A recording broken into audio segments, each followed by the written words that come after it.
Warnung vor dem Spiel unbedingt lesen. Bei einem sehr geringen Teil der Menschen, die visuellen Eindrücken ausgesetzt sind, kann es zu unerwarteten epileptischen Anfällen kommen. Zu diesen Sinneswahrnehmungen gehören Lichtblitze und Bilder, die in Videospielen auftauchen können. Beim Spielen von Videospielen können diese Menschen epileptische Anfälle bekommen. Selbst Menschen ohne entsprechende Krankengeschichte können beim Spielen von Videospielen epileptische Anfälle bekommen. Bei einer entsprechenden Krankengeschichte von dir oder deiner Familie solltest du vor dem Spielen unbedingt einen Arzt konsultieren. Treten während des Spielens Symptome wie Augenschmerzen, Probleme mit dem Sehvermögen, Migräne, Krämpfe, Beeinträchtigung der Wahrnehmung wie Verlieren des Bewusstseins und anderes auf, ist das Spiel sofort zu unterlassen. In diesem Fall solltest du vor dem erneuten Spielen deinen Arzt konsultieren. Wenn du diese Symptome nicht hast, dafür aber Kopfschmerzen hast, dir schwindlig ist, schlecht ist oder dich übergeben musst, oder auch wenn dir Teile deines Körpers wehtun oder sich unangenehm anfühlen, solltest du das Spielen sofort beenden. Verschwinden diese Symptome nach dem Beenden des Spielens nicht, solltest du sofort einen Arzt konsultieren.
Have you seen the steambird? It seems Fontaine has been celebrating some kind of festival recently.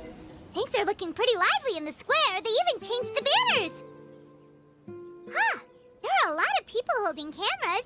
Oh, and they've got candy and snacks too. Looks like everyone's having a good time. Let's go and have a look for ourselves.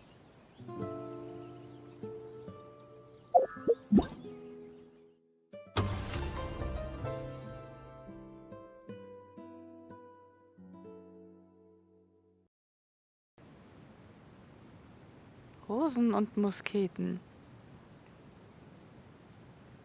Der Dampfvogel berichtet, dass in letzter Zeit helle Aufregung unter den Menschen Fontaines herrscht.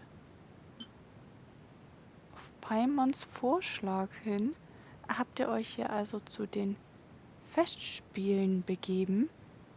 Hier öffnet eine unerwartete Begegnung mit einem alten Bekannten den Vorhang für ein paar erstaunliche Ereignisse.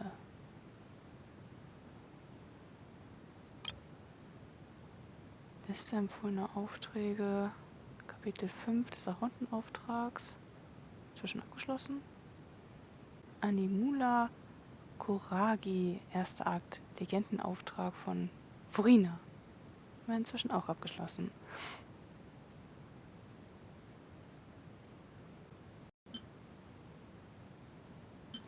Urgestein, Krone der Weisheit. Mega magisches Schwert des ultimativen Oberherrn. Illusionenunterstützung. Simulator ideale Präzision. Eine Dekoration. Noch eine Dekoration. Bildstabilisierungsmaschine. Weinende Kugel. Und ein neues Rezept von Zenale Mousse.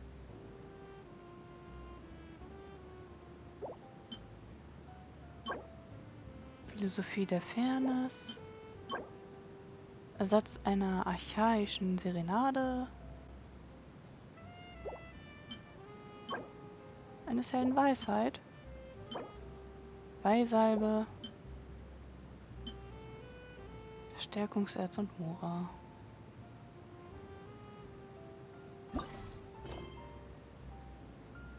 Musketenschüsse durchbrechen die Stille. Rosen und Musketen, erster Akt. Geht zum Platz am Hof von Fontaine. Anlässlich Fontaines Fanzenale strömen die Kinder mit Körben auf die Straßen und bitten um Süßigkeiten. Misch dich doch mal ein wenig unter die Leute, du triffst womöglich auf ein paar bekannte Gesichter.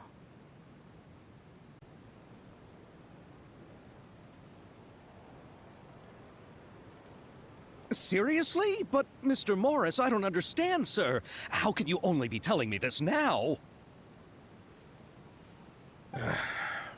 I'm afraid that there's nothing really I can do. I'm really facing a crisis. My hands are tied. But what about my film? Well, I'm afraid you'll have to come up with something on your own. Take it from me. Sometimes you just have to let things go. Same goes for this film festival.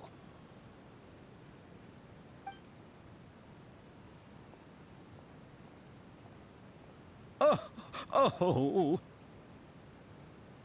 Hey, isn't that Xavier? So he's back in Fontaine now. Xavier! Oh, why, if it isn't the dear Traveler and Paimon. I really didn't expect to bump into you here at this time. Lange nicht gesehen. Wie ist es dir ergangen? Well, I was doing just fine until I received some terrible news just now. The investor I was working with for my upcoming film has fallen upon some hard times and is no longer able to provide the promised amount of funds. Can't you just find a different investor? Unfortunately, that's not how it works. We had signed an agreement specific to the Fontanalia Film Festival, stipulating that I cannot work with any other investors until the festival is finished. The Fontanalia Film Festival? What's that? Oh, is this your first time participating in Fontaine's Fontanalia Film Festival? Then allow me to fill you in. The Fontanalia Festival was established to commemorate the legendary Loch Knights, who went on a quest to search for the Oceanids, and eventually welcomed the Hydro Arconageria.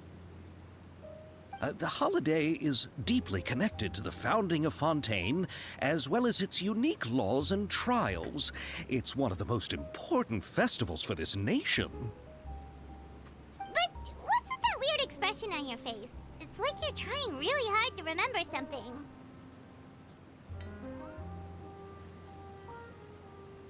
I was just trying to recall the exact description from the books, in order to avoid any unnecessary arguments over semantics. I usually try to recite things straight from the source. Well, either way, Paimon thinks she gets it now. It's just like the Windbloom Festival in Mondstadt, and the Lantern Rite in Lille. Yes, those are festivals of a similar variety. Who doesn't like a good festival? And just like those of other nations, Fontaine will hold a plethora of events around this time each year. To commemorate the Lock Nights, people will imitate them by putting on special costumes, raising golden cups, and going door to door asking for pure water. But a few years ago, Lady Farina started to find the whole idea a little drab, and so decided to change the part about pure water to sweets. That really doesn't surprise Paimon at all. The whole thing seems more akin to a carnival now, and it's quite popular among the kids. Every year you can hear a bunch of them saying, "Trial or treat." Oh, that sounds pretty fun. But how does that connect back to the film festival you mentioned? Ah, yes, it appears I've strayed off topic. I just got too excited after seeing you. Let me get back to the point. The Fontinalia Film Festival is an event proposed by the Fontaine Film Association this year. Now that film technology has matured as a medium, it's the perfect time to introduce more people to the art form. During this time, people may submit films to be evaluated, and the entry with the highest score will be given the Farina Award by the association. The what award? The Farina Award. You know, after the Hydro Archon. They coined it while Lady Farina was still in power, but even though things have changed, no one has made any motion to update the name. Perhaps everyone still thinks of it as a pretty appropriate name. Even though she isn't the Hydro Archon any longer, Lady Farina is still Fontaine's superstar.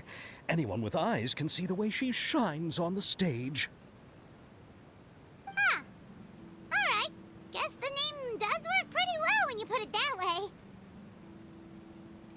Oh, but who would have guessed there'd be an issue with the funding? How will I ever explain this to Miss Chiori? Not to say all the other actors who traveled all the way here from Inazuma. Chiori? Sounds familiar. Where have we heard that name before? Hier gehört der Bekleidungsladen am Hof von Fontaine. Chiroria Boutique oder so? Yes, that's her. I asked her to oversee the event's art direction, including the design of the actors' costumes and appearances. Oh, Paimon remembers now! Navia said that her clothes were designed by Chiori, and Kirara's outfit too!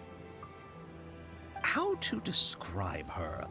Well, she tends to be pretty direct and can be very forceful when it comes to dealing with people. The fashion world in Fontaine has dubbed her the Thundering Seamstress. Her remarkable designs have led many Fontainians to become very interested in Inazuma. Anyway, Chiori is acquainted with all the actors I've invited from Inazuma. Without her help, I don't think I would have been able to get such an international cast for the film. She really is a kind soul. Who are the actors from Inazuma? Do we know them?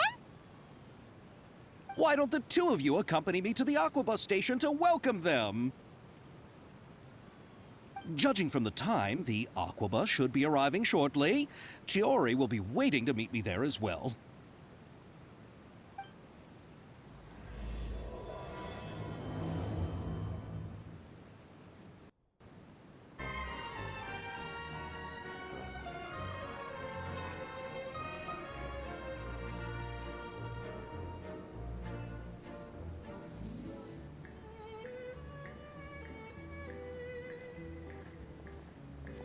Miss Chiori?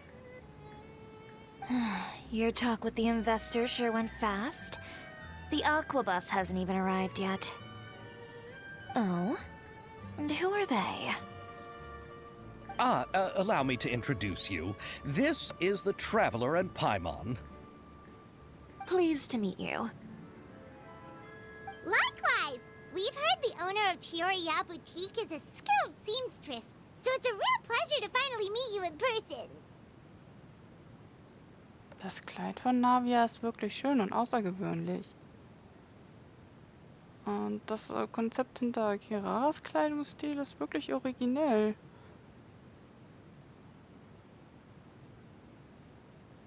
Thank you. I just wanted to make sure she wouldn't always look like a cat that had been unceremoniously dropped in a bucket of paint. So tell me, what happened? I can tell the conversation didn't go quite as expected. Ah, well, it's like this.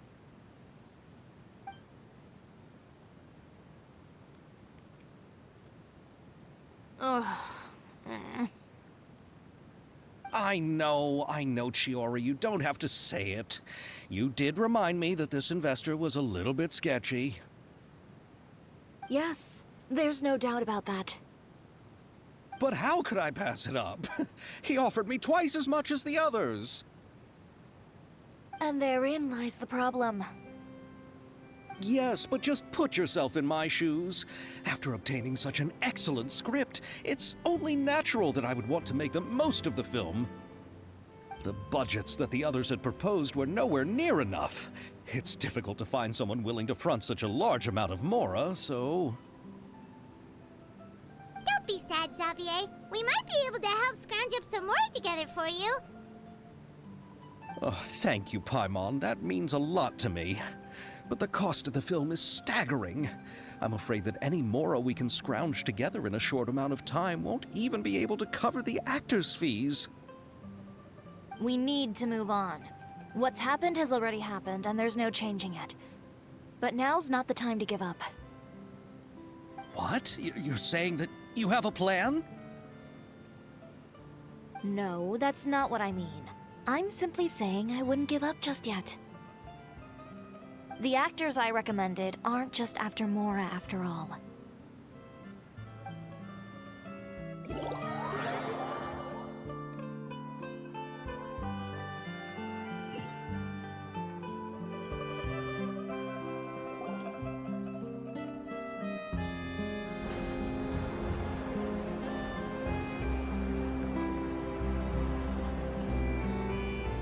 Really? Then where do you live? We Malazines live in Mercy Village. The only way to enter is from underwater. Oh, you must be pretty tired after work every day, right? I mean, you have to swim all that way just to go home. We are so thoughtful. But some Malazines choose to live in the court of Fontaine because it's so much more convenient.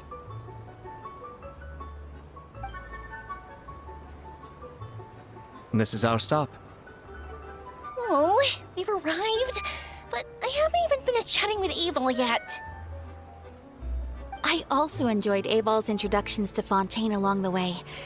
Everything you described was so clear and detailed that we can't help but want to hear more. Thank you so much. I'm usually working here on this aqua bus, so I hope I'll have the chance to see you again. There are still many more places I'd like to introduce to you.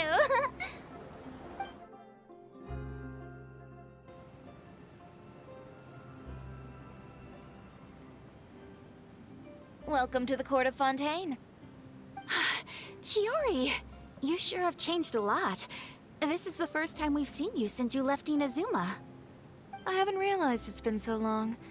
I was in such a rush when I left that I didn't even get to say goodbye. Thank you for extending the invitation, Mr. Xavier. I'm looking forward to a fruitful trip here in Fontaine. It's an honor to have the head of the Kamisato clan visit us. So they're who you meant when you said you had actors coming from Inazuma? Oh? It's the Traveler and Paimon.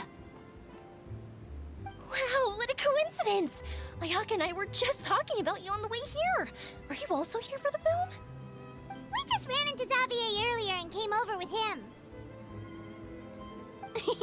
But I'm not an actress. Sir Kamisato and Lady Ayaka are the real actors here. I'm just tagging along with Ayaka to have a good time together. Ich hatte geglaubt, immer die Hauptrolle zu bekommen. About that, I mean, how was I supposed to contact you when I was making preparations for the film? I figured you were probably busy, and I didn't want to disturb you. So I could only keep you in the back of my mind while I sought other actors to play the lead roles in the film. I had been thinking about a surprise reunion with you during our trip here, but you still managed to surprise me first. Oh, so you all know each other already. My, what a coincidence. What are the chances everyone could be brought together here like this? Why don't we go to Hotel de Boer and catch up over a meal?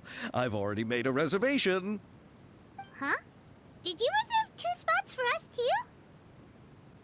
Yes, of course, of course. I'll be sure to tell the boss to serve a few more delicious dishes just to make sure there'll be enough food. Very well. Then please, kindly lead the way, Mr. Xavier.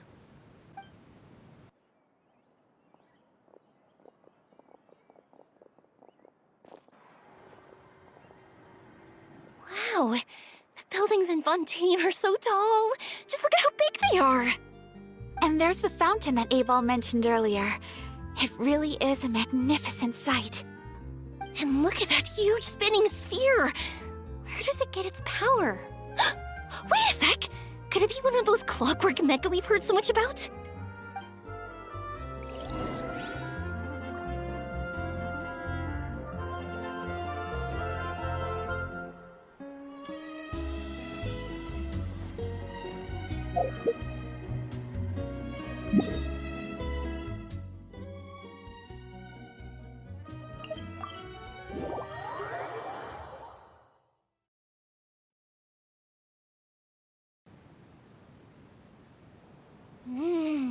So this is what food from Fontaine is like. It sure is different from what we have in Inazuma. How should I describe it? It seems like you have to go through a lot more steps to make them. And the flavor has many layers too. Yes. When I first went to Inazuma, I actually thought the food there tasted a little too bland. It took some time for me to get used to it. Let's get back to the purpose of this trip for a moment, shall we? How have preparations for the film been coming along, Mr. Xavier? Well, I've already assembled most of the film crew. A lighting specialist, a prop manager, and a costume designer.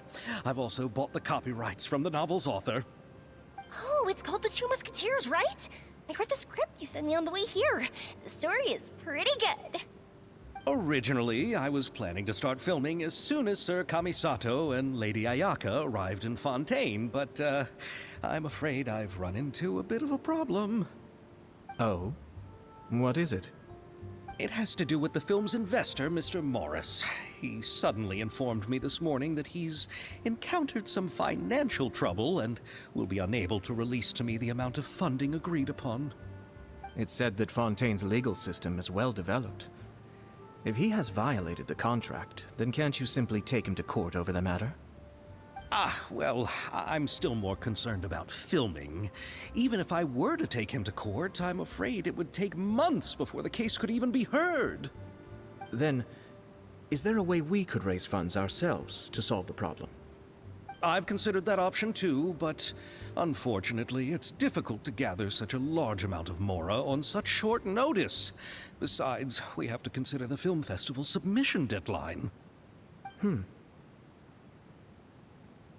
Mr. Xavier, if Ayaka and I were willing to perform for free, would that resolve the problem you are currently facing?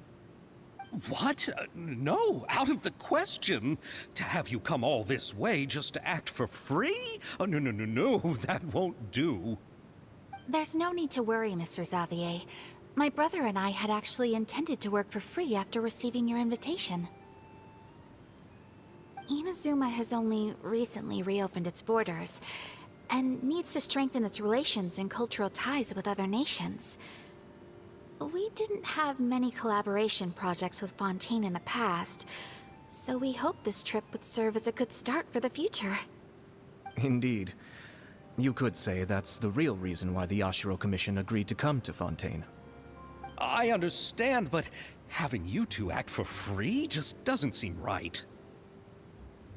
Not at all. While we're officially here to conduct a cultural survey of sorts, we must express our sincerity if we want to establish formal cultural ties with your nation. This film will serve as proof of friendly cooperation and cultural exchange between Inazuma and Fontaine.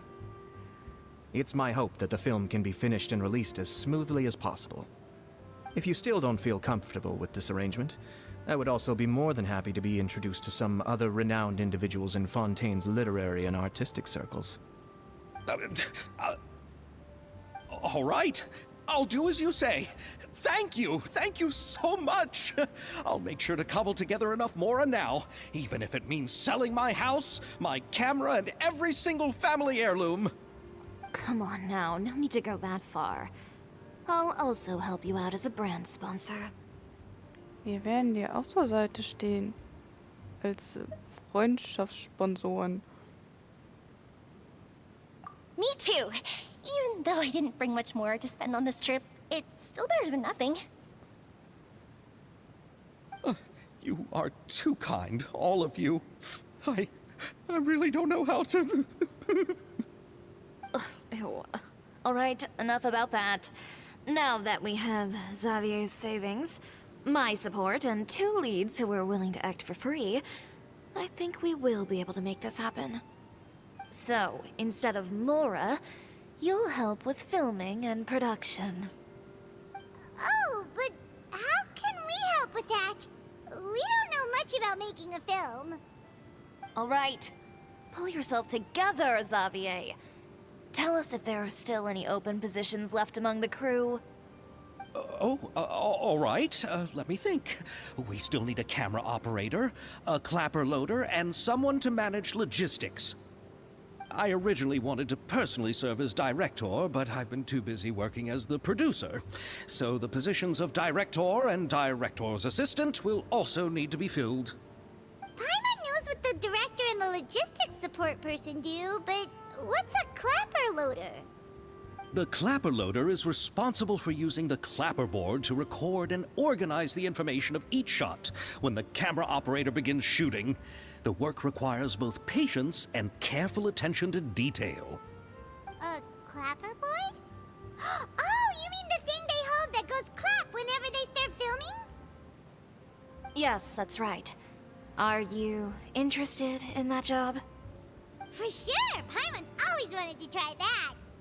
Alright, then you'll be our clapper loader. I can find someone from the store to help with logistics. What do you think, Xavier? Oh, fine by me. As for our camera operator, I was thinking of letting the Traveler take the role. Oh, he's great when it comes to using a camera. Paimon can't even count how many things we've taken photos of during our journey. Yes, that's also what I was thinking. I noticed the Traveler had an eye for photography and composition when we worked together previously. I'm sure that's due to the traveler's journey across Devat and all the places they've seen. After so many adventures, using a camera must be second nature by now. What do you say, Traveler? Are you interested in the job? Hauptsache, ich kann behilflich sein. Thank you. It really means a lot to me. Come on, friend. Let me give you a big warm hug. Wir sollen uns lieber erst an die Arbeit machen.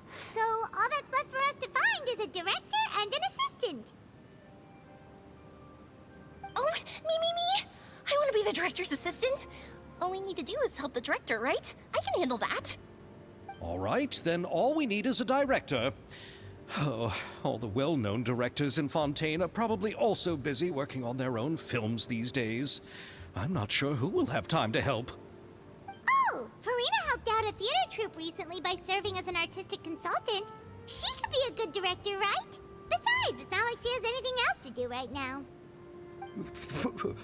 Farina? Do you really think Lady Farina would be willing to help us with our humble project? Isn't that the name of Fontaine's Hydro Archon? My brother has already informed me about what happened here in Fontaine. Yep, that's her. She helped out a theater troupe not too long ago, and now she's taking up work as a director. Well, Oh, I saw that musical. Her performance was perfect, and the storyboards were also excellent. Don't let her form or identity intimidate you. She's the best candidate we can think of right now. You'll never know until you give her a shot. fine. You're right, Shiori. I'll do anything for the sake of my film. Anything! Then I'll have to ask the Traveler and Paimon to show me the way to Lady Farina's residence. I just hope she'll agree to help. Do you need us to also come along? No, there's no need to trouble you with this. Besides, you've just arrived in Fontaine, and I'm sure there are many places you would like to visit. Just leave this task to me. It's part of my duties as the producer. Very well. Then we'll be waiting to hear the good news. I'll go with you. By the way, you might want to consider bringing a gift. And don't worry, we won't simply drop you off at Farina's place.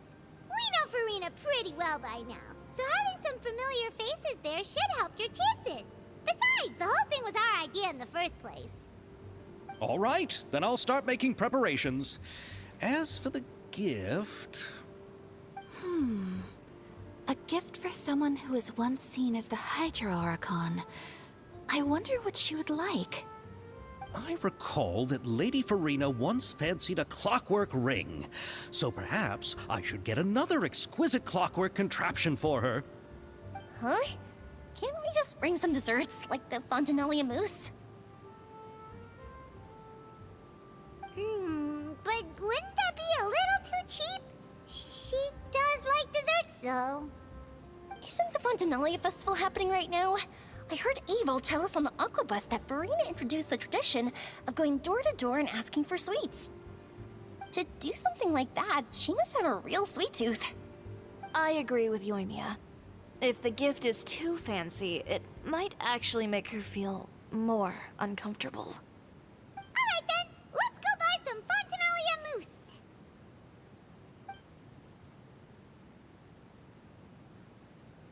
But will that really be enough? We'll be asking her to do a lot of work, you know. You're right. We need to further sweeten the deal. Huh? You want something even sweeter than Fontinalia mousse? Yes, we'll need a gift that's sweeter than any dessert in the world.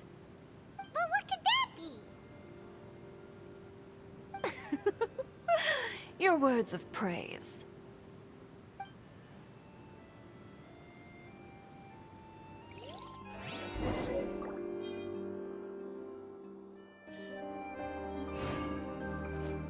When will Lenny and Lynette do another show? You go ahead. No need to worry about us. Oh, I hope Farina will like the gifts we prepared. Oh, and if you still think we should get something else for her, just let me know. I should be able to make some fireworks.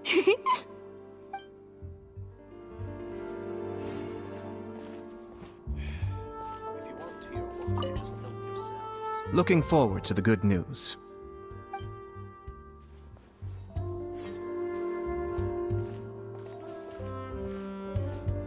Forget about me. This is about me.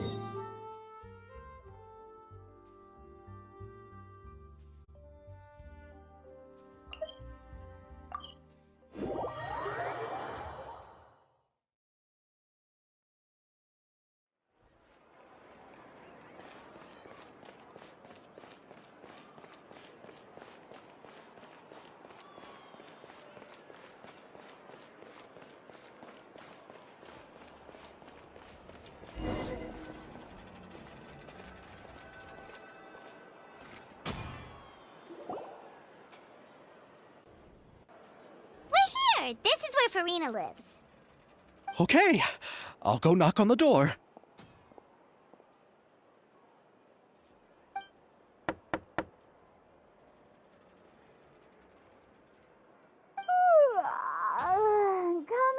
Coming. Seriously, who's knocking before afternoon tea? Who are you? Lady Farina, please allow me to introduce myself. I am Xavier, a film director. Hello. Oh, is that the traveler in Paimon I see behind you? And who's this? I'm Chiori. Ah, the one from Chioria Boutique. Hello, hello. So, what are you all doing here? Do you need something? Did you just get up, Farina? It's already past noon, you know. Paimon, sei lieb, du weißt doch. Huh? Oh, Paimon means the weather is so nice in the afternoon and the sun is so warm. Just like how you make us feel. Sleeping in late is a really smart idea. No. I was just up late last night reading some novels. What does sleeping in have to do with the weather? This is a small gift we've prepared for you, Lady Farina. We hope you like it. No need to be so formal. I'm just a regular person like everyone else now. Oh, is this Fontinalia mousse? It's one of my favorites! That's great! So, actually, there's something we need your help with. Given your renowned passion and understanding of drama, I would like to ask that you serve as the director of our film crew. Oh, but didn't you just say that you're a director? Yes, but for this particular project, I'm mainly working as a producer. Besides, I'm sure that your understanding of the performing arts far surpasses my own, Lady Farina. Are the Traveler and Paimon also part of the film crew? Yep, we sure are. Paimon's the clapper loader and he's the camera operator. Camera operator?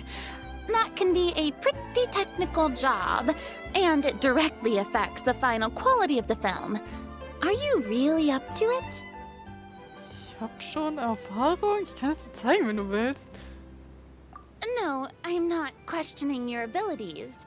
It's just that I've never really seen you use a camera before. Maybe you can come up with a test for the Traveler and see for yourself. If he can satisfy you with his camera skills, then you'd have nothing to worry about and can join the team. What do you say? You sure are getting better at rolling with the situation, Paimon. Oh, I do wish to see how skilled the Traveler really is with a camera. All right, how about this? We'll work with what we have. I'll give you some scenarios and see if your work is up to my standards. Klar, kein Problem. Very good. It's essential for the camera operator to understand the director's vision. I'll make my decision after seeing your work. Are you ready? I have high standards, you know. Einen Moment noch bitte. Sure. You can come back once you've reviewed the basics of film composition and feel ready.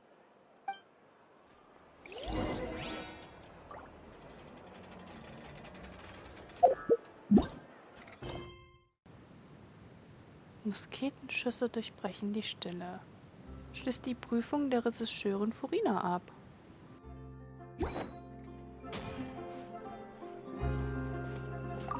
Are you ready? I have high standards, you know. Ja, ich bin bereit.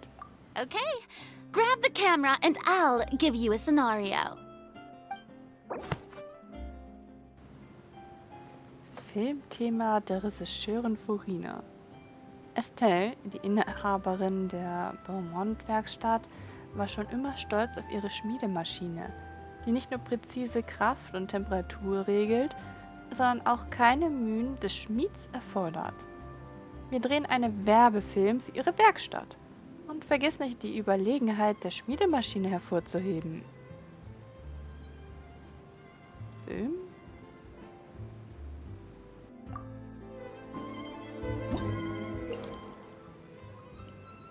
Während des Filmdrehs musst du mehrere Aufnahmen nach den Anforderungen des Regisseurs machen und sie zu einem Film zusammenstellen.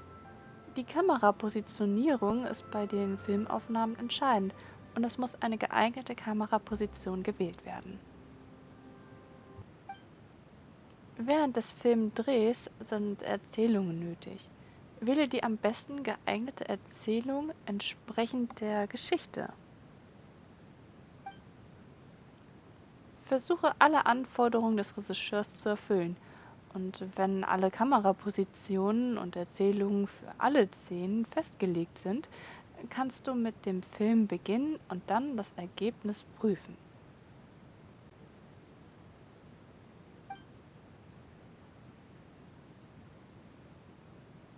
Filmthema der Regisseurin Farina. Aufnahme 1. Anforderungen an Kameraposition. Du brauchst eine Szene, die die Werkstatt zeigt. Panorama. Die Kameraperspektive mit dem weitesten Blickwinkel ermöglicht eine großmögliche Sicht auf die Umgebung, wobei es allerdings schwierig ist, die Details zu erkennen.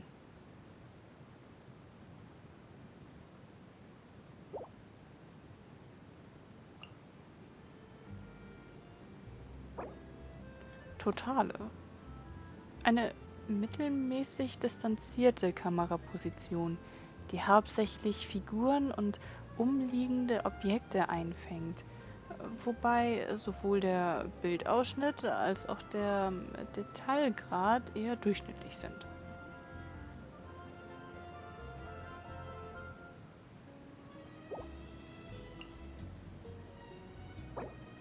Halbtotale. Diese Kameraposition liegt zwischen Totale und Großaufnahme und ermöglicht ein mittleres Format mit guten Details.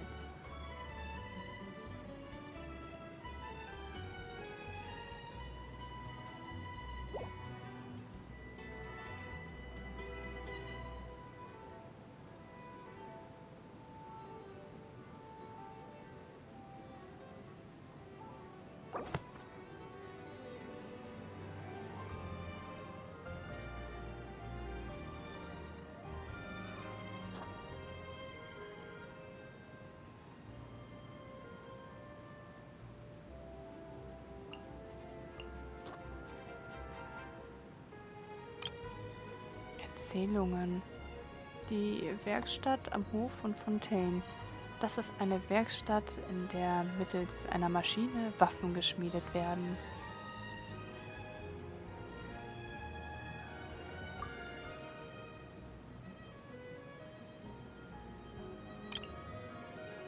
Aufnahme 2. Anforderungen an Kameraposition. Du brauchst eine Szene, die die Schmiedemaschine bei der Arbeit zeigt.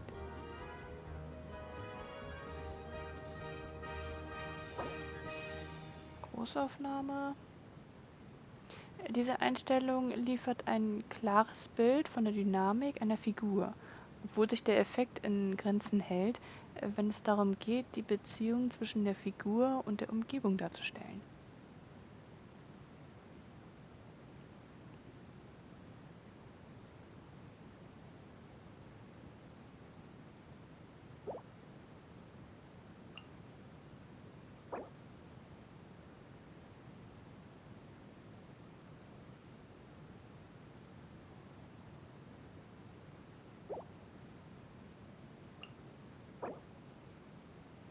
Halbtotale.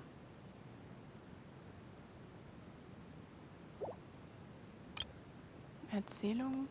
So eine Maschine ist absolut für arbeits- und zeitintensive Arbeiten wie das Schmieden geeignet, denn sie erlaubt eine bessere Kontrolle von Kraft und Temperatur.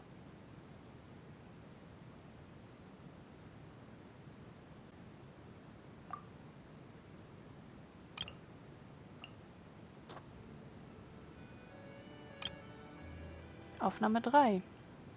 Du brauchst eine Szene, die Estells entspannte Arbeitsatmosphäre zeigt. Erzählung? Dank ihr kann sich die Inhaberin der Werkstatt, Fräulein Estelle, ihre Arbeitszeit bequem gestalten.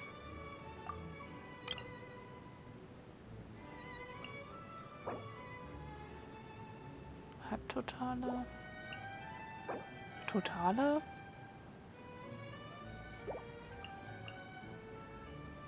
Oder Großaufnahme.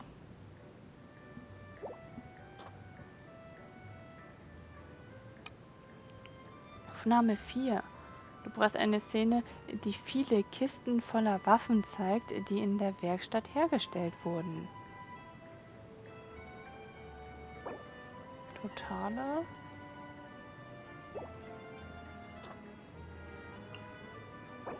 Großaufnahme. Panorama.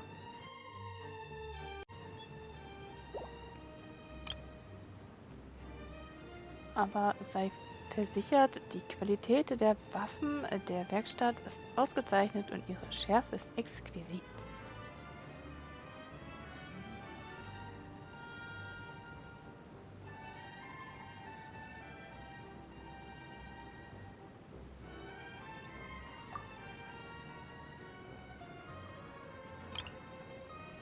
Aufnahme 5.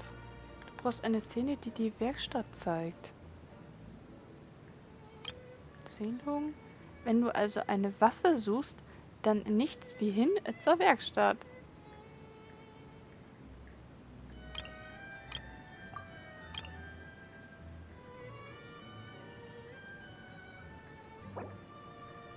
Halbtotale.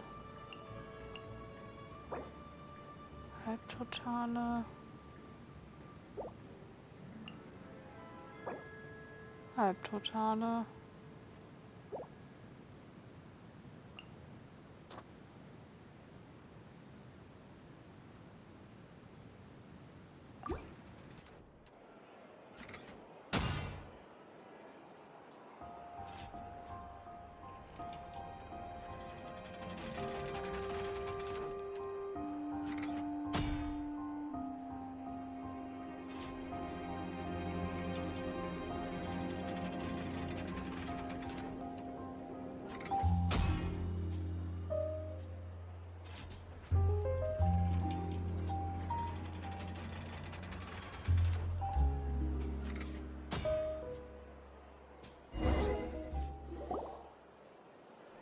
Oh, it appears that you have more skill than I thought.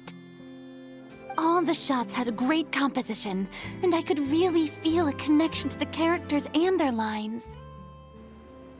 Also, wie lautet dein Urteil? Yeah! Does that mean you agree to be our director, Farina?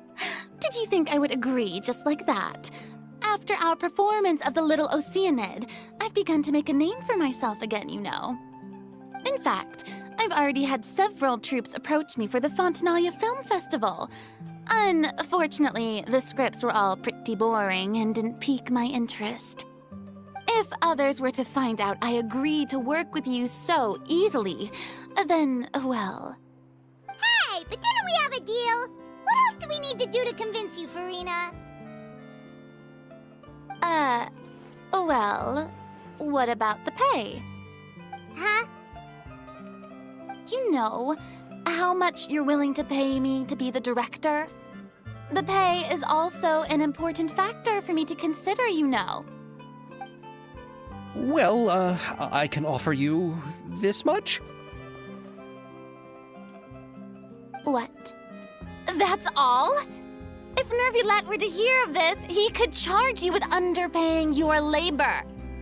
I'm sorry, but our crew is in a tight financial spot at the moment. I see. Well, even though it's highly unlikely now that I'll join your crew, there's still something I'd like to ask. Exactly what film are you planning to make? Oh, our script is an adaptation of The Two Musketeers. Huh?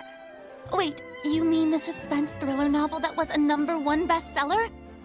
Oh, so Farina's read it too. Of course I read it.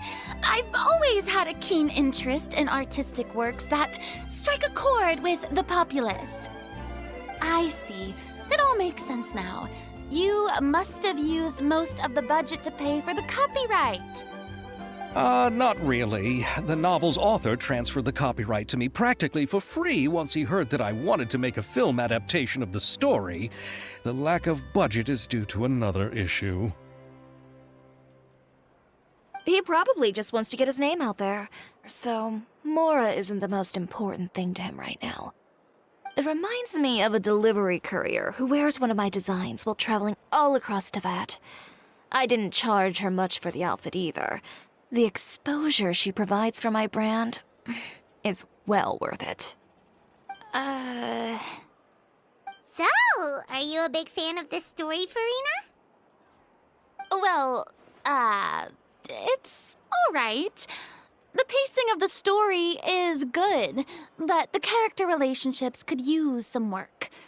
When I was reading it before, I always felt like some things were left on a rather unsatisfactory note. I have high standards, you know. Ahem, Mr. Xavier, if, hypothetically speaking, I agree to be the director, how much freedom would I have in terms of script revisions and creative interpretation? Oh, as much freedom as you would need. I wouldn't dare doubt the tastes of Fontaine's greatest star. Good. Then I'm free to alter the script as I see fit? Absolutely, no problem. Wir zählen auf dich, Regisseurin Furina. Hier ist deine Gelegenheit, einen Film zu drehen, wie er dir gefällt. All right. It seems that your crew really can't go on without my care and direction. So, you agree? Yes, I agree. Although the pay is well below what someone of my caliber deserves, a great script calls for a great director. I mustn't let a perfectly good story be ruined due to lack of funds. If you have fine cheese and bread, you wouldn't just let it sit on the counter and get moldy just because you lack an oven, right? Danke, Furina. Oh, Hydro Archon above! I'm not dreaming, am I? Somebody pinch me. There's no more Hydro Archon, you know. And it's still a little early to celebrate. There's a lot that goes into shooting a film. Although the trickiest tasks of finalizing the script and casting the actors have already been taken care of, we'll still need to reserve filming locations. Not to say set up lighting and props. And by the way, since we'll be filming The Two Musketeers, we'll need to find an action choreographer. Ideally, a professional who has actual experience with muskets. Yes, I've thought about this as well.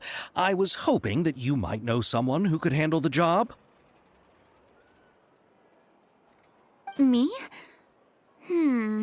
If this was before, I could have simply asked Glorand. But it's already been some time since I last talked to her.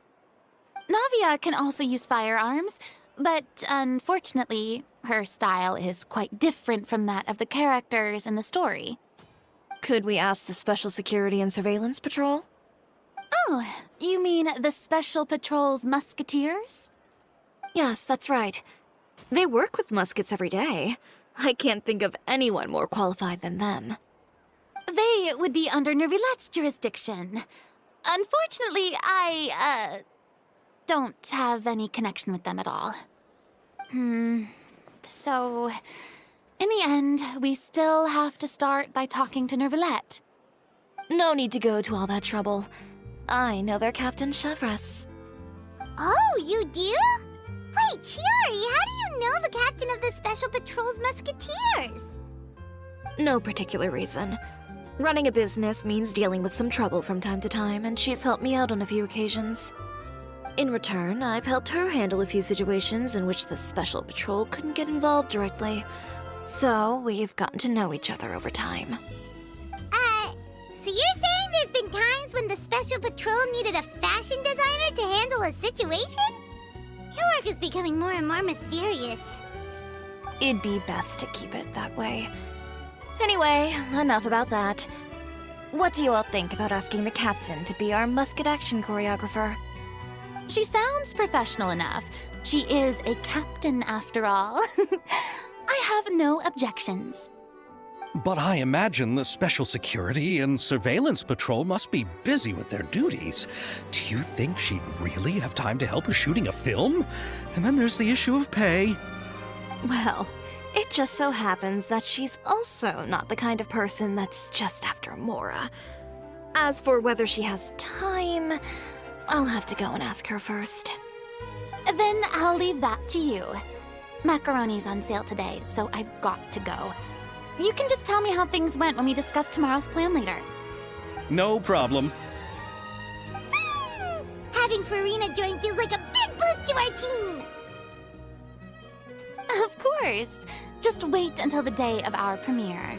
you'll witness the true power of my name in these lands. You'll be so glad I agreed to help.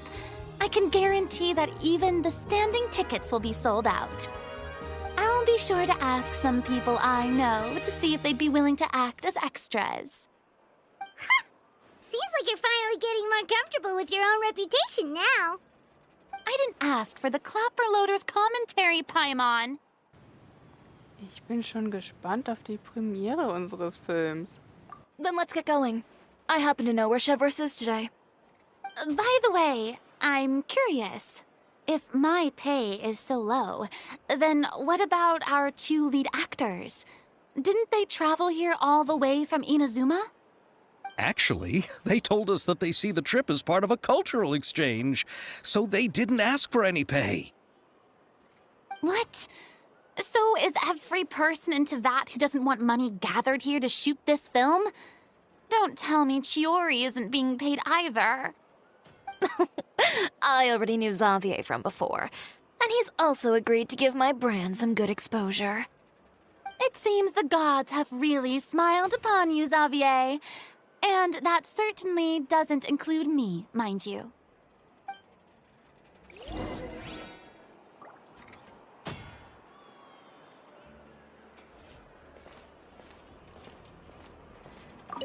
Besides the macaroni, I should also pick up some tomato sauce.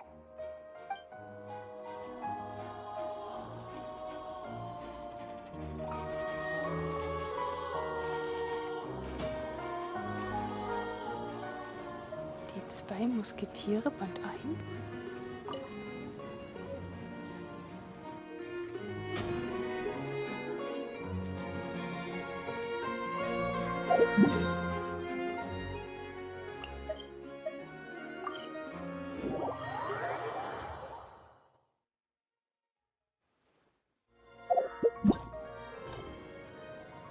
Musketenschüsse durchbrechen die Stille.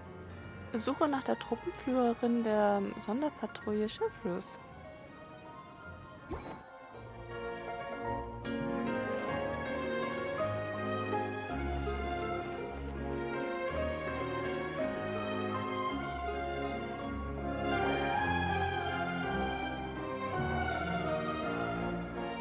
All right, this is the place. But where's the captain? There's hardly anyone around here. She's over there. The one with an eye patch reading in front of the newsstand. Oh, her! Paimon could tell there was something different about her. She seems kinda intimidating. Please wait here for a moment. I'll go fetch her. She's working now, so you might not want to get in her way. Working? But isn't she just standing there and reading a novel? Just trust me. Oh, alright, let's see what happens then. Chiori sure is a mysterious person. She claims just to be a fashion designer, but she knows all these powerful people. The court of Fontaine isn't particularly tolerant of visitors from overseas, so it isn't easy for a foreigner to promote their brand here. Even more so in the competitive world of fashion. Even a local like me just trying to make a film has to face all kinds of challenges. So I can only imagine what Chiori has been through to get where she is today. I'm sure that having more connections has definitely worked in her favor. Reading on the job? Detective novel. One main character? No. Multiple. Branching storylines. I see. How's the plot coming along? One of the main characters is about to make a choice that will affect the rest of his life. I'd wager he's going to make the wrong choice. Any way to speed things up? There's something I need your help with. You know that doesn't depend on me. It all comes down to what the character chooses. Which is exactly why I'm here to help.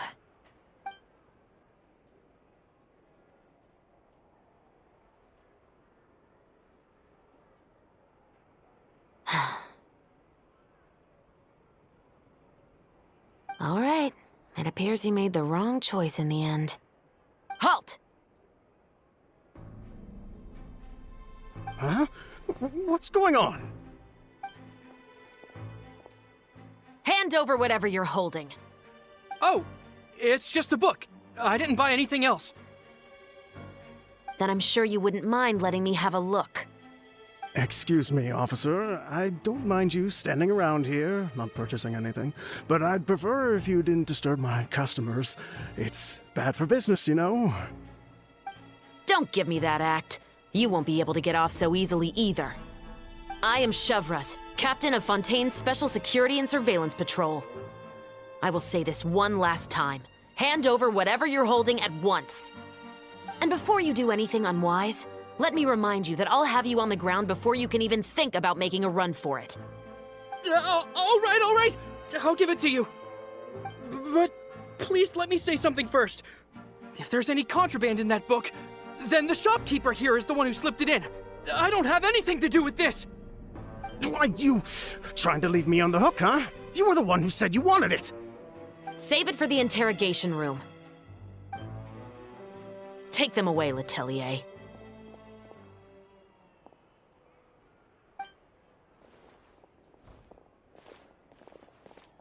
What's going on here? 1 second you're reading a book and the next you're escorting people away. And who are... Oh! Aren't you the traveler who's been all over the papers recently? Chiori, I'm assuming what you wanted to ask me about has to do with them, right? Maybe I can let you in on what's happening then. Now that Vacher has been brought to justice, no new shipments of synth will be made and distributed to sellers. The Fontaine guards have been busy collecting the remaining synths still circulating on the market. Thanks to a tip from our reliable source here, this should be the very last batch. Oh, so you were pretending to read a book in order to catch the bad guys. Oh, Paimon almost forgot to introduce ourselves. Paimon is Paimon, and this is the Traveler and Xavier. Hey, I'm Chevraz. You probably already heard me introduce myself, so I won't bother repeating it. Warum hast du sie nicht einfach sofort verhaftet? Yeah, why didn't you make a move as soon as you had the chance? Were you worried that my intel wasn't accurate? No, I wanted to see if the shopkeeper would turn himself in first. All he had to do was come up to me and say that he didn't know where the synth had come from. If he did that, then I wouldn't have had to press charges on him. He had the whole day to turn the synth over to Chevraz. But instead, the moment I came up and blocked Chevraz's line of sight, he took the opportunity to sell it off. Yep, he made the wrong choice, even though the right choice was right there in front of him. But you knew they wouldn't make the right choice. Yeah, I knew. I was just hoping I'd be wrong for once. Enough about that, though. What did you want to ask me about? Oh, you see, it's like this.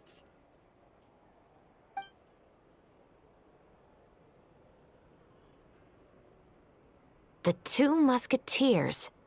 You certainly have a good eye for a story. So what do you need me to do?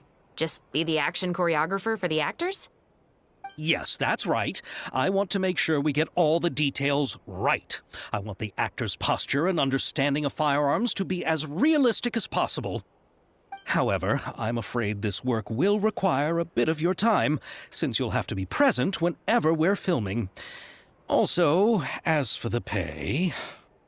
No need to say any more. I'll join. Huh? Just like that? Really? You're willing to help us with our humble film project?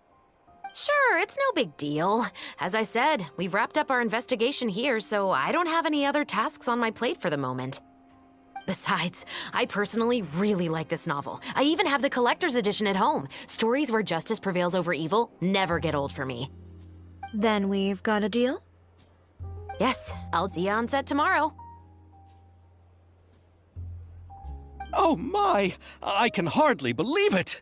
I should tell Lady Farina immediately. Oh, and I must tell the prop manager and lighting technician to get everything ready. We start filming tomorrow! Calm down, Xavier. The film is going to take more than just a day to finish. Still, I should also head back now and start preparing the actors' costumes and makeup. Alright, guess that's it for today then. Traveler, Paimon, please stay for a moment. I have something to tell you. Then I'll take Xavier back. Poor thing. He's so excited that he can't even walk straight anymore. I don't want to spend our first day fishing our producer out of the fountain. Wir sehen uns morgen. Ich glaube, Xavier wird sich schon beherrschen können. He'd better.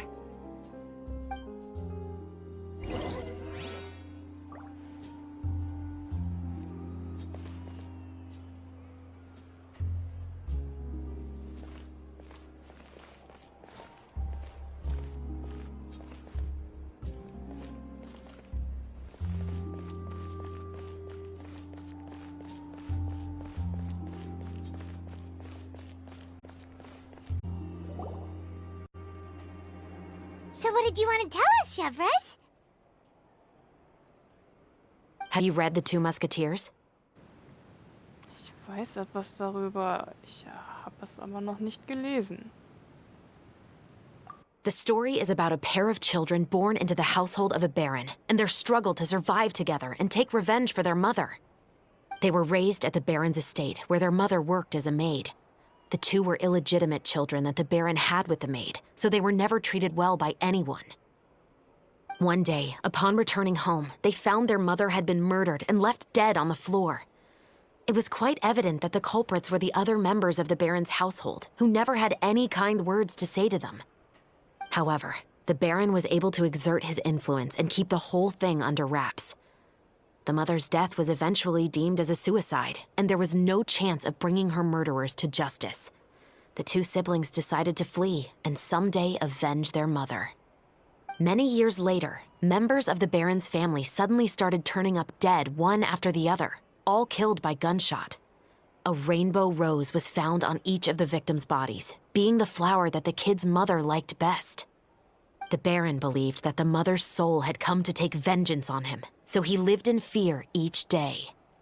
But it was actually those two siblings who had fled all those years ago. They relied on each other to survive and trained day and night, eventually becoming adept musketeers. They used all of their abilities to collect evidence and clues before executing their plan and exacting revenge on the baron. Their actions let the truth behind their mother's death be known to all. That's quite an exhilarating story. Yep, the baron got what he deserved for his evil deeds, and justice was able to prevail. It was just the kind of story I enjoy. Oh, so is that why you were so willing to join our crew, Chevres? You could say it was one of the reasons. Oh, you mean there were other reasons too? I've read the reports about you. Whether it was at the trials or when you lent your hand to resolve our nation's crisis, you've shown that you've got a strong sense of justice, as well as a great mind for deductions.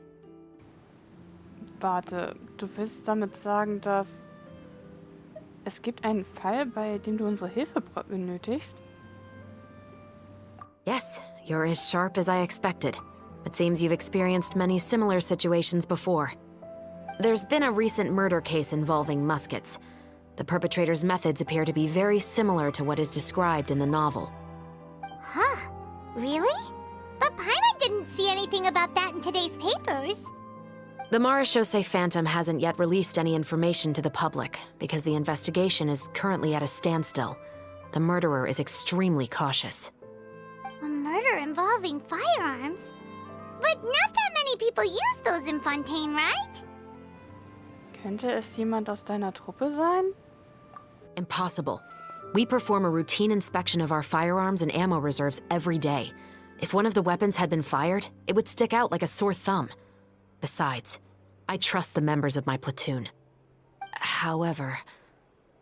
Well, that's all I can disclose about the case today. Huh? What do you mean? I hope you all can go back and get some shut-eye. You can decide tomorrow whether or not you'd like to join the investigation with me. I'm aware this might not be the ideal time to add more to your plate, but the more capable people we have, the better the chances that justice will prevail. Kann dir nicht jemand von der Sonderpatrouille bei den Ermittlungen helfen? Carrying out investigations isn't actually supposed to be our responsibility. Our job is to apprehend the perpetrators. Finding them is really up to the Marechaussee Phantom. You could say I'm taking part in the investigation out of personal interest. I don't want people to see muskets in a negative way, and also, I'm concerned about the similarity between the crimes and the story. You mean they might be connected somehow? I suspect so. Just to make myself clear, this is not an order, nor is it a deal of any kind. It's a request, nothing more. If you two have any interest in the case after we finish filming tomorrow and are willing to assist me, then I would be most grateful. What do you think, Traveler? Es war ein langer Tag. Lass uns morgen darüber nachdenken. Yeah, you're right. Paimon's getting a little tired too. We've really been hustling all day. You'd better head back and get some rest. It's good to keep a calm mind, especially when you're about to make an important decision. Otherwise, when the moment comes, you might end up like that shopkeeper and not even realize that the right choice is right there in front of you.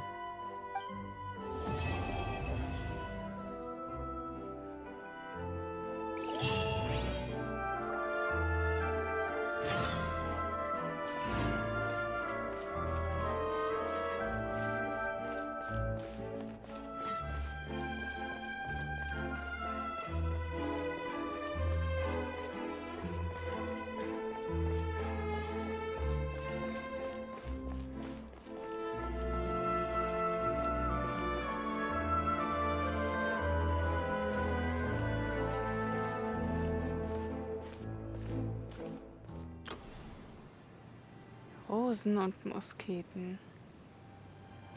Festaufträge. Musketenschüsse durchbrechen die Stille. Abgeschlossen.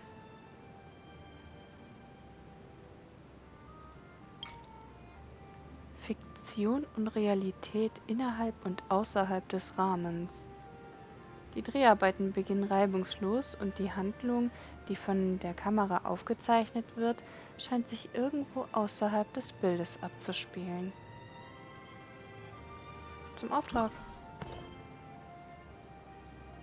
Warte bis morgen früh, 8 bis 10 Uhr.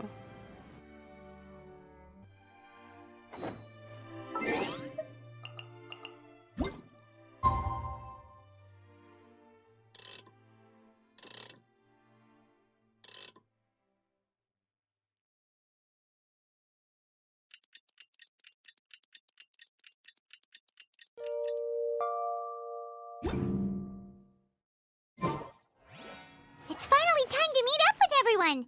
Paimon even dreamt of making the film last night. If Paimon remembers right, we're meeting at Hotel de Boer. Let's get going!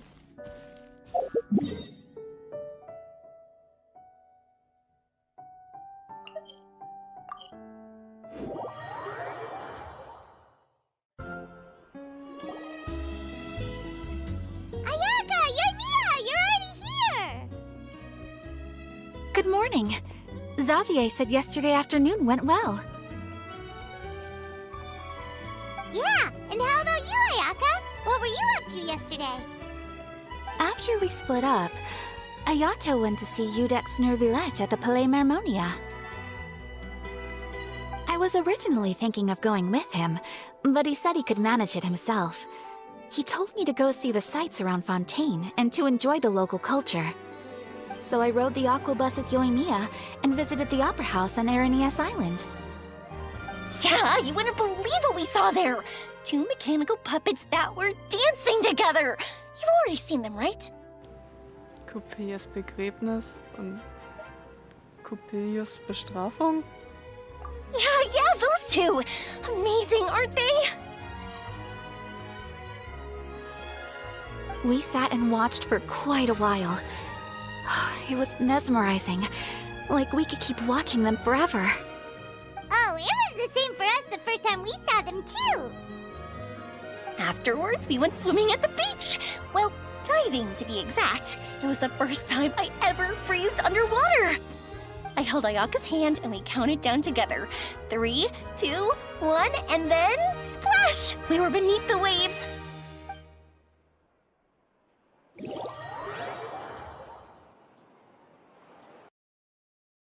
At first, I didn't dare to open my mouth. But once I couldn't hold my breath any longer, I decided to take a big breath in. Turns out the water wasn't as salty as I imagined. It didn't really taste like anything at all. Before I knew it, I was breathing like normal down there. It was an amazing feeling. Ayaka said I was too nervous and needed to loosen my grip. She got used to everything way faster than I did. I knew that the Traveler could do it, so I had no doubt we could do it too. That helped me feel at ease as soon as we dove in. The underwater world in Fontaine truly is beautiful. I love seeing the Romaritime flowers blossoming underwater, like little candles lighting up the streets at night. Yeah, and there were so many creatures that we've never seen in Inazuma. Like those fish that shimmer like a sword blade. Whoosh! Oh, and those big fish that call when they see people. Ooh. Oh, you mean hunters, rays, and blubber beasts. I just love the name Blubber Beast. Just wait till Pops and the others hear about this. They probably won't believe a word I say.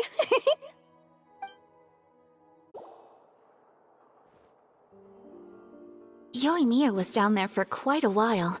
It was dark before we finally rode the aquabus back to the city. I figured she'd want to sleep in today. Yeah, even I was worried that I wouldn't be able to get up. I still felt like I was drifting in the waves when I went to sleep last night. But as soon as I woke up today, I remembered that we'd all be shooting a film together, and I was ready to go. Speaking of the film, where's everybody else?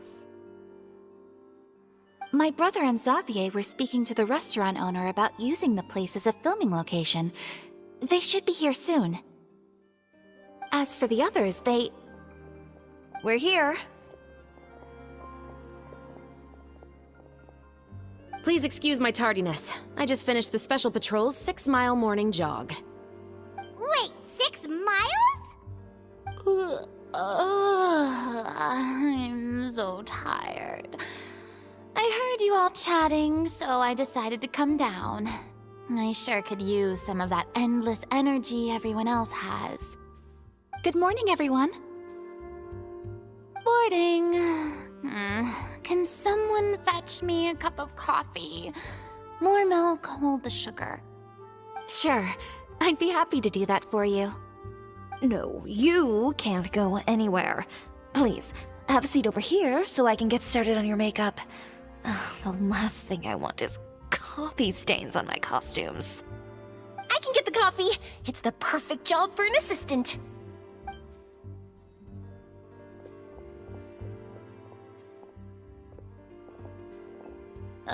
So much energy.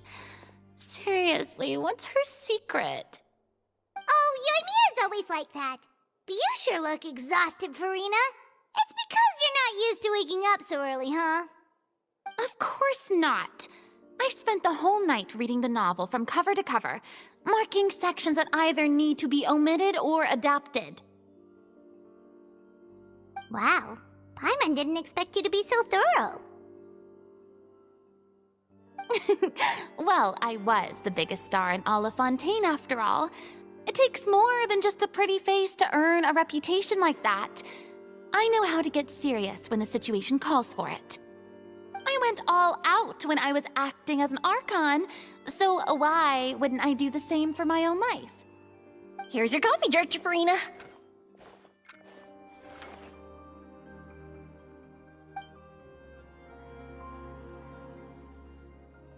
Oh, thank you.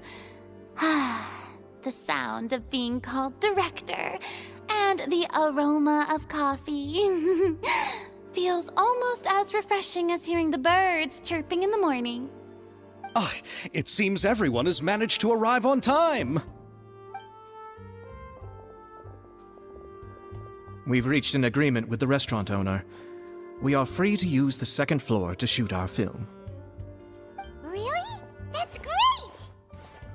He is really looking forward to our film, and hopes that providing his restaurant as a filming location will attract more customers. Well then, Mr. Xavier, I'll leave the rest to you. Okay, thanks. First, I'd like to introduce our new members. This is our prop manager, Veronique. She'll be in charge of all the film's props and items. And this is Bonneau, our lighting technician. He'll be in charge of lighting and illumination to set up each scene's atmosphere. Wow. Sure feels like we have some real professionals joining the crew now. First of all, please allow me to first express my sincerest gratitude to everyone in the crew. When my investor informed me yesterday that he wouldn't be able to provide the funds, I really thought that this was the nail in the coffin for this film. I had no idea that I'd find so many people willing to help me on such short notice. Thank you. Thank you all from the bottom of my heart. No need to be so cordial, Mr. Xavier. We're all honored to be a part of this. Your works made a profound impression on me when I saw them back in Inazuma. I am sure that someday, this film will be remembered as a prime example of cultural exchange between Fontaine and Inazuma. Yes, the story is the reason I agreed to join. I can't bear to even imagine what this film would look like without the very best director. Anyway, I would like to make a promise to everyone that as the producer of this film, I'll do whatever I can to ensure that everything goes as smoothly as possible. This is not just my film. It also embodies the thoughts and feelings of every person here, as well as the endless effort we are about to pour into it. So, without further ado, the Two Musketeers will officially begin filming now! You may take it from here, Director Farina. All right. Listen up, everyone!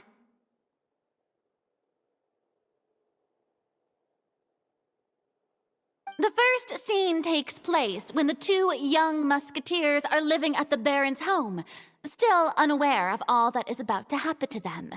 We'll need props and lighting to set the scene. Our lead actors can go get their makeup done, and extras, please take this time to go over your positions. Whoa. Seems Farina's really kicking things into gear as the director. Is everyone clear? I don't want anyone traipsing around the set like umbrella finches. All right, cameras will start rolling as soon as the set is ready. Let's make a film that'll make some serious waves in Fontaine. Not the kind of waves that drown people. I mean, the good kind of waves. Seems like she's still a bit traumatized by that. Anyway, let's go see if there's anything we can do to help.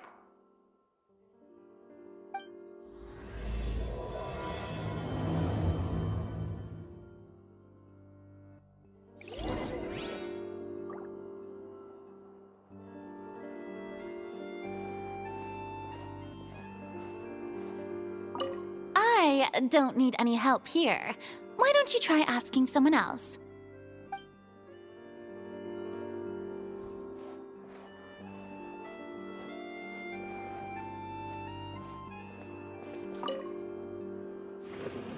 How about here? A little more to the left. You got it! Hey, Yoimiya, do you need a hand? No, I'm fine. You know, doing the lighting is kind of like designing a fireworks show. It's interesting to imagine what kind of atmosphere the lights will create. I heard that the Traveler will be operating the camera and Paimon will be the clapper loader, right? Those roles are just perfect for the two of you. Really? Is that because it'll be easy for Paimon to hold the clapperboard while flying? Well, sure, there's that, but that's not exactly what I meant. I just think that after all your journeys together, you two must have developed a super close bond and just naturally know how to work with each other. If I'm not mistaken, the director will want the cameras rolling as soon as the clapperboard goes clack. Genau genommen läuft die Kamera schon vor der Klappe. Die Filmklappe wird in der Nachbearbeitung einfach rausgeschnitten. Oh, Oh, I see! It's amazing to see the magic behind filmmaking. Yumiya, we need lights over there, too. Oh, on it! I've got to get back to work. Chat with you later. Oh, it's exciting to see so many people working together to bring the film to life!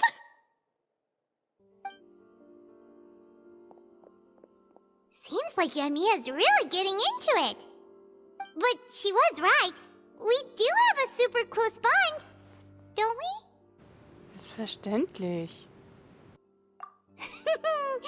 Paimon's really happy to hear that.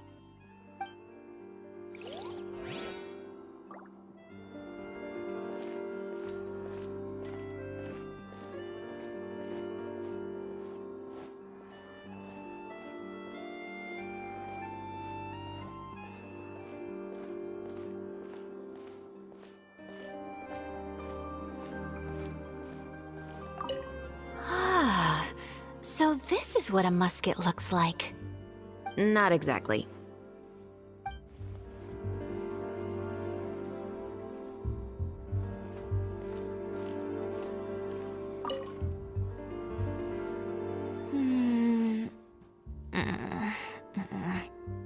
Ayaka has mentioned you to me before. She said that you two were great friends when you were kids. No talking. I'm thinking about how to do your eyeshadow. Ah, yes. To help me really look the part. To achieve a more young and naive look for this scene. Are you saying the wrinkles around my eyes are too deep? You just have too much of a calculating look in your eyes. You sure don't mince your words. It seems you really haven't changed much. Quiet.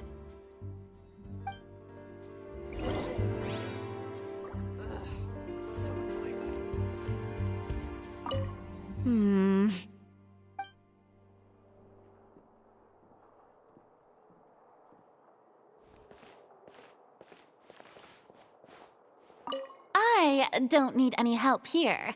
Why don't you try asking someone else?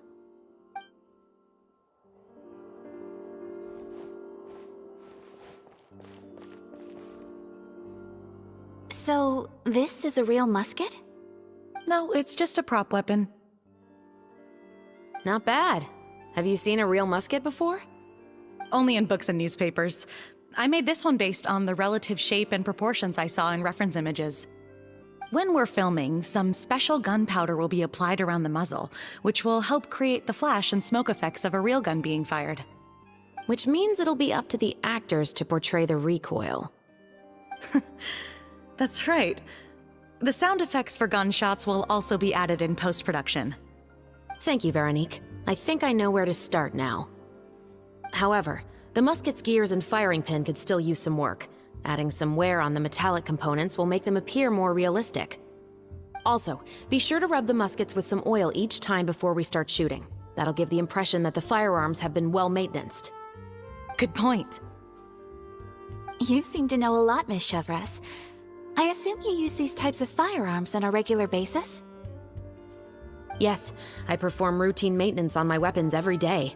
Just like we as people need to eat and sleep, muskets need to be cleaned and maintained.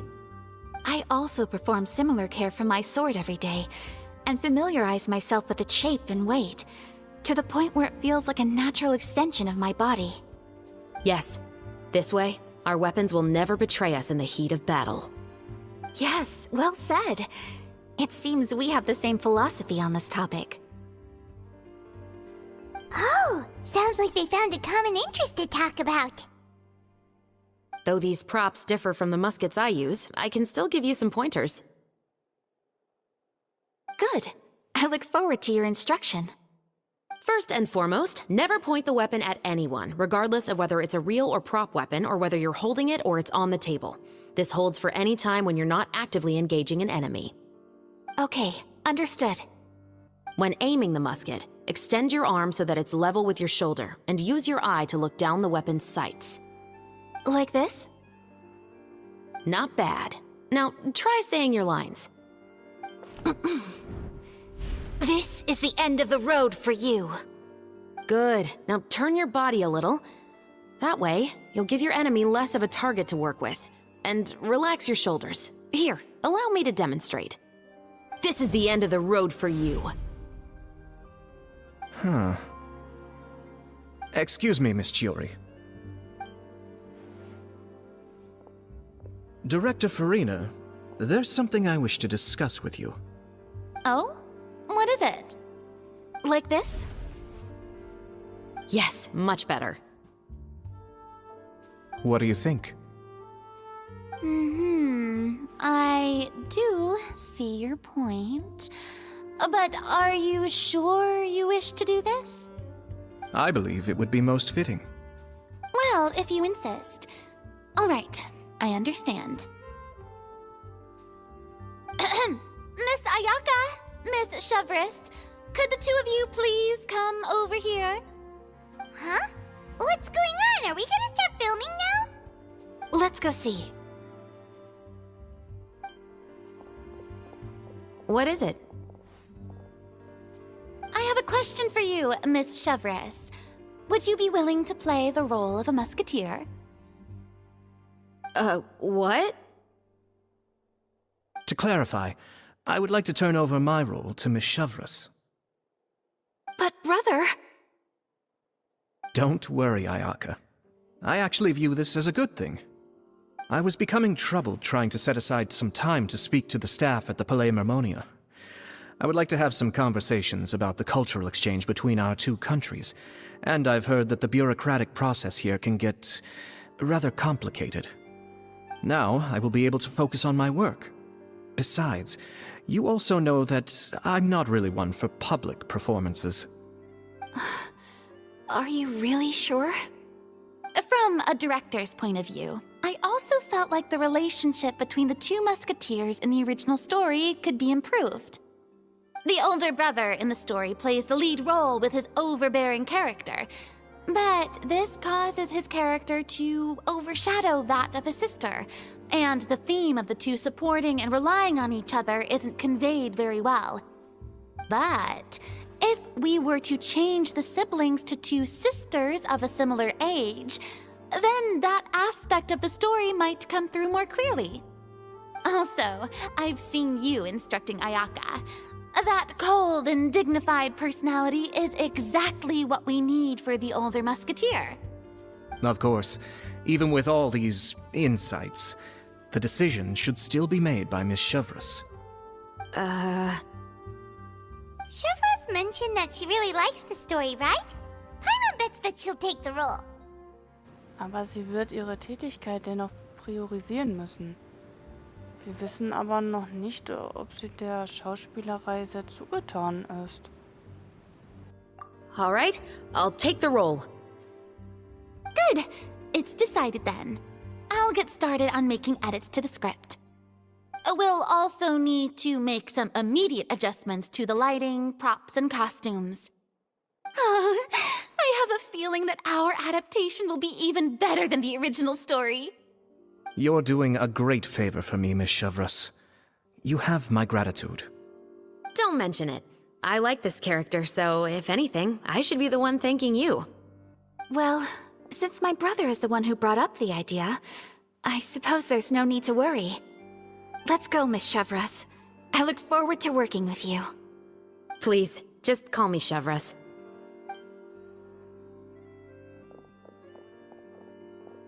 Seems like you're really going out of your way to solve the problem I was having with your makeup. Surely you jest, Chiori. I assure you that I was mostly motivated by a desire to spend more time on formal business. Oh, come on. You really think I'd buy that? According to what I've heard from Ayaka, her brother is someone who can juggle 10 different matters at the same time. I'm sure you have other reasons for backing out. Perhaps. Ayaka always said she wanted to go out and see more of the world, just like the Traveler. But I feel that she needs not only to see other nations, but also to make some different kinds of friends. I think it would be harder for her to make new connections with me constantly by her side. I would like to give her some space. All right, go on. Spoil her some more. Ayato, it's too bad you're stepping down from the role. Paimon really wanted to see you act as a musketeer. Das ist deine verdiente Strafe. Hier ist die Gerechtigkeit. No need to poke fun at me.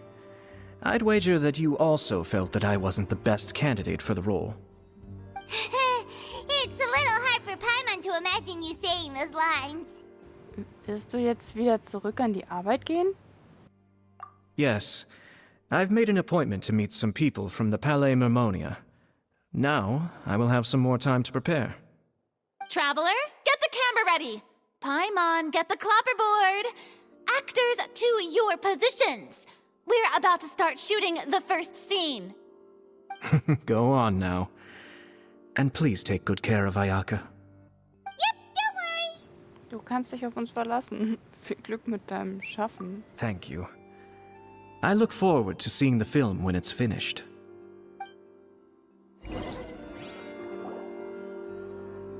All right, now that we're all here, let me help set the scene for everyone.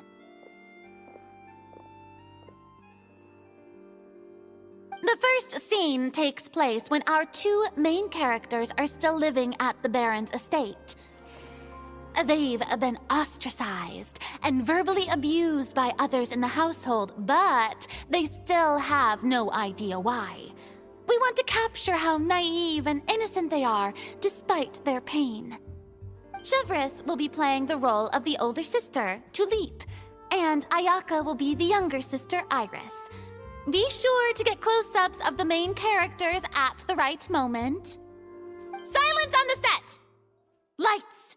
Camera! Action! Let's go! Tulip, Mother's been out for quite a while now. Perhaps she went to pick some flowers on the way home. You know how she loves flowers. Iris, Tulip! I'm home!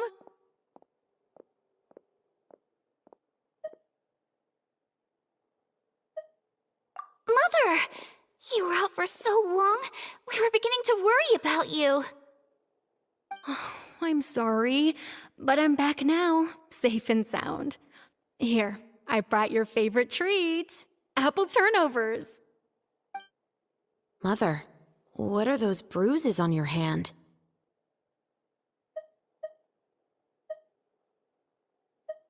Huh? What bruises? Oh, I must have bumped into something while I was working yesterday. But I didn't notice them this morning. Then perhaps they're from when I accidentally tripped when I was out just now. By the way, did you have fun playing at home? What's the matter, Iris? Well, we've realized that no one really wants to play with us. They even took Iris's doll and spat at us.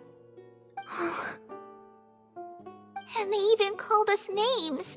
They said we were... Shh. It's all right. Don't worry.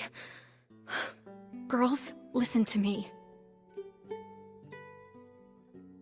It doesn't matter what anyone says. Don't listen to them. No one can define you with such words. You both have wonderful lives ahead of you.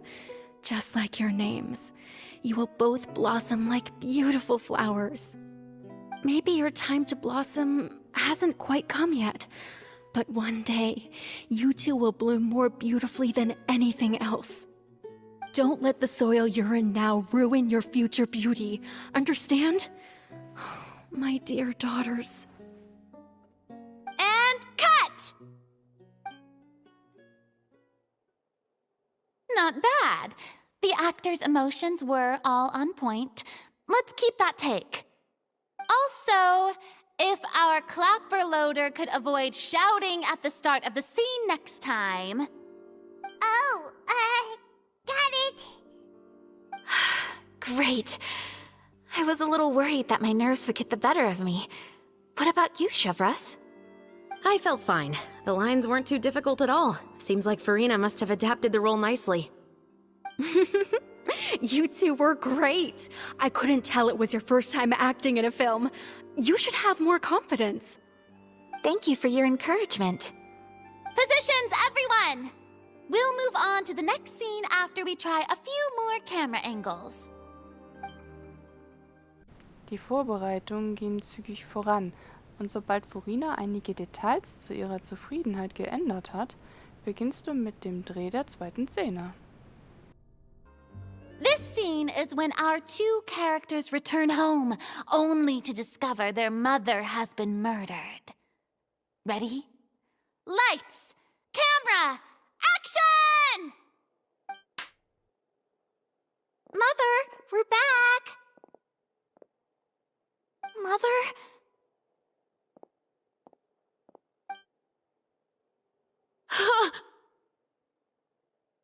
What's wrong, Tulip? Iris, stay away! Huh? Why? What's... Mother! Mother... She's... Huh? There's poison in this cup. Huh? I could have sworn I've seen this kind of cup before. Those aristocrats. They didn't even try to cover up their actions.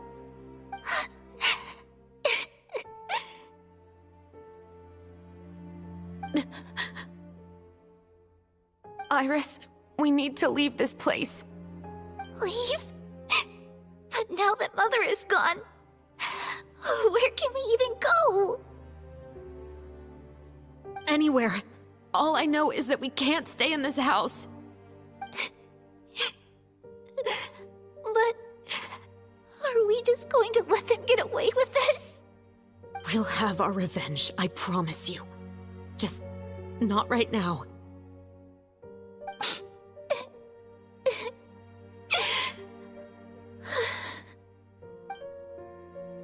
Come on, let's go.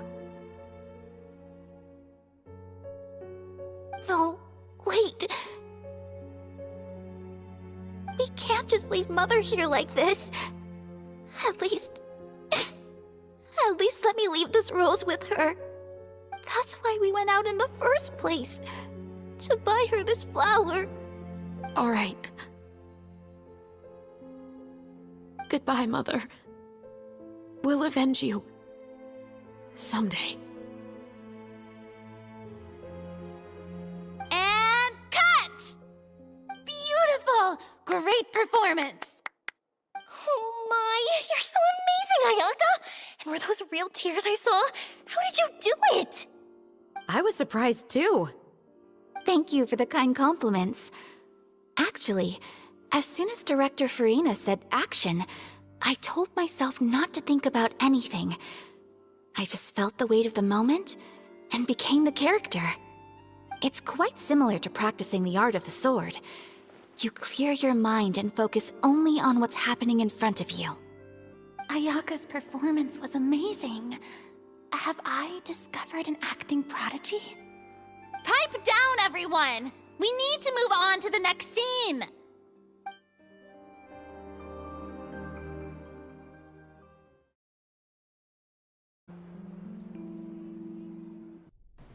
Ein ganzer Tag mit Dreharbeiten am Set geht rasch vorüber.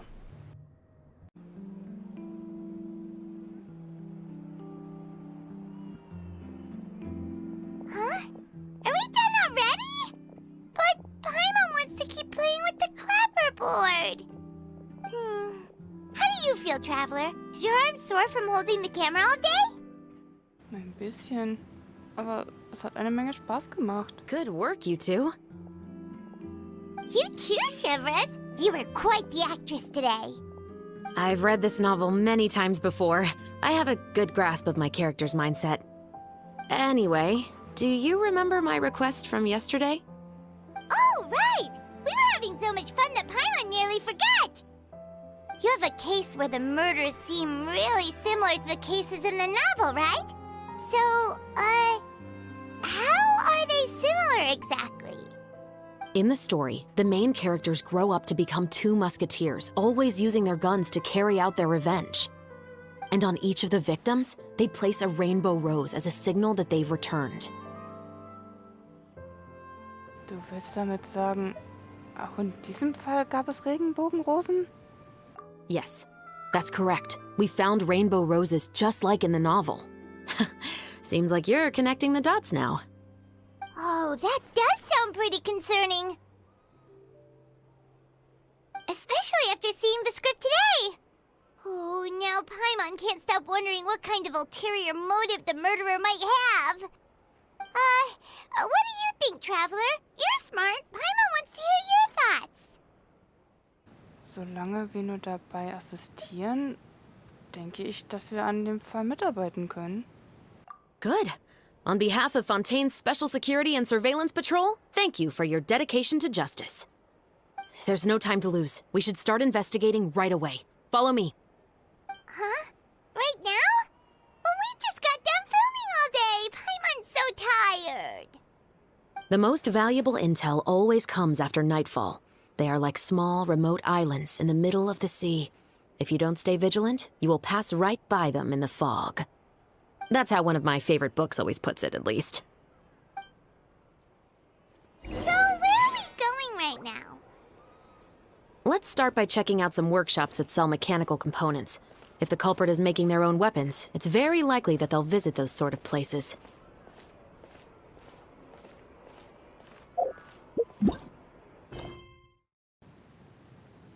Fiktion und Realität innerhalb und außerhalb des Rahmens. Rosen und Musketen, 2. Akt.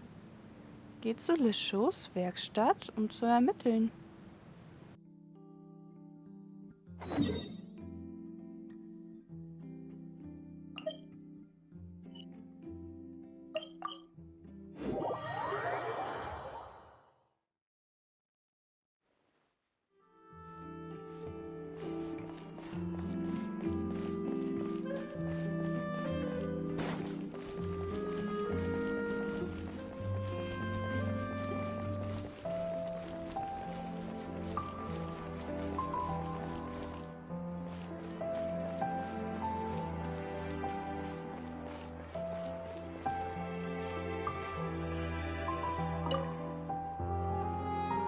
Welcome to Le Chaux' Clockwork Workshop. How can I help you?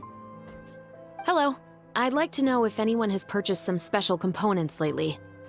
Special components? Sorry, could you be more specific? I mean the kind of components that aren't typically used for clockwork toys, but for firearms. Huh? For firearms? No, we don't sell those sort of things here. Don't misunderstand. I'm not here to cause any trouble. We are merely investigating a case, and we're hoping that you could cooperate. Well, to be completely honest, I'm not even sure what kind of components that would entail. Has anyone ever purchased components here as an individual rather than on behalf of an organization? We have a lot of customers who buy toys, but those who buy components are all regular customers who buy in bulk on behalf of their organization. Is that so? I understand. Thank you for your cooperation. You're welcome. It's the least I can do.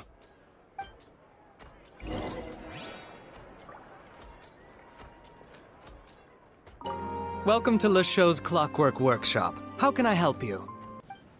Bis bald. You're welcome. It's the least I can do.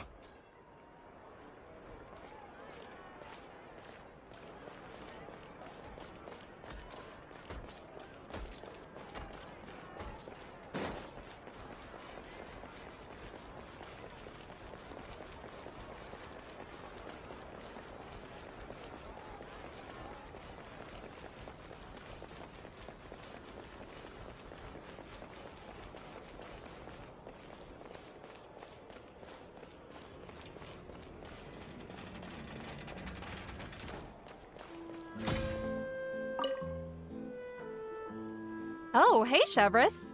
Run out of oil for your musket again? Hello, Estelle. I want to know if anyone has come to your shop recently to order some firearm components. Oh, is this another case? Let me think. I don't think so. Some people have requested that I make some prop guns for the Fontinalia Film Festival, but I refused all of those requests. Oh? Why's that? Because there's no profit! I only make things here that can do some real heavy lifting. I don't have the energy to make some new molds just for the festival.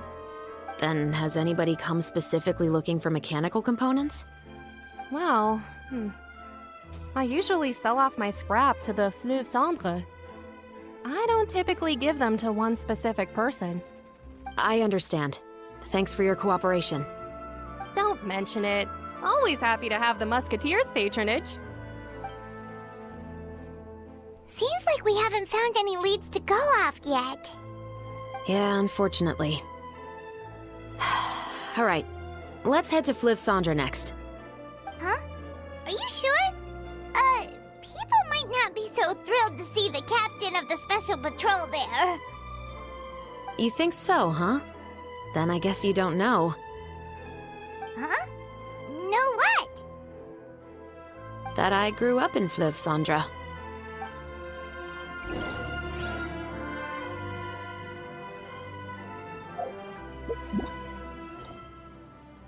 Geht zum Fluss Sandra, um zu ermitteln.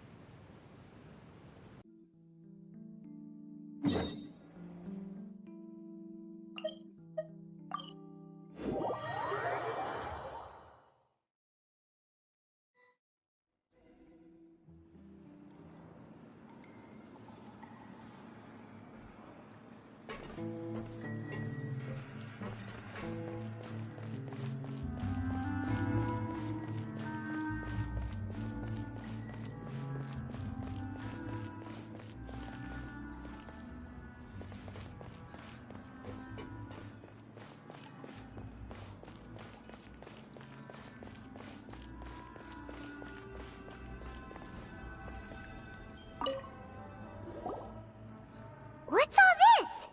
Some broken planks and barrels, as well as some liquor bottles? Yes, but have a closer look, Paimon. Even though somebody has purposefully tried to clean them up, these are obviously marks from musket bullets. In other words, someone was here trying to improve their shot. They were using the barrels and bottles for target practice. Could it have been the killer? Your guess is as good as mine. Although many people at Fleuve Cendre own guns, few hide the fact from others. And even fewer would go to such lengths to hide markings from practice shots. Anyway, let's go. There might be more to this.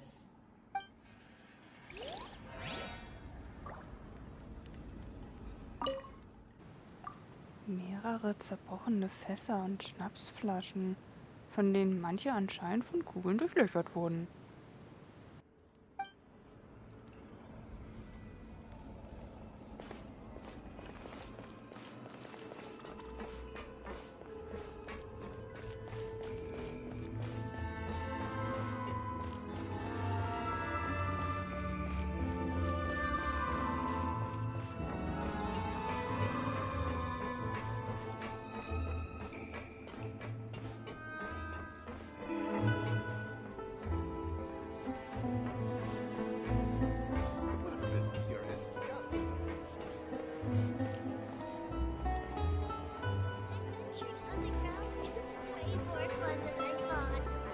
Guess I'm finally on the right path. It's been a while, Tetro. Please, just get on with your request. I want to know if you've heard anybody talking about muskets lately. Information isn't free, you know. I've heard that bandits have been extremely active in the countryside recently, and they've been affecting the delivery of goods to Poisson. I can allocate some more manpower to help out with that problem. What do you say? You're still as helpful as ever. One of our men got drunk at dinner about a month ago and lost his gun. 3 days later, it turned up in the corner here. What's weird about that? He just forgot where he put it, right? This is Fleuve Cendre, my friend. Anything of value left in the tavern won't ever make it to the next day. But that gun turned out to be an exception. It didn't get any new wear and tear on it, and didn't even appear to have been fired. We were quite mystified as to what could have happened. I suspect it came back because the weapon was already known to the guards. You mean, A criminal was afraid the Marechaussee Phantom would use the shot marks to track them down? Maybe. But if that's the case, the culprit really took great care to avoid getting caught. I didn't say anything about a criminal. In Fleuve Cendra, knowing who was killed is as easy as knowing what clothes you're wearing today. It's the guy living in the East Side, isn't it? I've never liked him. Every time he's here, he just orders a drink and sits there with a nasty look in his eyes. So, who was the one who lost the gun in the first place? Don't bother. Even if you ask, he wouldn't admit to owning a gun to some strangers. Not to mention the captain of the Special Security and Surveillance Patrol. He's right. I know you grew up here, Chevres. Even though you're on good terms with the Spina, you've still been gone too long. Not many people know you here now, and a lot of people don't like the Special Patrol.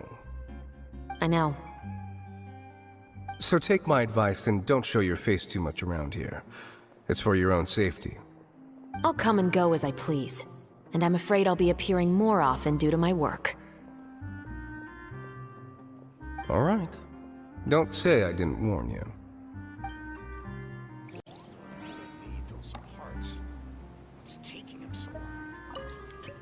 Hast du irgendwelche Probleme? Ich kann sie lösen. Hier, stör dich nicht weiter. Ihr stört doch nicht. Wir helfen uns ja alle gegenseitig.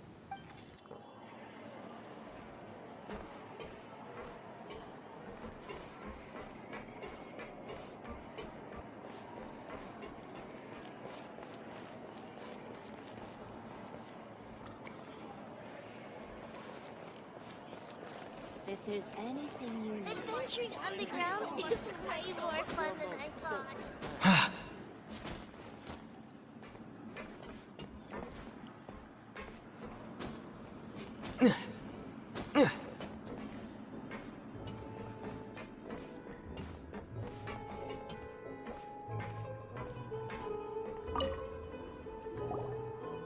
Hello, I'd like to ask some questions. I don't know anything. Don't worry, I'm not here to arrest anybody. You say that now. It's the truth. Here, take this as my guarantee. Wait, did Paimon just see what she thinks she saw? Is the captain of the Special Patrol bribing a citizen? Shh. Seems you're different from the other guards. What do you want to know? Have you heard anything related to muskets in Fleuve Cendra lately? Anything at all? Muskets, huh? All I know is that about 2 weeks ago, we started hearing some loud noises at night. So loud that it's been waking me up. Were they gunshots? Possibly. It's hard to tell around here. Someone's house collapsing, a pipe exploding somewhere, it's all the same. But the noises I'm talking about definitely happened after I fell asleep. Do you know where the noises were coming from? I don't remember clearly. Is it that you don't remember, or that you need to think about it some more? You tell me. Then please, think about it some more. She's giving her even more Mora! Ich hab nichts gesehen. The noises came from the end of the Southern Waterway. I came out and had a look for myself when I wasn't sleeping well, but I didn't dare get too close. That's all I know. All right, I'll take your word for it. Thanks for the pat de fruits.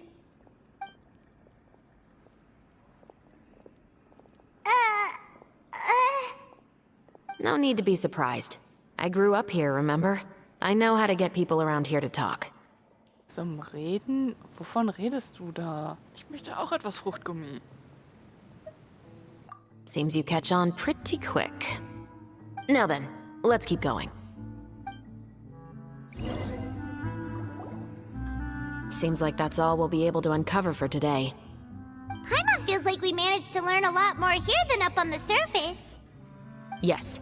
Assuming that everything we found is indeed connected to our suspect, then their timeline was probably something like this. A month ago, our suspect found a gun and took it home to disassemble it. Once he'd figured out its mechanics, he brought it back. In the following weeks, he used some parts to create his own makeshift musket, and took it to the Fleuve Cendra for target practice. Then, A few days ago, he found his target and carried out the murder. Once the deed was done, he left a rainbow rose on the body, just like the scene in the novel. That all makes sense to Paimon, but we're still no closer to figuring out the killer's identity. Über den Gestorbenen. The deceased was a resident of Fleuve Cendre. It said that he was a poor, solitary man. Das Opfer im Roman war jedoch ein Adliger. Yeah, that's also something I'm trying to figure out. If we are indeed following the novel, and there's a story behind the murder, then this murder should be an act of vengeance. But according to our investigation, the deceased didn't have any enemies. He was no saint, but no one's heard of a rival who hated him enough to shoot him dead, much less care to leave a rose on his body.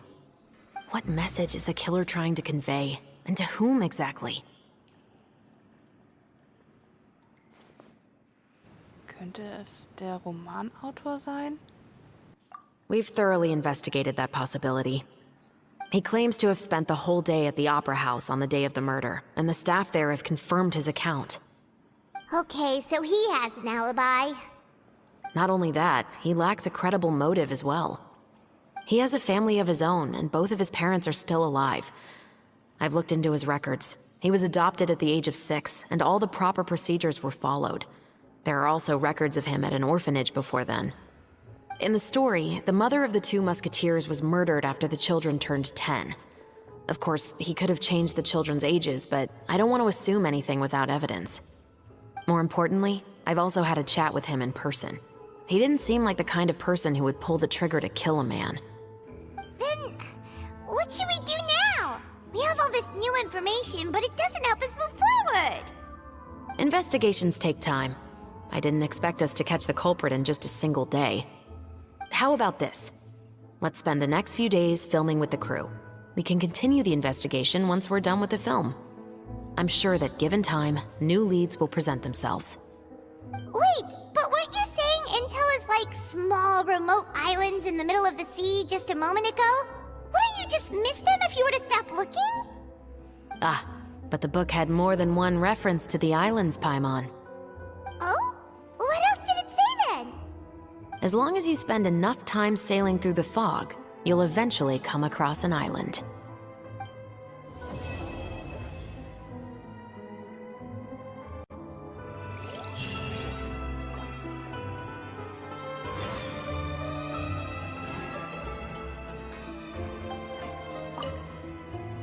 What? Never thought that the captain of the security and surveillance patrol could come from the Fleuve Cendre? Ehrlich gesagt bin ich ziemlich schockiert. Honestly, I'm pretty shocked too. There used to be a time when I thought I would never be able to join the guards.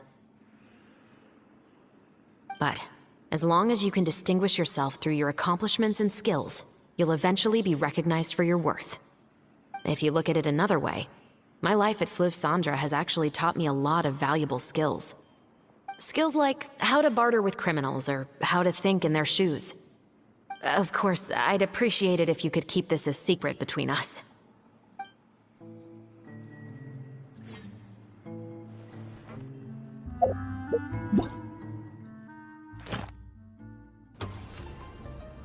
Rosen und Musketen. Testaufträge. Fiktion und Realität innerhalb und außerhalb des Rahmens. Die Dreharbeiten beginnen reibungslos und die Handlung, die von der Kamera aufgezeichnet wird, scheint sich irgendwo außerhalb des Bildes abzuspielen. Die einsame Insel betrachtet durch den Nebel. Die einsame Insel taucht still aus den dunklen Nebeln der Nacht. Doch wohin soll sie euch führen?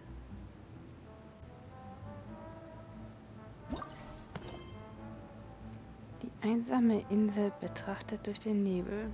Rosen und Musketen, 3. Akt. Warte bis morgen früh, 8 bis 10 Uhr.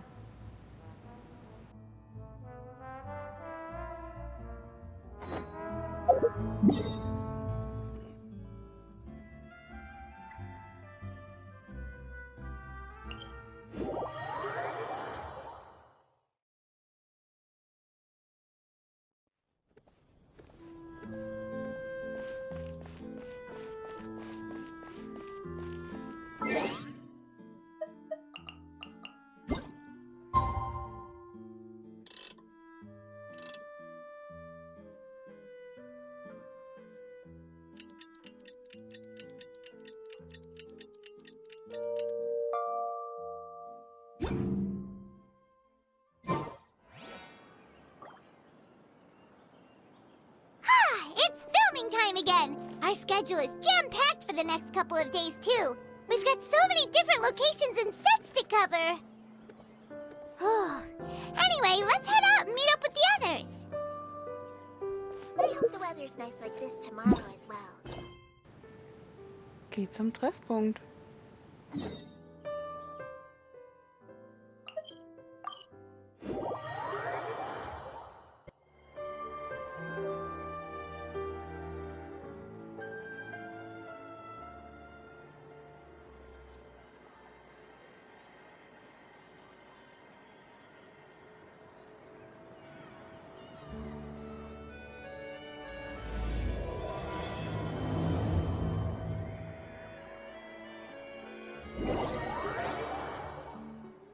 Sowohl der Filmdreh als auch die Untersuchung des Verbrechens machen in den folgenden Tagen stetig Fortschritte.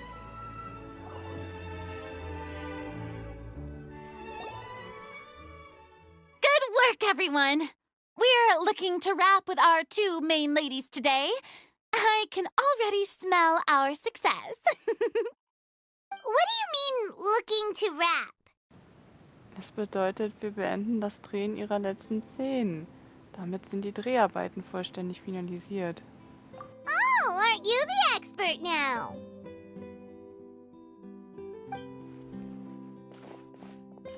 This upcoming scene is the two musketeers' final confrontation with the Baron. There will be quite a bit of action, but no choreography beyond what we've already rehearsed. Anyway, get ready. Lights, camera, action!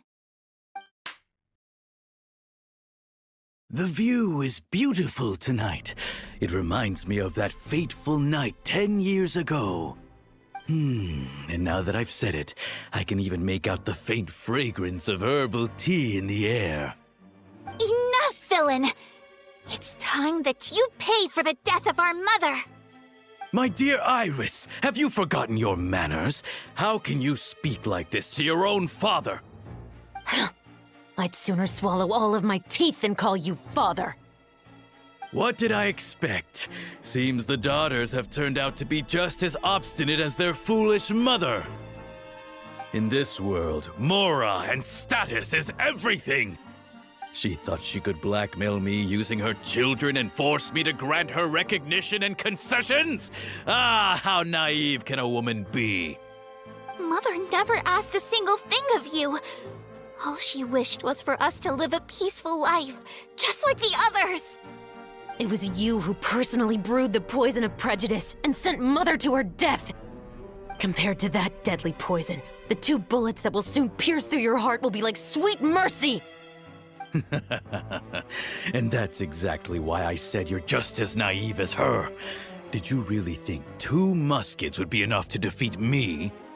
So let's see. What is stronger? Mora and power, or the 2 muskets in your hands?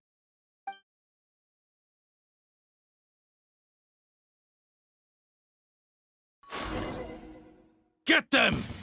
Tulip! There are too many of them! It'll be okay. We'll cover each other, Iris.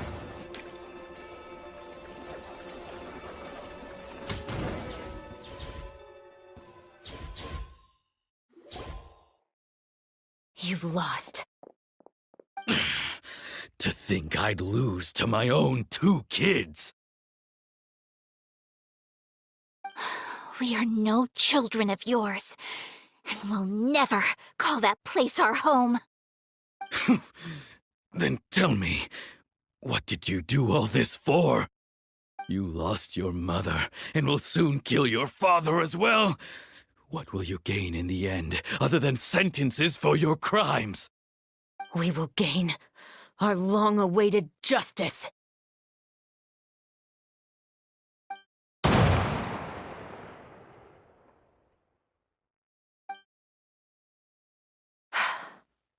It's over. Finally, it's over.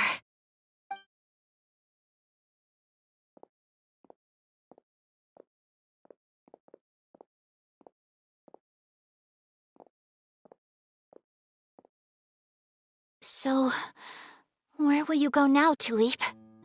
I'm not too sure, Iris. Maybe somewhere with lots of flowers? After all, Mother always did love going where the blossoms were. What about you?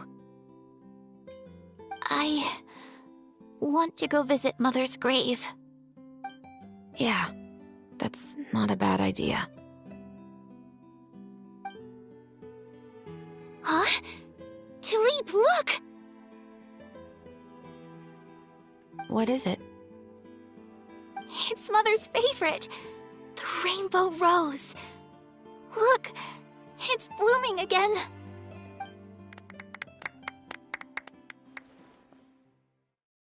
Excellent! That was beyond mesmerizing. Even I didn't expect the scene to go so well. And we got it in a single take. All right, everyone. We've got a wrap for Tulip and Iris. Congratulations, Ayaka and Chevres! Großartiger Auftritt. Gute Arbeit. Damit sind eure Dreharbeiten abgeschlossen. Thank you. I didn't expect our parts to wrap so quickly. I wish I could savor the experience for just a bit longer. Paimon totally understands. Paimon's not ready to say goodbye to the clapperboard either. Filming has really been a lot of fun. You were great too, Chevres. The way you said, long-awaited justice. It gave Paimon chills. That is indeed my favorite line in the whole book. I still remember trying to act it out in my room the first few times I read it. Whoa, Paimon would have never guessed you're that type. Who doesn't like stories where the guilty are punished and justice prevails over evil? Don't forget, I'm the captain of the Special Security and Surveillance Patrol. Captain, I have something urgent to report. Please excuse me, everyone. I'll be back in just a moment. It's okay, don't worry about us.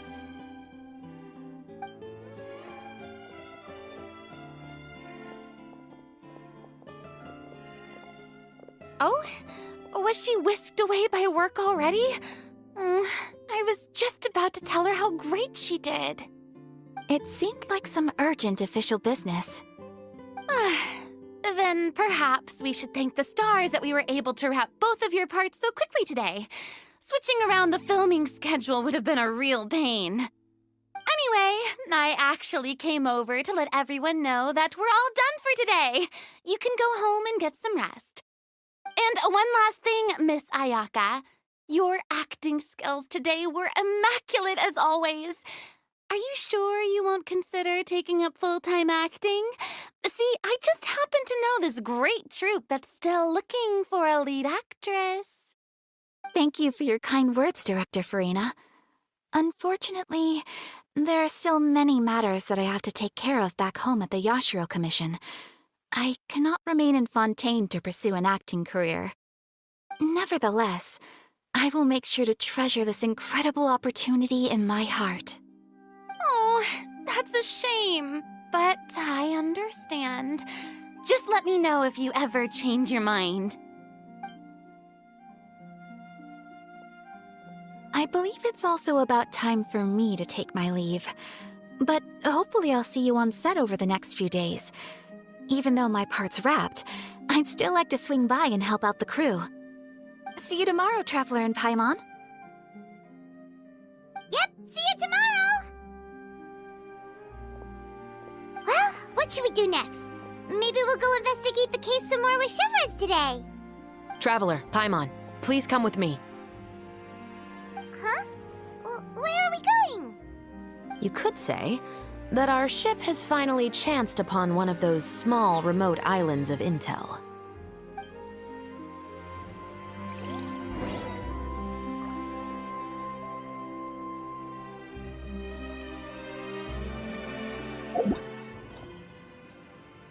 Rosen und Musketen, dritter Akt. Folge Chevres und untersuche den Hinweis.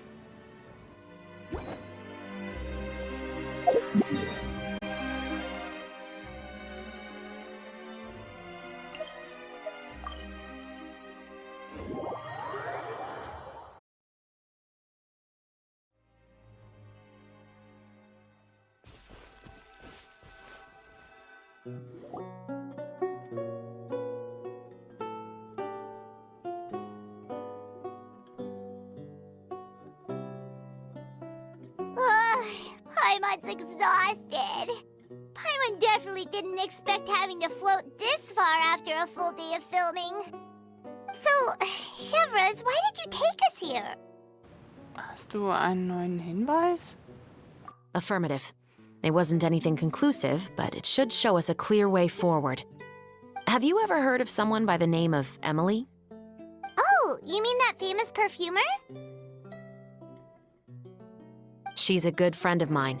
She's lent me her aid several times in the past to resolve some difficult cases. After I discovered the rainbow rose at the scene of the murder, I sent it to her. After all, she's probably the foremost expert on flowers and scents in all of Fontaine. And then? There was nothing remarkable about the flower or the trace amounts of soil left on it. But according to Emily, the rainbow rose left by the killer was derived from a very rare cultivar. Huh.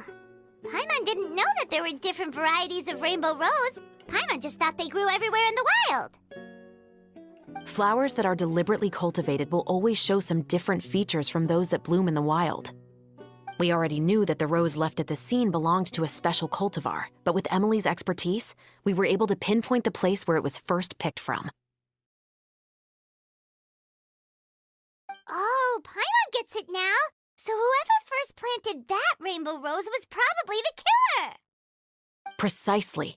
And after we checked what we learned against some sales records from the past, we discovered that there's only one person in all of Fontaine who could grow and sell this specific cultivar. Really? And who is it? It's the novelist. But didn't you say he had an alibi? To be clear, I haven't changed my mind about him. I still don't think he was the one who pulled the trigger. However, that doesn't mean the true culprit never visited him at his home or never purchased a rainbow rose from his garden. Whatever the case, we will have to confirm a number of things with him. So you mean the next place we need to go is... Yes, we're going to pay him a visit at his home.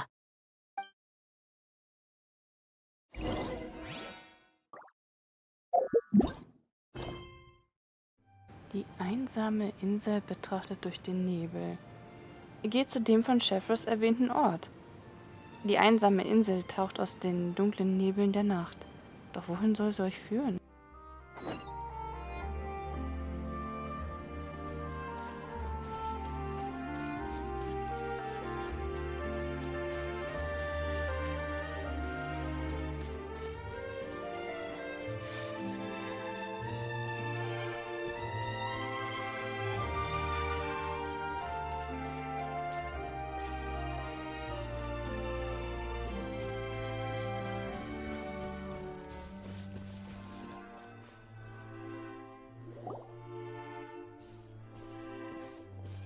That should be his house.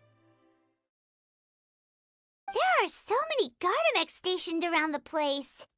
That's pretty unusual, right? According to what he told me last time we spoke, he hired them so he won't be harassed or disturbed. Huh. So there are a lot of flowers in his garden, but Paimon doesn't think we'll be able to pick one without alerting the Gardamex. Right, which is exactly why I think there has to be a special connection between him and the killer. So, should we knock? Just wait here for now. I'd like to take care of a number of those Gardamex first. But they're so far away. How are you planning to do that? Don't forget, Paimon, I'm actually the real-life captain of the Musketeers.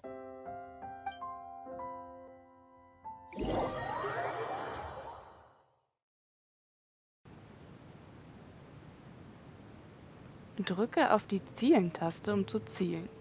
Ziele mit dem Mittelpunkt deiner Linse auf das Ziel und drücke auf die Schießen-Taste, um Kugeln auf das Ziel abzufeuern.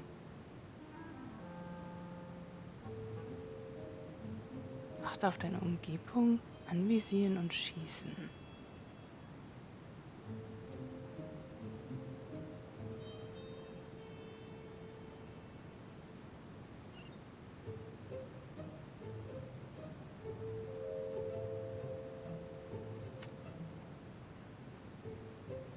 Besiege Gegner, nur von 3.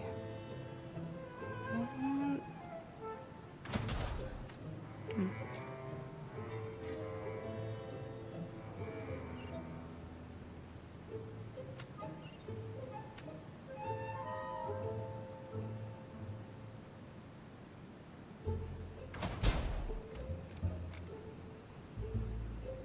keinen von drei.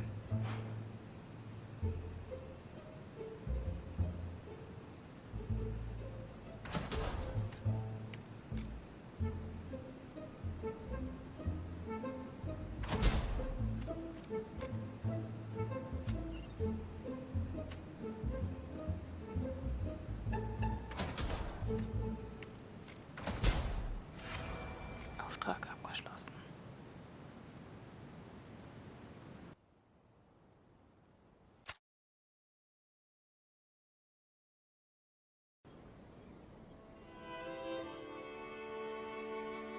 All clear.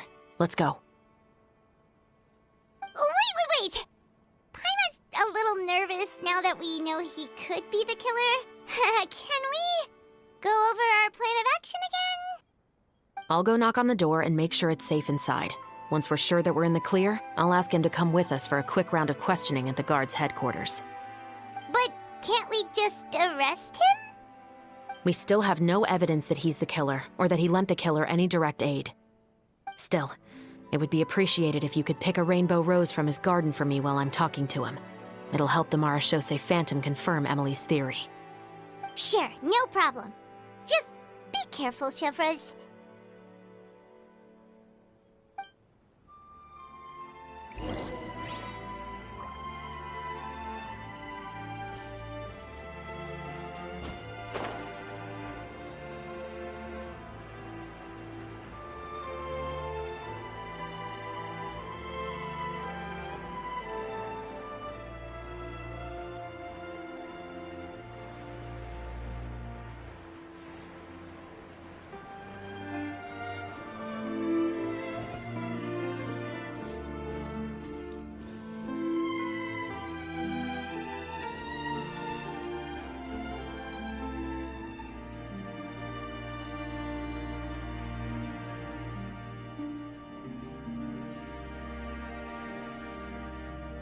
Excuse me, Mr. Baptiste, are you home? Who could it be at this hour? Oh, it's you, Officer Chevreuse. Would you mind accompanying me to the guard's headquarters, Mr. Baptiste? We would like to ask you some questions about a case. Oh, is it still regarding the murder case from before? I cannot confirm or deny that at this time. So it is then. Listen, I need you to come with me, Mr. Baptiste. Miss Chevreuse, I'll save you the trouble. Oh, and you two over there? There's no need for you to pick my flowers either. It's not time for them to bloom yet. Oh! Okay.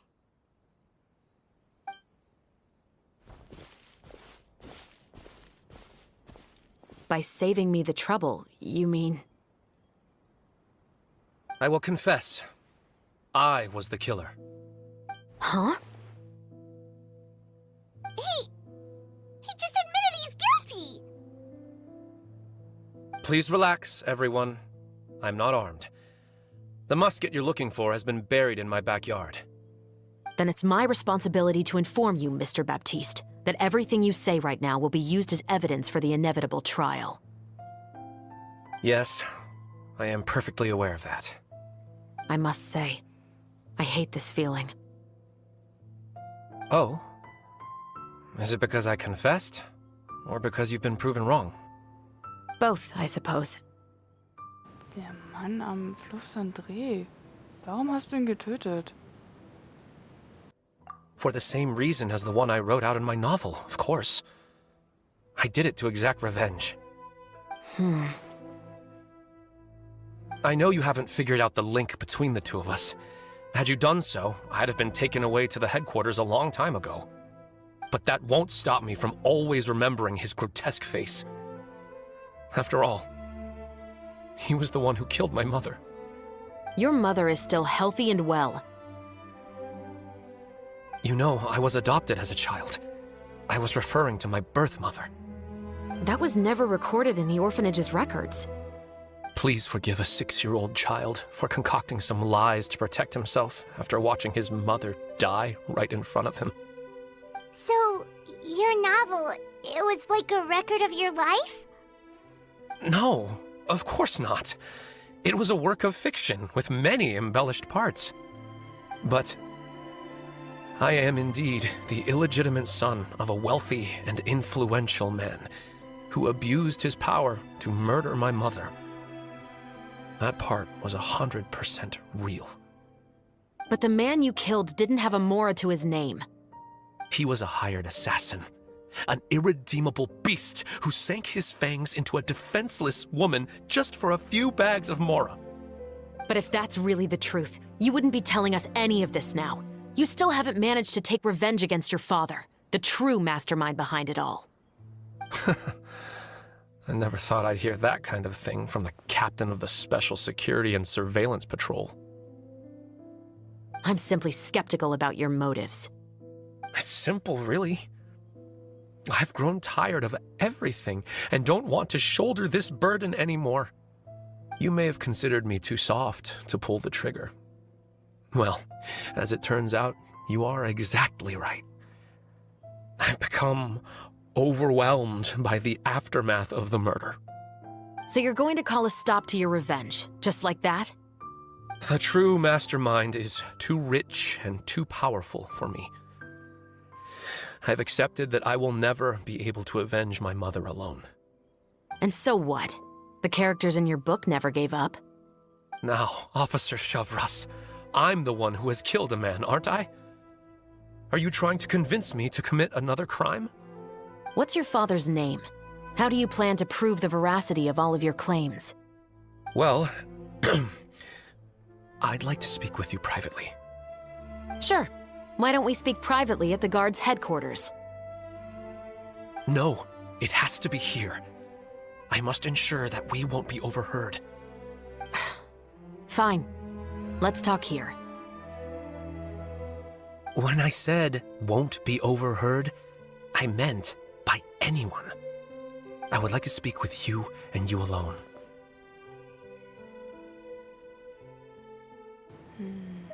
Wir können zuerst woanders hingehen.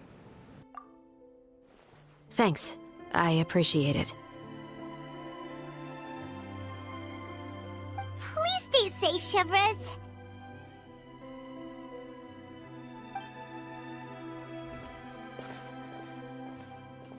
All right. Let's hear it. Will you really believe what I'm about to say? Well, that depends on what you're going to tell me. Fair enough. Fair enough. Then listen closely.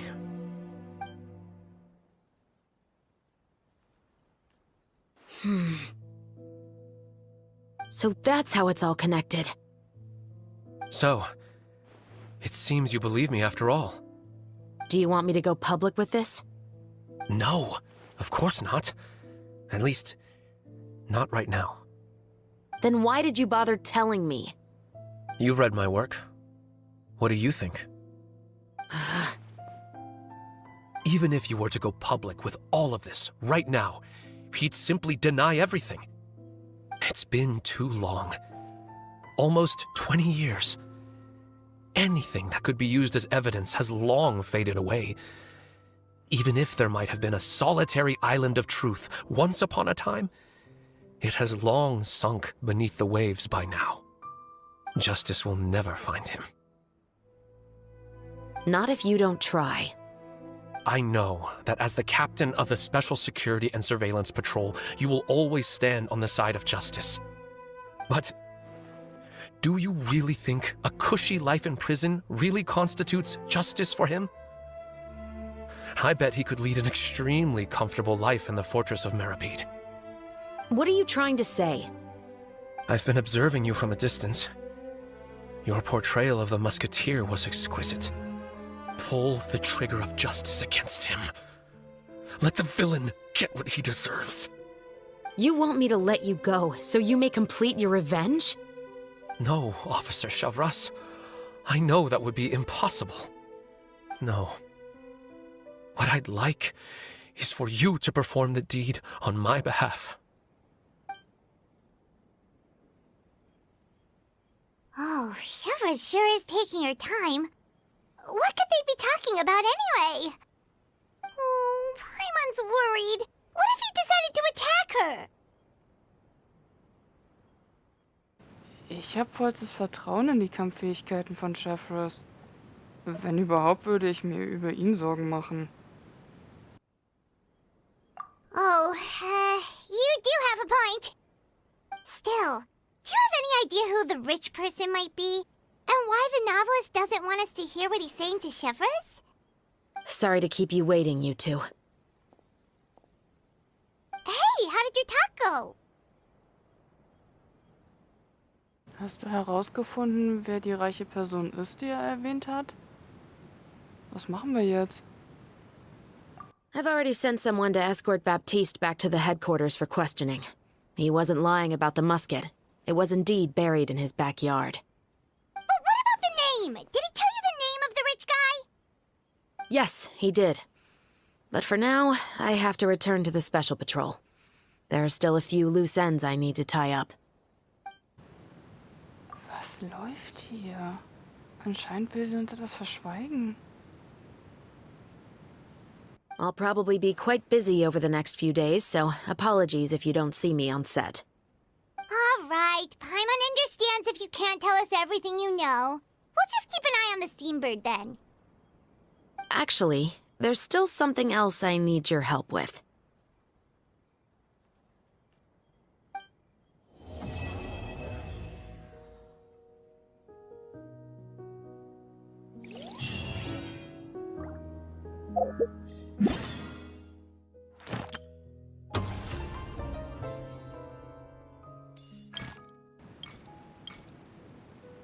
Die einsame Insel betrachtet durch den Nebel.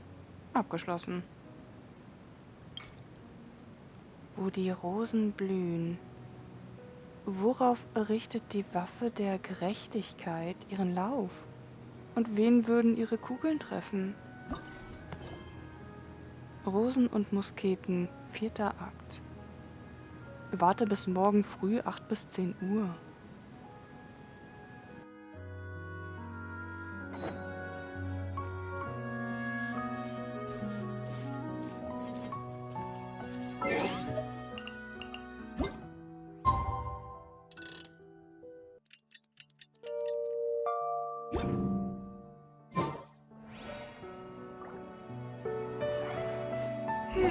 We haven't seen Chevres since that night at Baptiste's place. Well, guess there's no point in worrying about it now. Let's go join up with the others.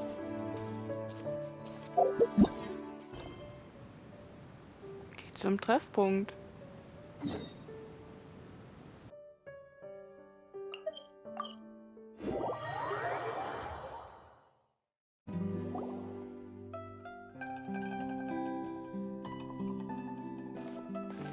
Good morning!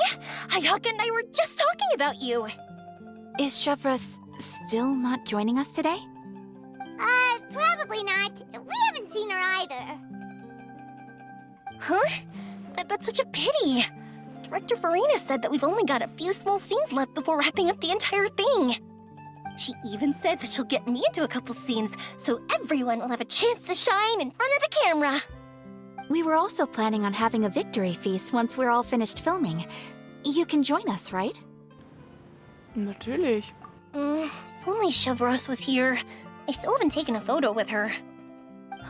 I'm afraid that can't be helped. Those special patrol folks are like phantoms when they've got a case on their hands. But to be honest, I'm even more concerned by what I read in the Steambird earlier this morning. It said that the killer in the murder case was none other than the author of the 2 Musketeers. Oh yeah, I heard about that too. He came forward and confessed his crimes, but gave no explanation as to why he pulled the trigger. We didn't know about this case at all when we joined the film. Is it going to affect the reception of our work? From a pure publicity standpoint, this will draw a lot more attention to our film. I have to say, though, that no director can be perfectly comfortable with garnering attention through means other than artistic skill. To be fair, I feel like that ship sailed the moment you allowed yourself to be named as the director on our posters. It's not my fault that I'm super popular. What was that saying again? My popularity has, Sunk to an all-time low?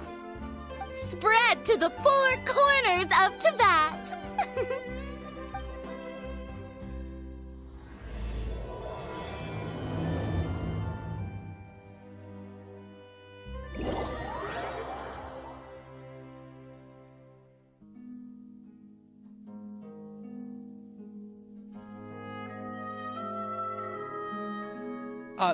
Excuse me, everyone. Xavier! Feels like it's been ages since we last saw you. I've been talking nonstop with the Film Association, and I'm absolutely swamped trying to coordinate the film's marketing. So forgive me for not being around more often, but please believe me when I say that I will make sure everyone's hard work gets the exposure it deserves. Oh, seems like you've been fighting your own battles. Yes, that's one way to put it. Oh, and before we begin the final round of filming, please allow me to finally introduce you to the original investor of our film, Mr. Morris. A pleasure to meet you all. Yes, glad to make your acquaintance, Mr. Morris. We've heard about the issues you've encountered with your financial situation, and genuinely hope that things have taken a turn for the better. Oh, well, the situation has, indeed improved somewhat. Don't worry, Mr. Morris. Accidents and last-minute challenges happen all the time. There's no need to blame yourself over it. The good news is that we're almost done filming now, and I would even say that this is the best story I've ever seen! Is that so? I say that's great news. All right, now that we've gotten all the pleasantries out of the way, let's get the show on the road. We'll mostly be filming typical people and scenery from the streets today to improve the sense of environmental ambiance in some parts of the film. Oh, and there'll be a cameo for Mr. Kamisato and Miss Yoimiya as well. They'll be used to show outsider perspectives on the fates of the two musketeers. That's right. Ayato should be here any minute. Excellent! Then let's start with the scenery shots. Camera and clapper loader, you're up. Yep, we'll be ready. Remember, all we need are some wide zoom shots of the streets. If you happen to find some particularly lovely patches of flowers and grass, feel free to grab some close-ups of those as well. Ready? Lights! Camera! Action! Okay, now move the camera slowly. Try to focus on that flower. What's wrong? Just adjust the focal length a bit. Something the matter? Die Kamera scheint ein Problem zu haben. Sie funktioniert anders als sonst.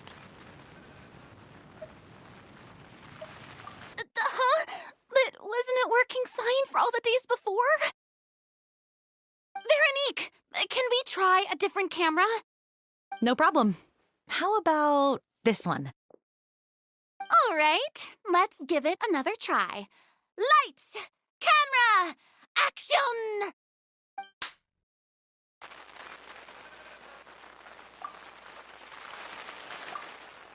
Don't tell me. This one is broken too?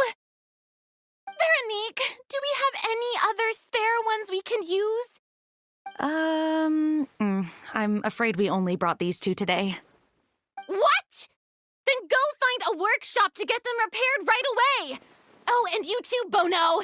Go find our spare camera in the warehouse and bring it back to the set! On it. Greetings, everyone. My apologies for the delay. Is something the matter, Ayaka? It seems like there are some issues with the filming equipment today. We're stuck for the moment. I see. Well, let's not just stand here twiddling our thumbs. Actors, to the makeup booth. We'll start on the next scene as soon as we get a working camera. Nach einiger Zeit kehrt Veronique mit einer reparierten Kamera zurück. The people at the workshop told me that the part which holds the lens in place seemed to have fallen off. That's super strange. It was perfectly fine just yesterday. Well, no time to dwell on that now. Let's get back to filming. Ahem! Quiet on set! Places, everyone! Lights! Camera! Action! By the way, have you heard about that recent murder case? Yes, I have. It seems that they've caused quite the commotion in the city. I heard that the chief of the guards is so mad about not catching the culprit that he's about to explode. Oh? I find that quite hard to imagine, considering how he already looks most days. Director, we have a problem. Oh, we're in the middle of a take! Couldn't you wait until we wrapped up this scene? No, Director, our film, all the finalized film that we've been keeping in the case has disappeared. Oh, wait, well, what did you say? Mr. Bonneau, please take me to where the film was kept right away. I'm coming too. No, Yoimiya, you have to stay here. Oh. Okay, listen up. Everyone who's not working on this current scene can go with Bonneau to look for the film. Everyone else, stay put and wrap up the scene. Unbelievable. How could all these problems happen in just one day? Nach einer Weile. We're back. How did it go? Did you find the film? We found it in the sewers. Huh? In the sewers? Is the film still okay? We discovered it just in time, so we should still be able to salvage it. The others are checking now to see if we lost any specific scenes. Oh, you scared me for a moment there. I nearly thought we had lost everything. I really don't want to experience that feeling of despair again. Okay, but who could have stolen the film and dumped it there? Could it be, some competitors working on other films? But if they wanted to harass us, why wait until the last day? Okay, we don't have time to really look into it right now. Let's strike while the iron is still hot and wrap this thing up once and for all. Yeah, let's finish it. Dank der Bemühungen aller Beteiligten könnt ihr endlich die letzten Szenen des Films abschließen. Auch wenn während der Dreharbeiten unerwartete Umstände eingetreten sind, habt ihr sie alle gemeistert. I would like to officially announce that our entry to the festival, The Two Musketeers, has now concluded filming! Paimon is spent. It's so late already. Even though the filming process proved to be extremely challenging, everyone provided valuable and unique contributions to the final product. Thank you all for your dedication and support. And just like Director Farina, I would also like to extend my most heartfelt thanks to all of you. Really, you've all helped me so much. All right, let's save the awards speech for later, and hopefully also get some rehearsals in before the real thing. Anyway, now it's time to party! Let's all make our way to the beach and have a celebration feast so loud and fun that even the blubber beast will want in. Party, party! Paimon wants to party!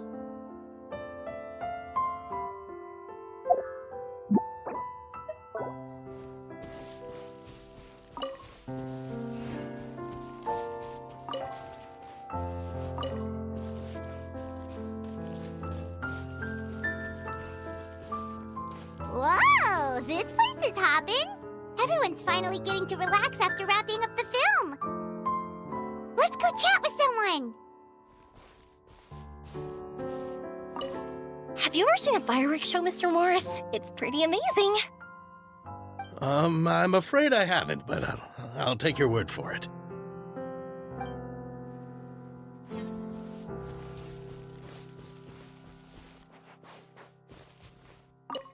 I was thinking, if this film turns out to be a success, could I ask the two of you to stay and be a part of my crew? Of course, I'll definitely increase the pay for next time. I'd be more than happy to, Mr. Xavier. Thank you for the offer, Mr. Xavier, but I've made some plans to go on a journey to the other nations once the festival is over. Is that so? Well, then in that case, bon voyage, Miss Veronique. Please feel free to get in touch once you've returned to Fontaine.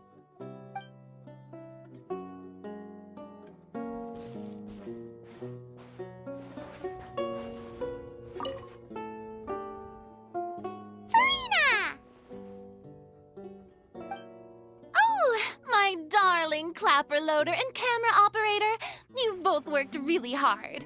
Paimon thinks you worked even harder than us. Honestly, Paimon was getting a little tired of playing with the clapperboard by the end of it. Worst of all, Paimon started having dreams of you shouting, "Lights, camera, action!" into Paimon's ears. The actual dream can't even start until you've yelled that. Hey, if anything, shouldn't I be more grand and delightful than your dreams? We've been through so much together, and that's how your brain remembers me? That's not Paimon's fault. We've just used the clapperboard too much lately. Anyway, what's most important is that we've wrapped the film. I'm pretty confident that we'll take first prize. Du sprichst vom Furina-Preis? Hey, no need to mention the official name. Wait, now that you mention it, if we did win the prize, would Furina just get a statue of herself? Come on, I don't need that kind of attention. Xavier can accept the reward on our behalf. But just imagine! Furina accepting the Furina Award and holding a Furina statue. I'm going back to my dessert now. You all can keep discussing that on your own.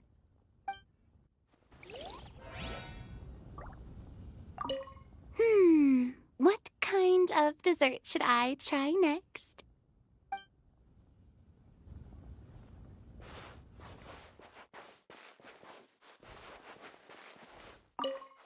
Oh, this is turning out to be quite the party.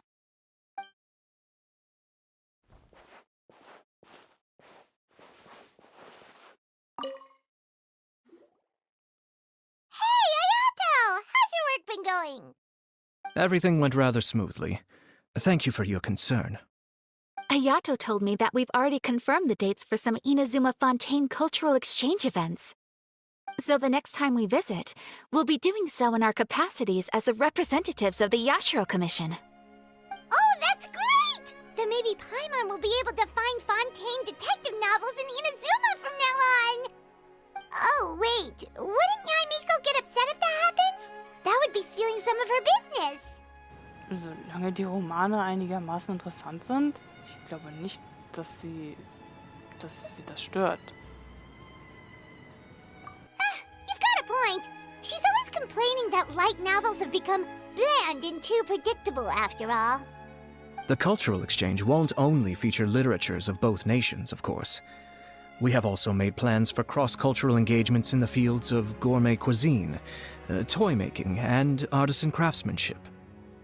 Whoa! Paimon's getting super excited now! When the time comes, be sure to visit and participate in all the events.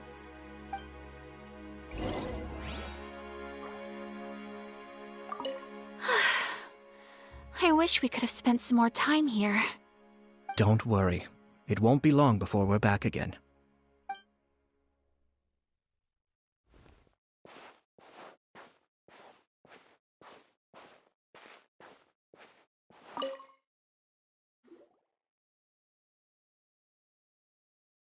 Chiori!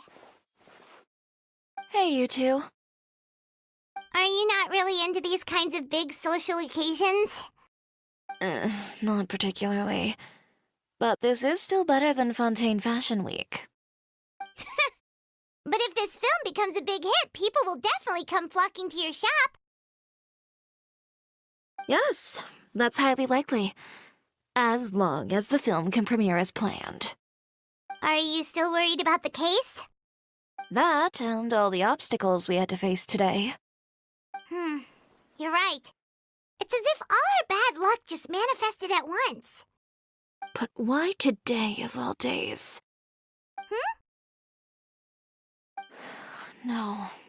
No, it's nothing. We've already delivered the film to the editors, so there should be nothing more to worry about. How are you doing, Mr. Morris? You having a good time? Well, you could say that. Do you happen to know when the party is scheduled to end? Judging by how much fun everyone's having, I'd say probably not until well after midnight. Is there something that you still have to take care of at home, Mr. Morris? Oh, well, I'm just not a late night person, so I might take off shortly. Oh no! Silly me. I almost forgot something super important. Oh, what is it? I prepared a whole batch of fireworks for the party, but I forgot to bring them over from the warehouse. Fireworks, you say? That's, truly a pity. Sorry things didn't go as planned. Could you help me carry them over, Mr. Morris? I won't be able to fetch all of them by myself. Me?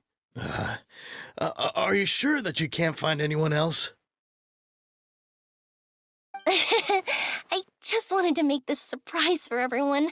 The warehouse isn't far from here. We'll be there in no time.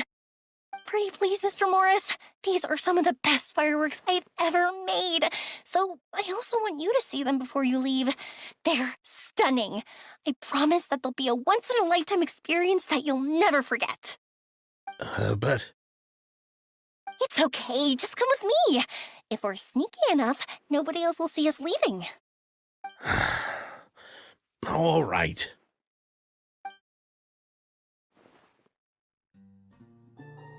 The warehouse is right over here.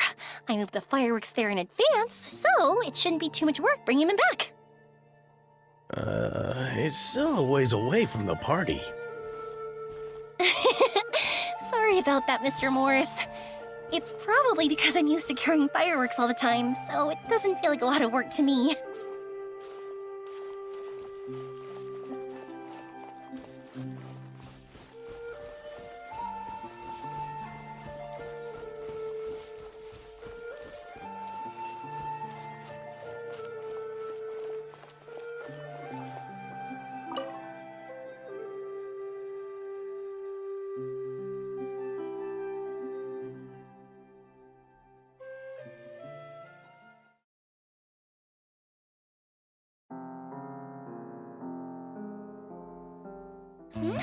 It's dark in here. Wait here, Mr. Morris. I think the light switch should be somewhere over here. Why did I have to get roped into this? What was that?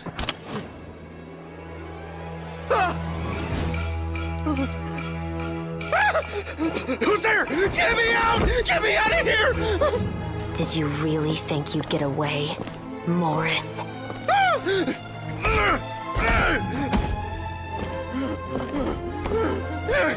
You've got the wrong guy! It wasn't me! I'm not the killer! You know, Eliza died a far more heroic death than this. She fought your assassin to the end, to save the children she had hidden beneath the floorboards.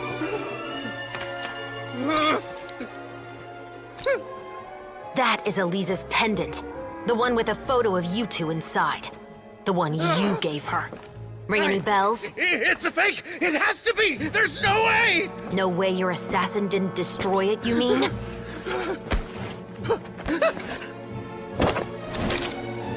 Did you ever love her, Morris? Or was killing her always the plan? No, please. Listen to me. I told Eliza to keep us a secret. I paid her plenty for her silence. I never thought she'd keep the child. Everything was gonna come out, and I had no choice. She'd force my hand. No! I'm begging you. I have money. Just name your price, please. You can keep your Mora, and you can go to hell.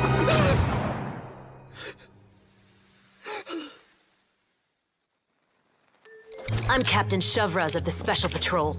Morris, you're under arrest for Elisa's murder. Huh?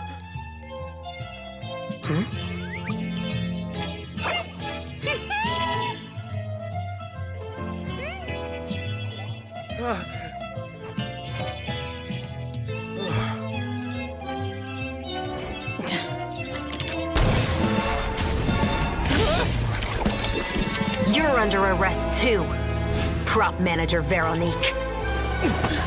Or perhaps I should call you the Second Musketeer.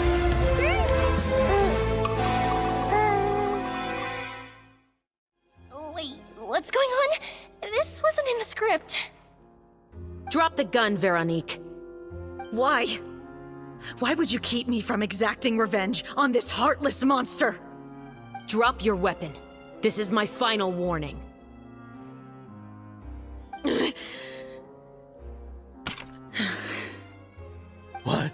What is going on? Do I have to spell it out for you, Morris? Everything that took place just now was staged to get you to confess the truth. But this last part is all improv, of course.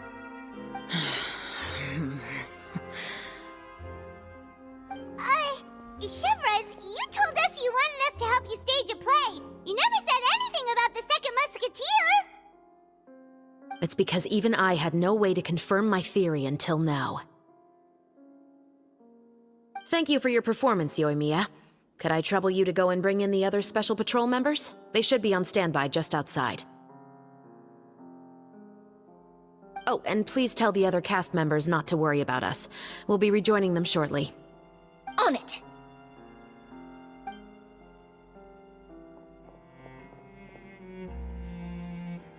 So what do you think, Morris?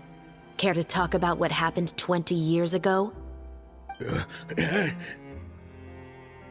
My patience is limited, you know. Don't force me to take you back to the interrogation room. I'd wager that you wouldn't last for more than a minute in there. With the recording we made, you have no chance of winning in court. Cooperating with us now is the most practical move. All right. I'll talk. I hired an assassin to murder Elisa. She once worked as a maid on my family's estate. She was very beautiful, and after some time I fell for her. We kept our relationship a secret and carried out an affair for some time, but it wasn't long before she became pregnant. And if my parents ever found out, they would have stripped me of my inheritance and status, driven me out of my home. I also didn't expect Elisa to insist on bringing the pregnancy to term. She even asked me to leave my family and travel far, far away with her. She believed that you were truly in love with her. I didn't have a choice. I gave her a large sum of mora, told her to leave the family and to get rid of the baby. But then years later, she sent me a letter. There were photos of 2 children, and she even asked if I could find some time to visit them. Huh? 2 children? Paimon thought Baptiste was the only... you mean... Even if she had the children against your will, you could have just ignored the letter entirely. Why kill her? I had just gotten engaged to be married to an heiress from another wealthy family. So if anyone were to find out about Elisa, my life would be completely ruined. I didn't have a choice. No. You always had a choice. You just made the wrong choice. Again. Do you know how it feels to watch your mother be killed right in front of you? My brother and I were hardly even school age yet. We were hidden beneath the floorboards, grasping each other's hands like a lifeline. We were so terrified that we didn't even know we could ever take a breath. All we could do was to watch Mother try to fight back, and then collapse to the floor. Even after the assassin left, we were still too terrified to leave our hiding spot. We thought that he might come back. It was only until the next evening when we finally climbed out and gathered around our mother. But she had already become cold and stiff to the touch. You made up your mind right then and there to bring this case to light. Not only that, we resolved to get our revenge. And that's why you became the Musketeers. No, that's why I became a musketeer! The man from before was also killed by me. My brother had nothing to do with it. I figured as much. You did? I once told these two that he didn't look like a killer to me. His confession from that night also rubbed me the wrong way. I think what really tipped me off was, how could I not feel a sense of regret in him? Huh? He confessed faster than any criminal I've ever met, but he didn't say a single word about you. He insisted that he was the sole perpetrator in the case. But after the questioning ended, I disassembled the musket we dug up from his backyard, put it in front of him, and told him to reassemble it. Wanna guess how far he got?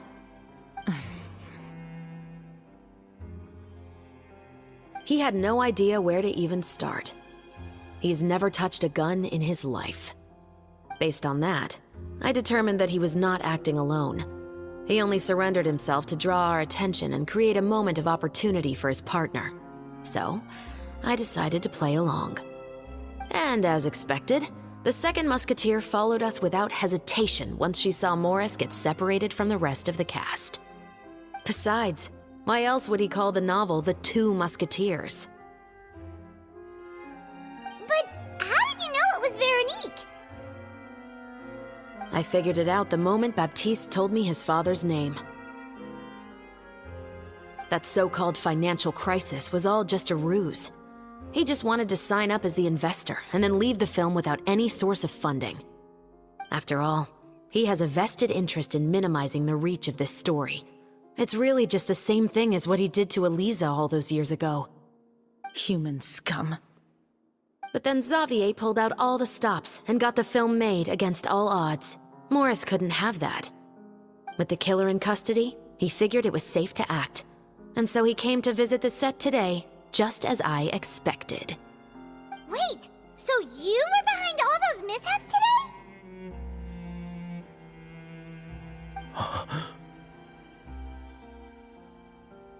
As for the identity of the second musketeer, I assumed they'd probably stay close to Morris and look for an opening.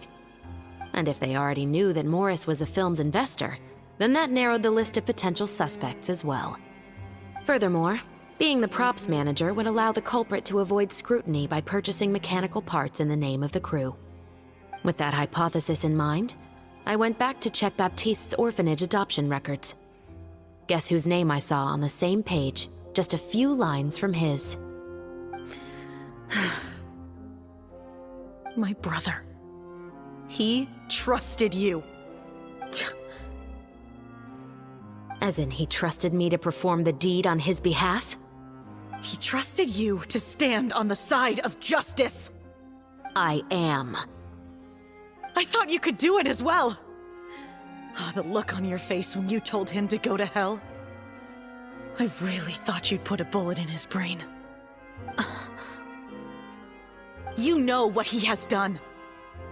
Are you telling me that you'd rather see him spend the rest of his life living like a king in the fortress of Meripede? I will never be able to forget the feeling of my mother's cold, lifeless hands. And you would call this ending fair? Is this what you call justice? I won't lie, Veronique. I did hesitate when your brother first told me about the truth. I wondered. I agonized over whether I should really put a bullet in his head. So why don't you? Because that should never be how justice is carried out in this world. Perhaps, to you, justice is simply reciprocated. An eye for an eye, and a life for a life. But everyone has their own understanding of justice. If everyone were to pursue their own definition of it, there would be no more order in this world. Today, you'll kill Morris, and tomorrow, his children may come for you. The world cannot render judgments based on a desire for revenge. That will only lead to a cycle of revenge. as well as the destruction of order and civilized society. Fontaine is founded on a set of laws and a standardized code of justice. That is why we are the nation of justice. But with all that said, I will promise you this. Morris will not lead a cushy life in the fortress of Meripede. Chevros, the rest of the Special Patrol is here. Thank you so much, Yoimiya. Letelier, Terena, please take them away.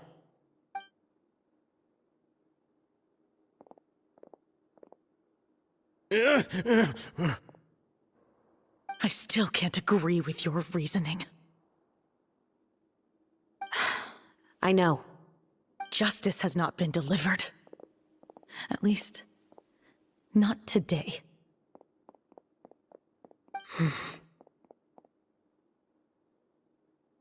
Chevros. Let's go. We should give an explanation to the crew. Alles in Ordnung? Ich denke, du hast richtig entschieden. Thank you for your concern. I'm fine. I'm just thinking about the things in life that have driven people to take justice into their own hands.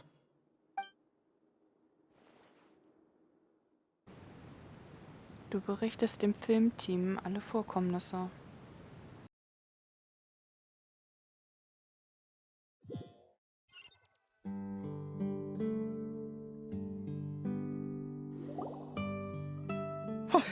Who would have thought Morris would turn out to be...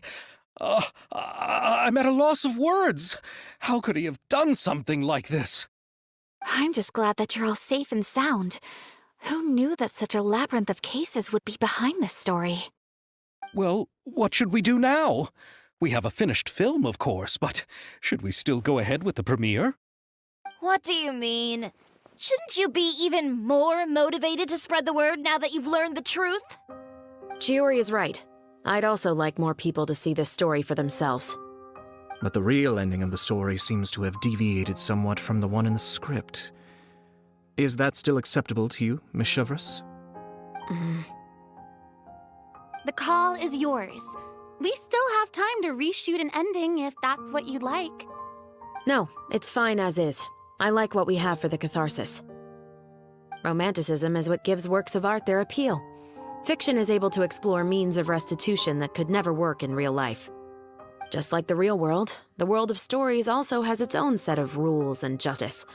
These different possibilities are what initially drew me to reading in the first place. Sounds good to me. I support your decision. What about Veronique? Will she be okay?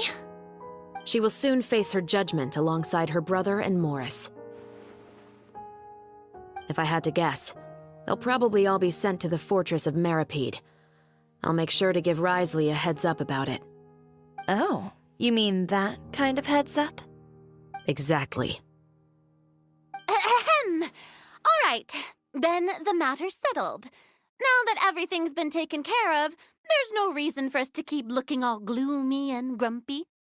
Let's get back to the feast and enjoy each other's company. We'll be starting the post-production process tomorrow. You should join us, Chevros. You missed the first few hours of the party, didn't you? All right. Count me in. Then I'll wait for you over there. There's still some good news that I'd like to share with Chevros. Traveler, Paimon, could you wait for me by the sea after the party ends? I'd like to go on a brief walk with the two of you. Selbstverständlich. Bis dann. Thank you very much.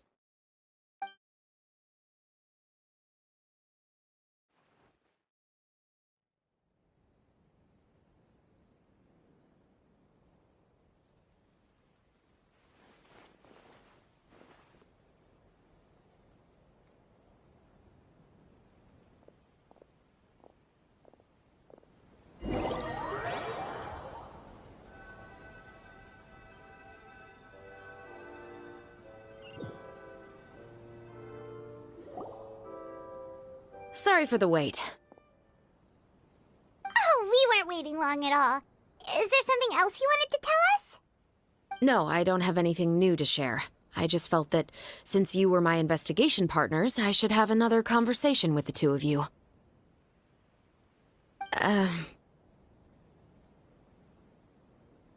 Traveler, How would you have responded to Baptiste's request if you were in my shoes?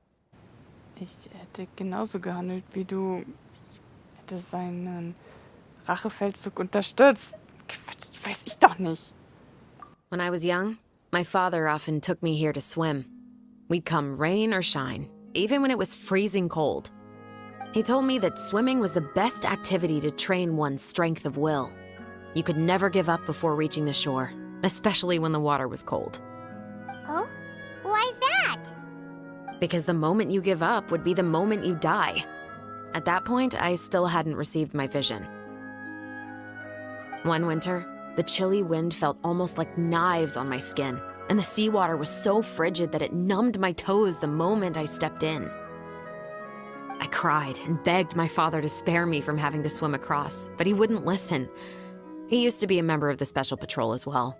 You could say it was his way of educating his children. That sounds awful. When he saw that I wouldn't stop crying, he just picked me up and tossed me into the icy water. The bone-chilling cold took away my senses. I couldn't feel anything but fear and rage. I waited for my father to save me, but one look and I knew he'd already started swimming for the opposite shore. I realized that if I were to give up, I really would die right then and there. I used all of my strength to try and catch up to my father. Those few minutes felt longer than my whole life up until that point. I did, however, make it to the other side.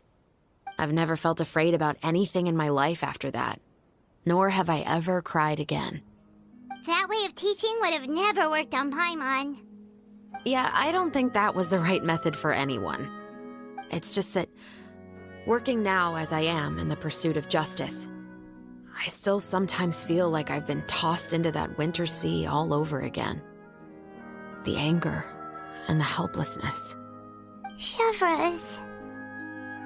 But the worse I feel, the more I know to never give up. The alternative would be to forever lose myself among the waves. Anyway, how about a race? Neither of us will drown, but we can still see who swims faster. Gerne. You guys go ahead. Paimon will grab the clapperboard to mark the start of the race. Bestreite ein Wettschwimmen mit Chevreuse.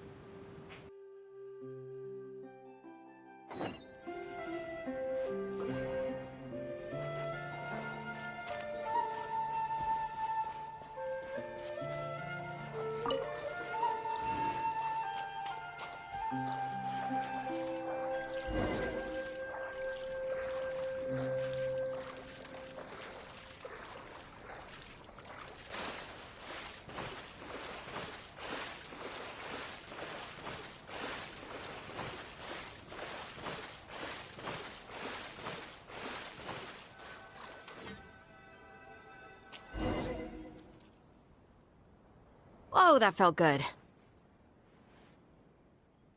You were so fast in the water, Chevreuse. You were swimming even faster than Paimon can fly. So, about the Special Patrol, did you join because of your dad? Partly, but I'd say I was more inspired by the heroes I read about in stories growing up. Oh, so it's due to your love of stories.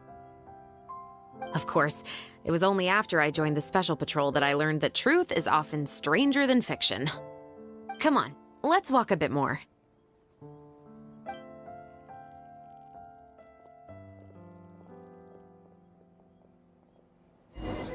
To be honest, I do sometimes question whether the decisions I make are the right ones. But I know that no matter what, I must keep swimming. Because the only thing I've got my eyes on is the shore in the distance.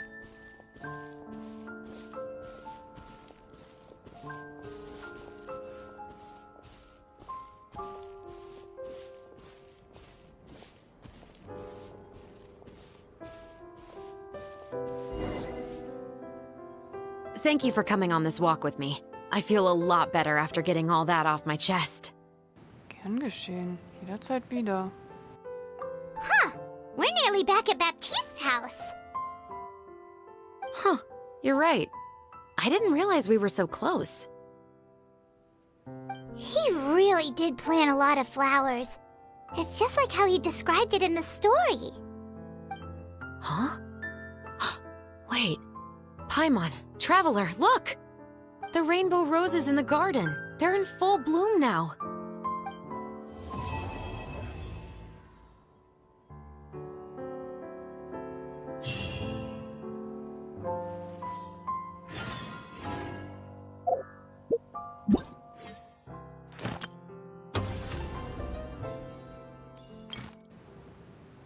Wo die Rosen blühen.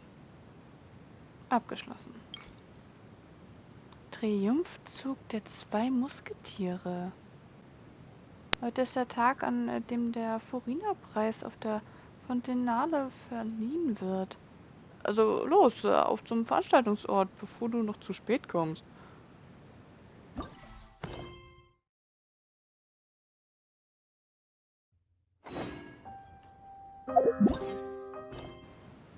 Triumphzug der 2 Musketiere.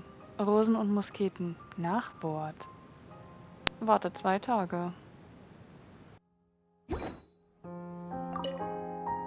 Even though it's a bit late, I must thank you for investigating this case with me.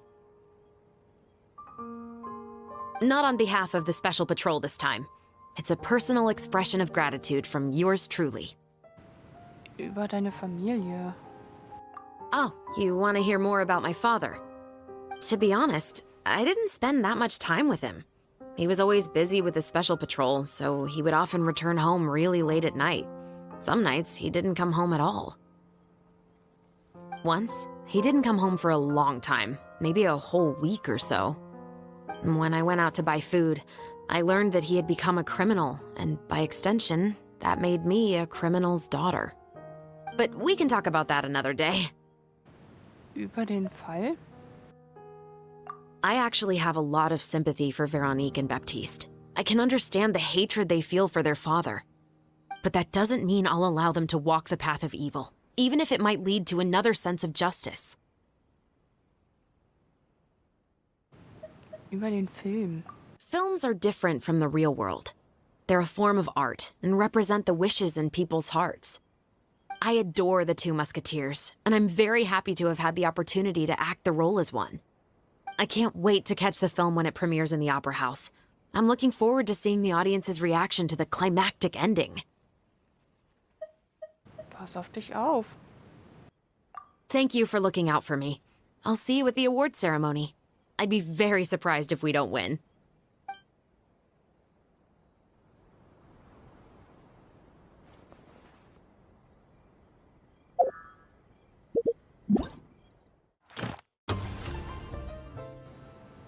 Rosen und Musketen. Erfreuliches Geschenk?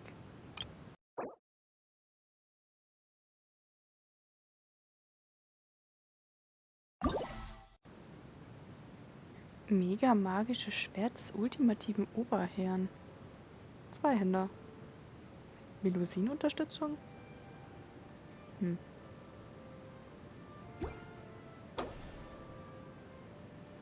Für 200 Theaterkarten. Für 400 gibt's... Was ist das?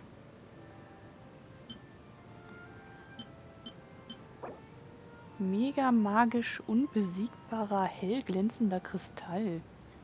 Objekt zur Verfeinerung von mega magisches Schwert des ultimativen Oberherrn.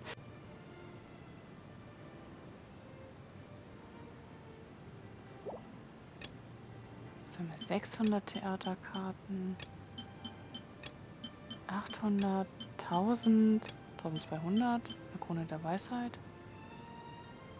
Okay. Aktionshändler. Anleitung zur Fairness, Philosophie der Fairness, Anleitung zur Gerechtigkeit, Philosophie der Gerechtigkeit, Anleitung zur Ordnung, Philosophie der Ordnung, Bruchstücke, Sätze, Silberkelche, Festaktionen.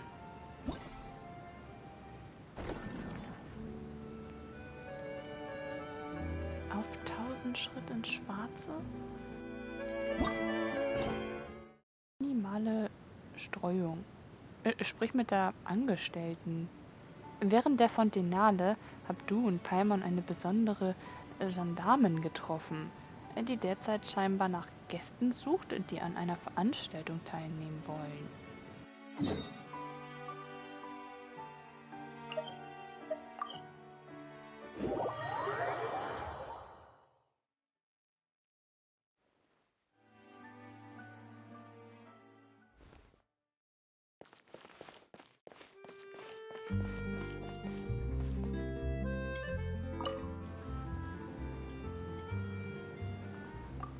In Reihe und Glied Muskete anlegen, rasch zielen, präzise feuern, den Feind im Schach halten.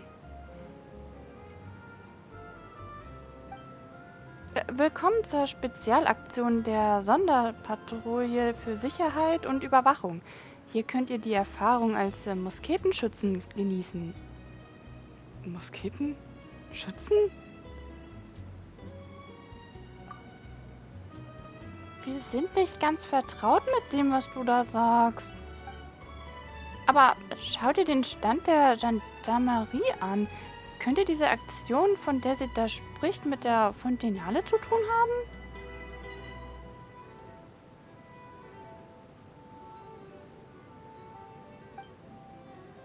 Oh, die Zenitstürmer, Führungsklasse-Kämpfer. Seid ihr endlich aufgetaucht? Wenn ihr die Werbetrommel rührt, erreiche ich mein Auftragsziel ganz bestimmt. Von wem sprichst du? Ich verstehe kein Wort. Diese Kämpferdings, soll das eine seltsame Bezeichnung für Luna und Paimon sein? Ganz richtig. Das ist der Ehrentitel, unter dem ihr bei einem Teil der Gendarmerie bekannt seid.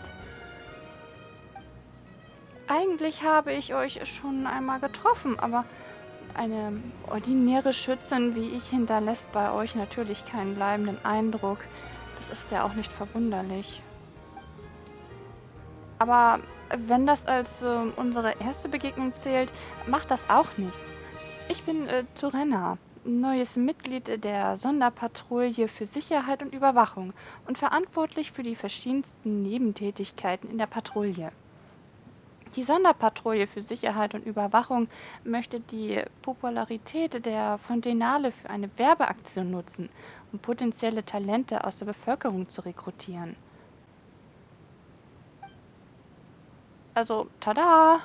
Werft euren Blick bitte auf den Schießsimulator, auf 1000 Schritt ins Schwarze, auf dem Tisch da. Dieser Apparat sieht aus wie ein Miniaturmodell vom Hof von Fontaine. Nicht nur der Hof von Fontaine. Dieses Geländemodell kann auch andere Landschaften darstellen, sogar die Wildnis. Natürlich ist diese nicht so spektakulär wie der Hof von Fontaine. Zusammen mit einer speziellen optischen Sehvorrichtung, die das Forschungsinstitut Fontaine für uns entwickelt hat, können wir eine Situation simulieren, bei der ein Schütze der Sonderpatrouille für Sicherheit und Überwachung den Feind von einer erhöhten Position ins Visier nimmt.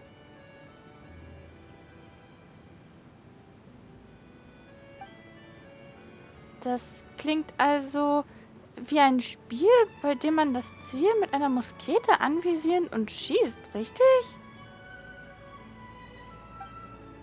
Aber Paimon versteht die Bedeutung des Namens nicht wirklich. Was bedeutet auf 1000 Schritt und ins Schwarze? Ich habe den Namen der Aktion von einem berühmten Zitat von Truppenführerin Jeffers abgeleitet. Ein Ziel für uns alle.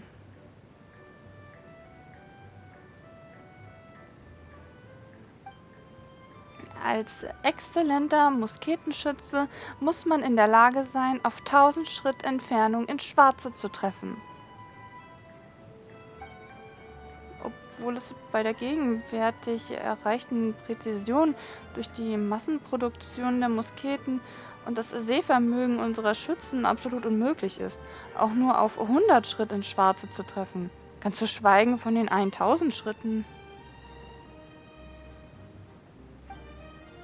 Aber Truppenführerin Chefris schafft es mit ihrer Stärke vielleicht wirklich. Mach mal ein bisschen langsam. Paimon wird von diesem Gerede ganz schwindlig. Du musst die technischen Begriffe auch nicht so präzise ausführen. Es reicht doch, wenn das Spiel Spaß macht. Da haben die Zenitstürmer Führungsklasse-Kämpfer auch wieder recht. Manche Sachen muss man nicht breit walzen. Lieber einfach ausprobieren. Als ich kürzlich der Patrouille beigetreten bin, hat mir Truppenführerin Chefris das Gleiche eingetrichtert. Aber egal. Bitte nehmt diese Sehvorrichtung und benutzt sie mit dem Simulator auf dem Tisch, um das Spiel zu starten. Nun, wollen wir es versuchen? Paimon ist tatsächlich auch ein bisschen neugierig, wie es sich anfühlt, mit einer Waffe und der Muskete auf ein Ziel zu schießen. Das könnte interessant sein.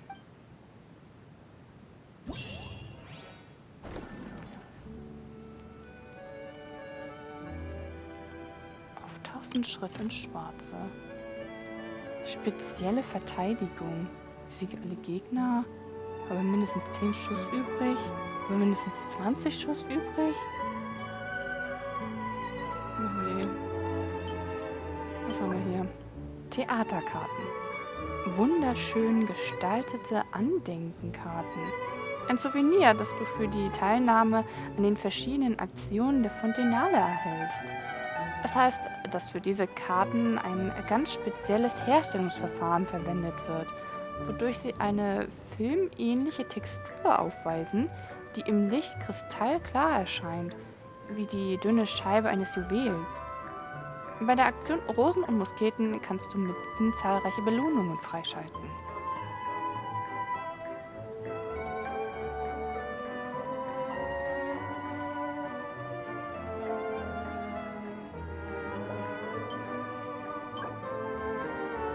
Filmisches Vergnügen. Diese Andenkenmünzen erinnern von ihrer Form her frappierend an die Filmrollen und können während der Fontenale durch aktive Teilnahme gewonnen werden. Obwohl sie sich nicht in speziellen Apparaten abspielen lassen, sorgt doch ihre einzigartige Form dafür, dass die Menschen sie betrachten und sie mit den Erfahrungen und Eindrücken der Festivitäten assoziieren, um sie mit Freude zu erfüllen.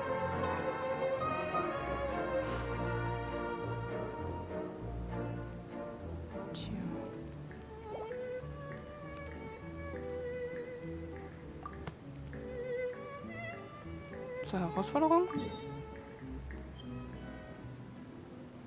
Auf 1000 Schritt ins Schwarze. Ein Stand, der von der Sonderpatrouille für Sicherheit und Überwachung eingerichtet wurde, um potenzielle Nachwuchskräfte aus der Bevölkerung zu rekrutieren. Hier kann man sich am Simulator als Musketenschütze versuchen und dabei intensive und neuartige Aufträge abschließen.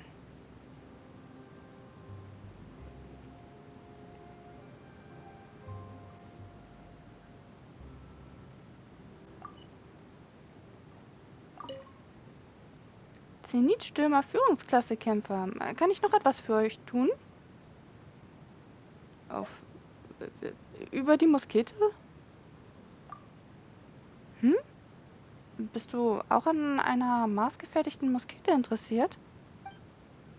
Ich weiß zwar nichts über die interne Funktionsweise der Musketen, aber Kollegen haben mir von einigen hervorragenden Büchsenmachern erzählt. Im Gegensatz zu den Musketen aus der Massenproduktion erzielen die aus der sorgfältigen Fertigung der Büchsenmacher bessere Ergebnisse in Hinsicht auf Lebensdauer, Präzision und ballistischer Stetigkeit. Wenn man Munition mit strikter Toleranzkontrolle einsetzt, können beeindruckende Resultate erzielt werden. Aber ich erinnere mich, dass es einfachen Bürgern nicht erlaubt ist, Musketen ohne Genehmigung zu führen. Sie müssen wohl ein kompliziertes Verfahren durchlaufen. Wenn ich ins Hauptquartier der Sonderpatrouille für Sicherheit und Überwachung zurückkehre, werde ich mich für dich erkundigen.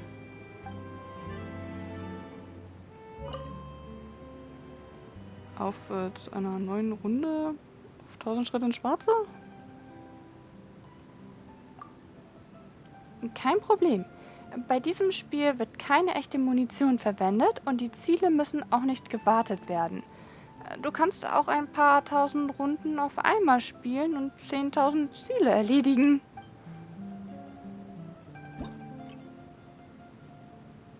Spezielle Verteidigung. Gegnerdetails. 10 Objekte. Oh je. Unzerstörbar. Feldkampfdeckung. Diese aus stabilen Brettern konstruierte Vorrichtung ähnelt einem gewaltigen Schild und weder Explosionen noch Kugeln können ihr etwas anhaben. Es muss ein anderer Weg gefunden werden, um Gegner hinter einem solchen Schutz zu besiegen.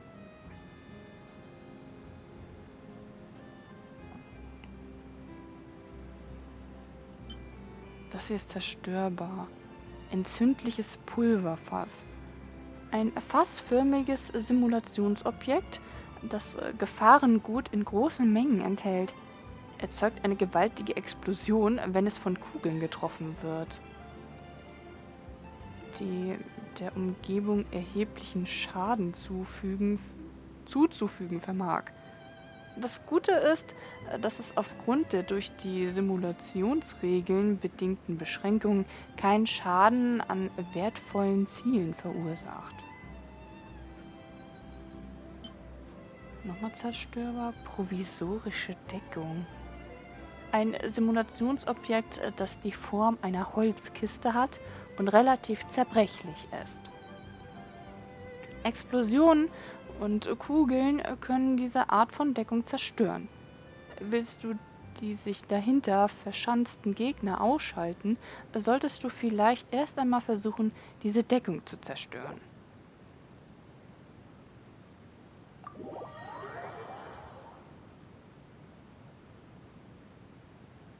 Spezielle Verteidigung. Besiege alle Gegner mit einer begrenzten Menge an Munition. Stopp. Auf 1000 Schritt ins Schwarze verwendest du eine spezielle optische Linse, um Gegner anzuvisieren und auf sie zu schießen. Drücke auf die Zielen-Taste, um zu zielen. Ziele mit dem Mittelpunkt deiner Linse auf das Ziel und drücke auf die Schießen-Taste, um Kugeln auf das Ziel abzufeuern. Besiege alle Gegner, um die Herausforderung abzuschließen. In einigen Szenarien ist die Munition begrenzt. Besiege alle Gegner, während du dieses Limit einhältst.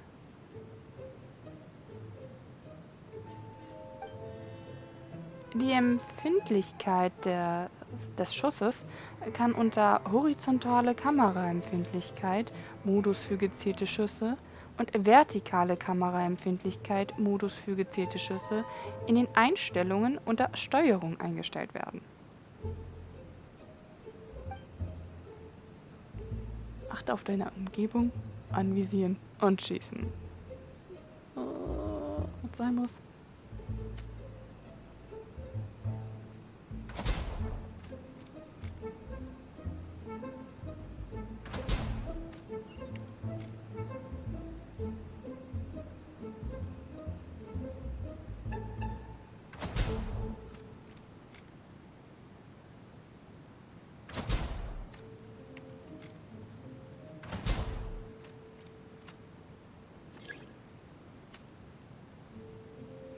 Hat sich geändert. Naja.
Herausforderung bestanden.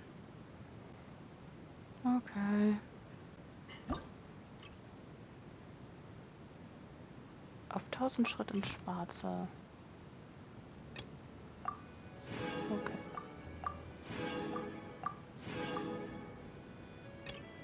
Notfallplan. Besiege alle Gegner. Sichere mindestens 25% Unversehrtheit des wertvollen Ziels. Sichere mindestens 50% Unversehrtheit des wertvollen Ziels. Auf 1000 Schritt ins Schwarze 2. Notfallplan. 10 Objekt? Unzerstörbar. Wertvolles Ziel. Diese Vorrichtung ähnelt von der Form her einen Transportballon und wird oft zum Training von Escort-Missionen eingesetzt. Ihr Schutz hat in dieser Herausforderung oberste Priorität.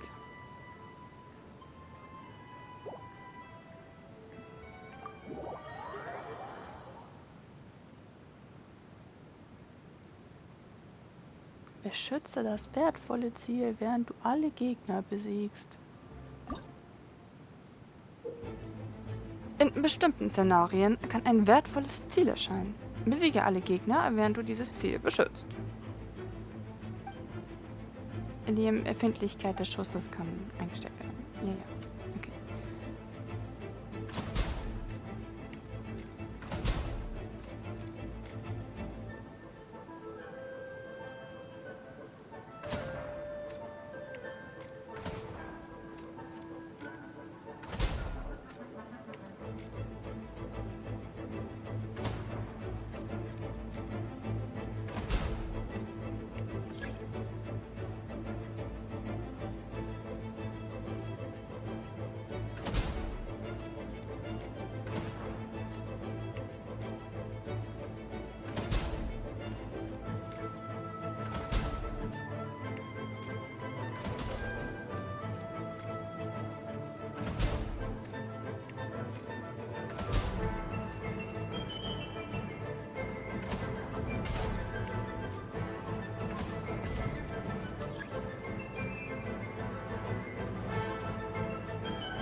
Herausforderung bestanden. Okay.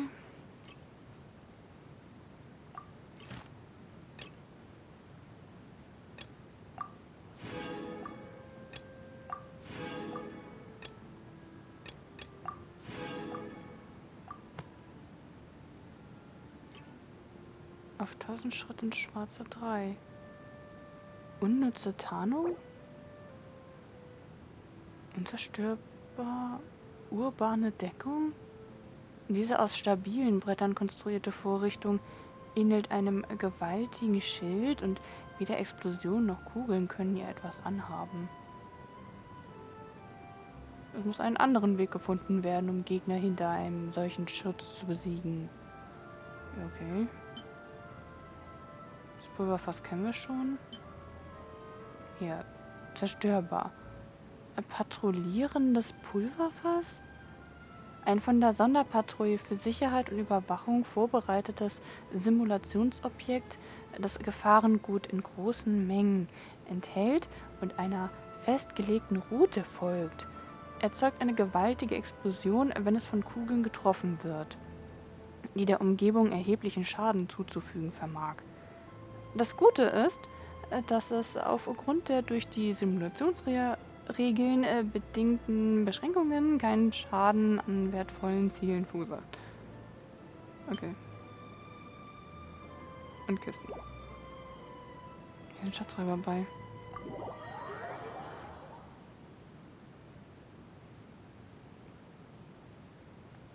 Unnütze Tarnung. Besiege alle Gegner mit einer begrenzten Menge an Munition.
Verstanden.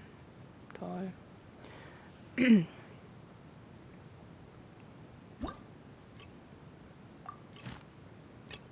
Unnütze Tarnung. Besiege alle Gegner. Mindestens 20 Schuss übrig, okay. 4. Weiß-eiserner Herzog.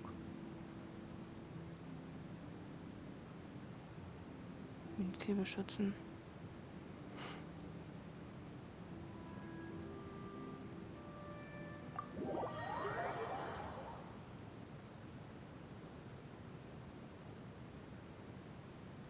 Beschütze das wertvolle Ziel, während du alle Gegner zerstörst. Besiegst. Was auch immer.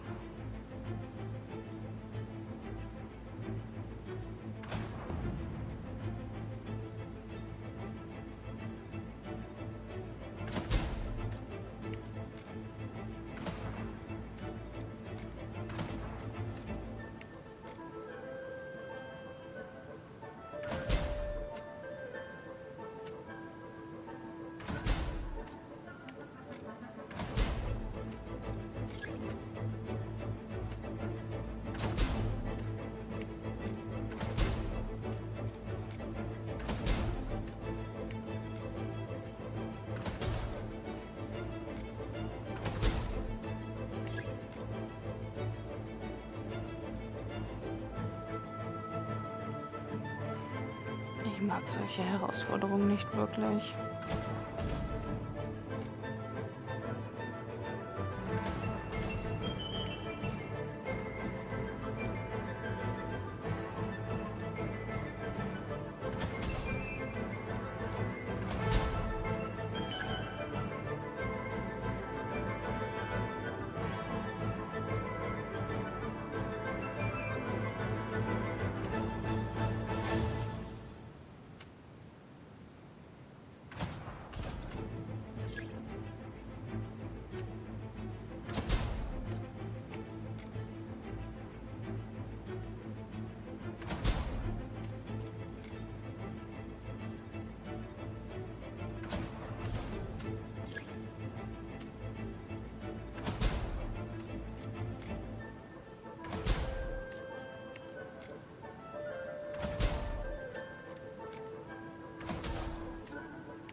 Und auch bestanden. Okay.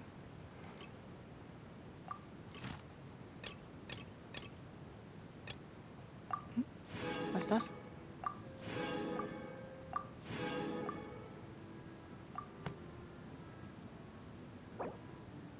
Ja.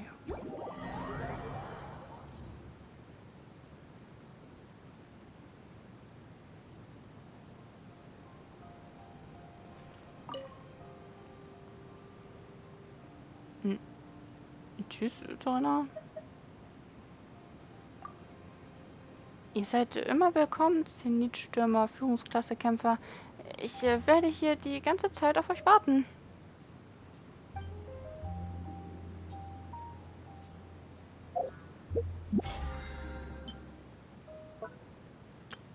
Saisonaufträge.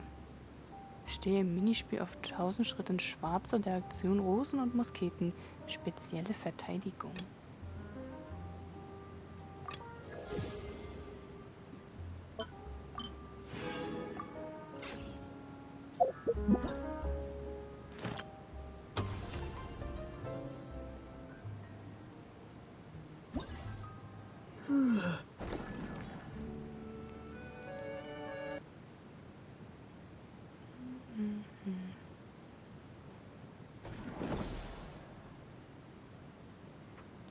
Aufzeichnung der Phantomlichter und verzauberten Tricks.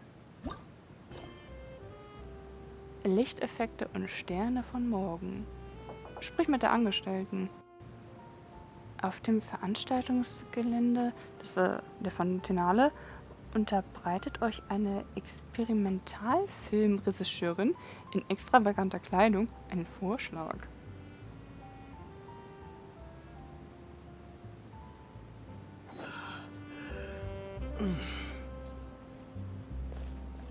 Da.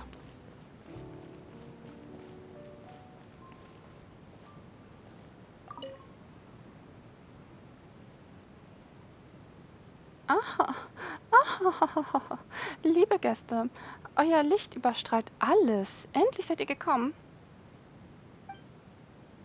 Ihr müsst doch sicher Luna und Paimon sein, Tewarts legendäre Helden von heute und die Superstars von morgen. Genau, das sind wir. Worum geht es?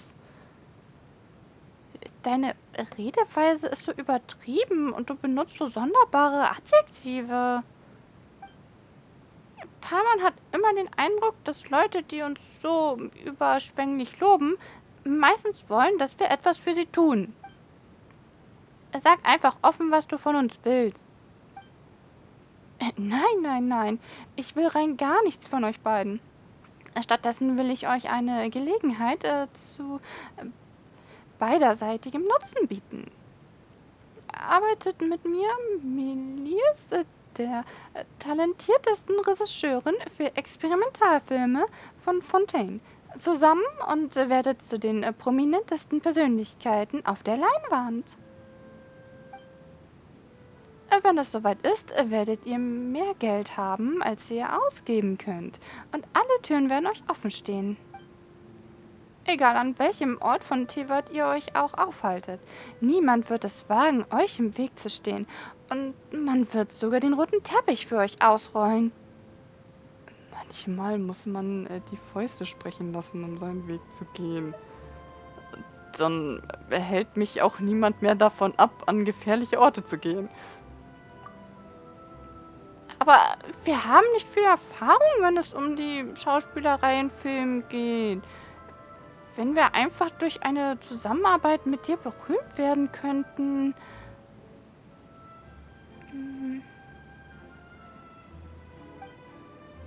Warum bist du dann noch nicht zu einer überaus erfolgreichen Regisseurin geworden? Wo sind die großen Stars, die in der Vergangenheit mit dir zusammengearbeitet haben?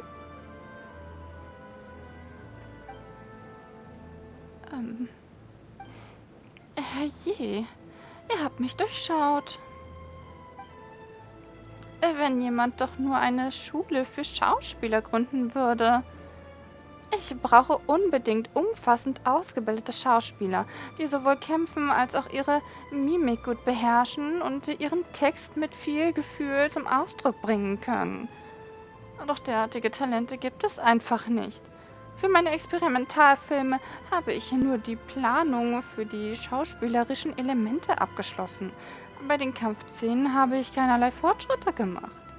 Ich könnte noch nicht einmal mein erstes Werk vollenden. Daher bleibt mir keine andere Wahl und ich muss Doubles für Kampfszenen verwenden. Und ihr beide seid ganz klar die beste Wahl dafür. Doubles für Kampfszenen?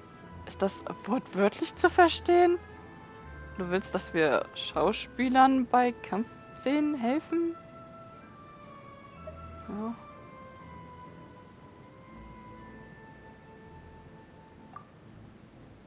Oh, wirklich clever. Damit ließe sich tatsächlich das Problem lösen, dass Schauspieler nicht kämpfen können. Was das Kämpfen angeht, sind wir beide wiederum sehr erfahren. Aber könnte es nicht zu dem Problem kommen, dass unsere Gesichter nicht zu denen der anderen Schauspielern passen? Theoretisch könnte das eintreten. Doch im Moment sind die Kampfszenen ein noch wichtigerer Bestandteil meiner Experimentalfilme. Wenn ihr eine gute Vorstellung abliefert, werde ich die anderen Szenen komplett auf euch zuschneiden. Der Dialog ist sowieso nicht viel. Ich kann die anderen Schauspieler gut schminken, ihre Silhouette an die euren anpassen und Lichteffekte geschickt einsetzen. Dann werden die Zuschauer keinen Unterschied bemerken. Natürlich bedeutet das, dass die Schauspieler der Dialogszene stattdessen zu euren Doubles werden. Immerhin sind sie ja sowieso nicht so berühmt wie ihr. Ich werde euch dann auch eine Gebühr für die Namensrechte zahlen. Das heißt also, wenn wir mit dir zusammenarbeiten, dann bekommen wir die, wie heißt es noch gleich, die Hauptrollen? Plus eine stattliche Gage und eine unschätzbar wertvolle Berühmtheit. Wir würden davon also tatsächlich gut profitieren. Was meinst du, Luna? Klingt nach einer guten Gelegenheit. Lass es uns versuchen. Ich danke euch von ganzem Herzen für eure Unterstützung.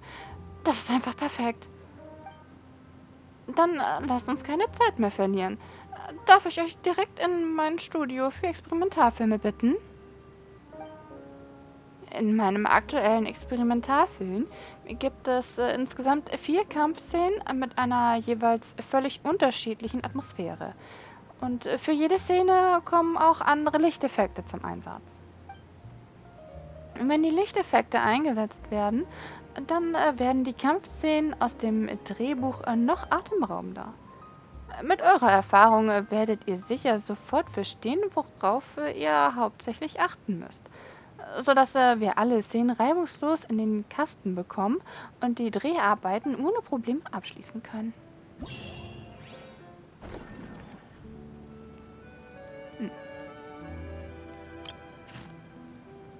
Aufzeichnung der Phantomlichter und verzauberten Tricks. Es geschah in einer sturmgepeitschten Nacht. Erreiche 4000 Punkte.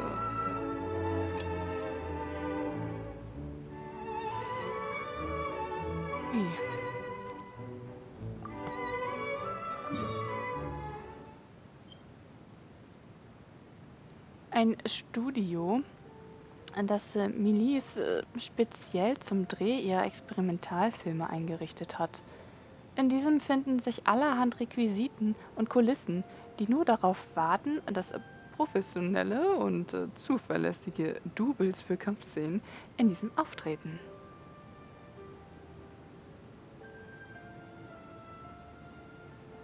Okay. Teleportieren?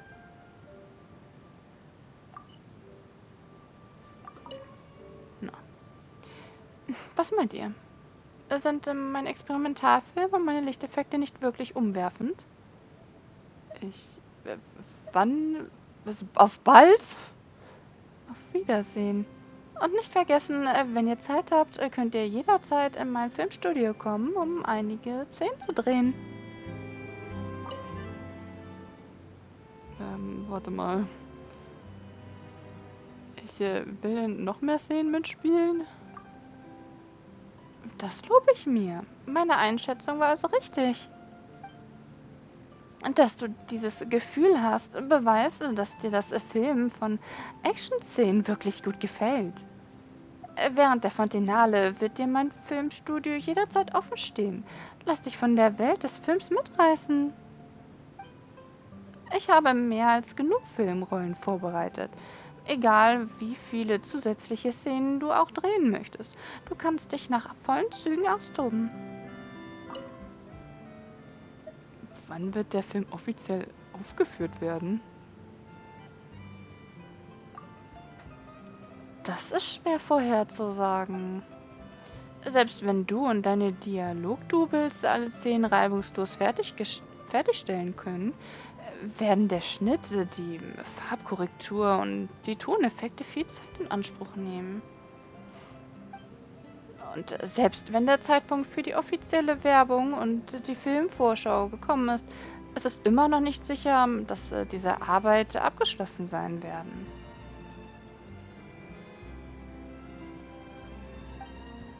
Aber all unsere Mühen werden nicht umsonst sein.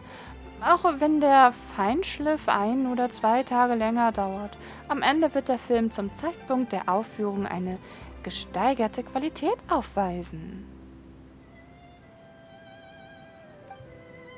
Und daher muss ich euch um ein wenig Geduld bitten, meine Partner. Okay. Jetzt aber. Teleportieren.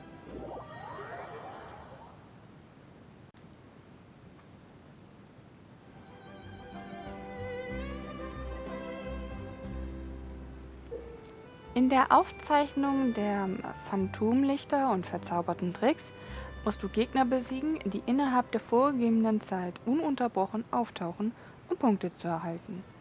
Wenn die Herausforderung abgeschlossen ist, werden Abzeichen auf Grundlage deiner Punktzahl verteilt. Passt deine Truppenaufstellung entsprechend dem Lichteffekt an, bevor du die Herausforderung startest.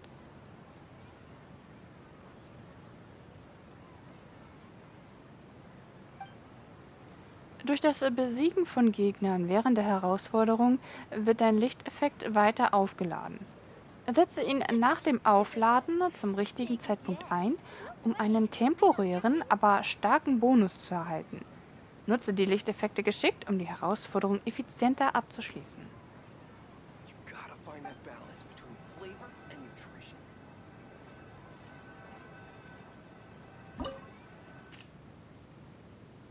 Es geschah in einer sturmgepeitschten Nacht.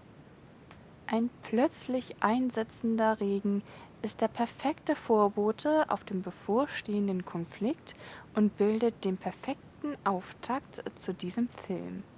Die Requisiteure haben die Szene bereits aufgebaut und warten auf die erste Aufnahme.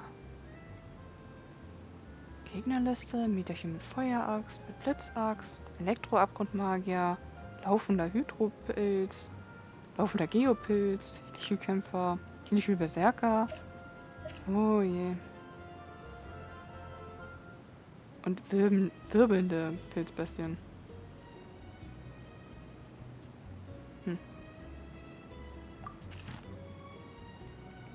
Erreiche 4000 Punkte. Ja, okay. Einfache Szene? Standardszene, komplexe Szene.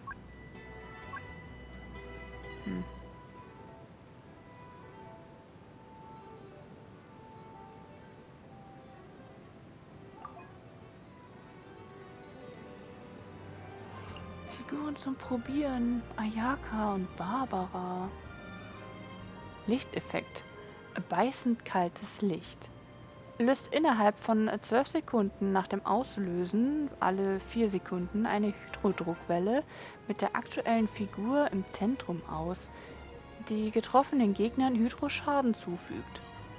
Erhöht den von allen Truppenmitgliedern verursachten Kryoschaden um 60%.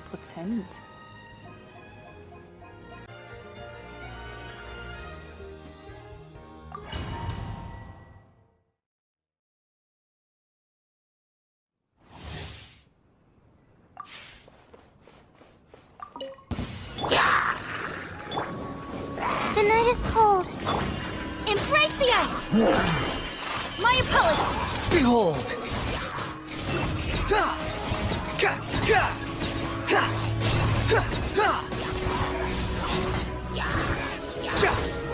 Know your place! Stars, shine for me. Not now. Whirling snow! Sakura swirl!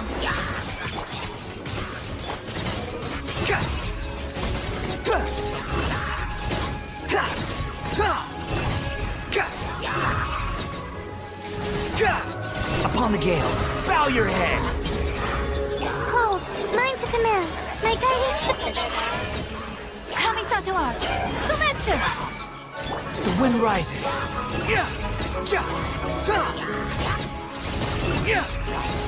You dare to gaze upon me?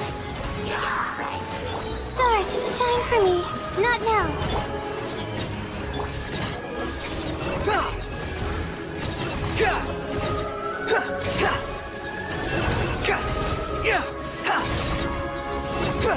Upon the gale, know your place. Don't be scared. My guiding stars. Sakura swirl! My apology! Behold!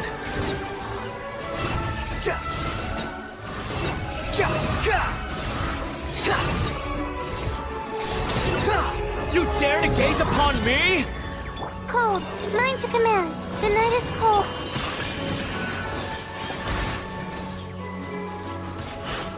Yeah! Kamisato art!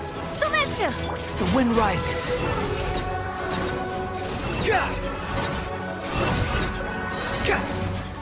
Know your place.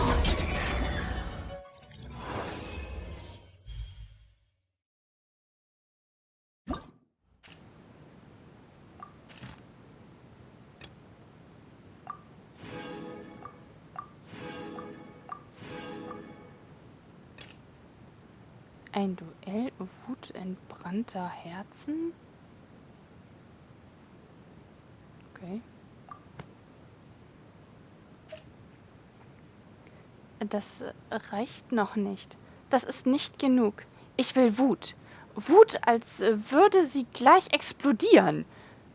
Auf Millis Anweisung hin dreht der Kameramann die Szene in Schwarz-Weiß.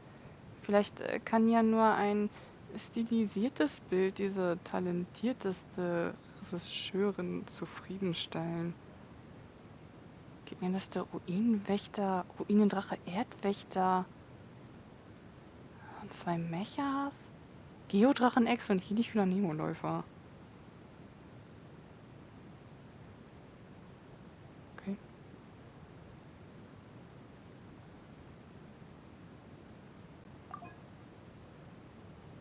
Figuren zum Probieren. Yoimiya und Yunjin. Lichteffekt. Scharfkantige Silhouette. Entfesselt, nachdem ein Gegner innerhalb von 12 Sekunden nach dem Auslösen vom Standardangriff der aktuellen Figur getroffen wird, an dessen Position eine Druckwelle die Gegner in der Nähe tatsächlich Schaden zufügt. 1 Sekunde Abklingzeit für auf diese Weise entstehende Druckwellen.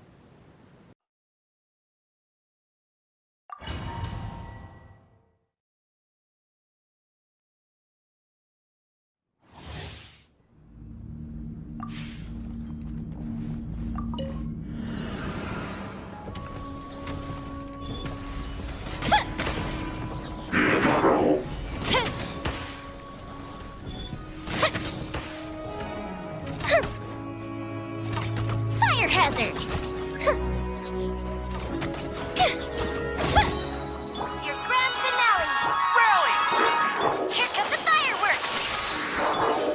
It's showtime!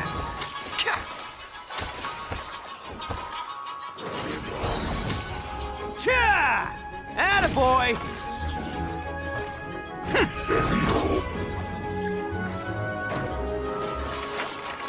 Strike is one! Go Bishop 2! Press the advantage! Oni's coming through! Let's roll!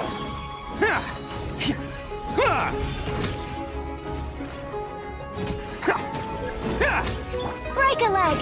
A festive reprise! Pull in! Everyone on me!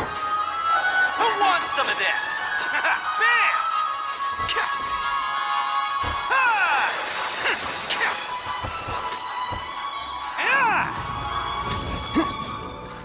Let's roll!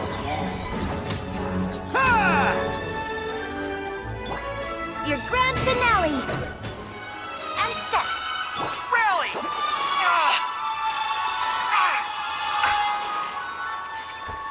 Charge! Bam! Oni coming through!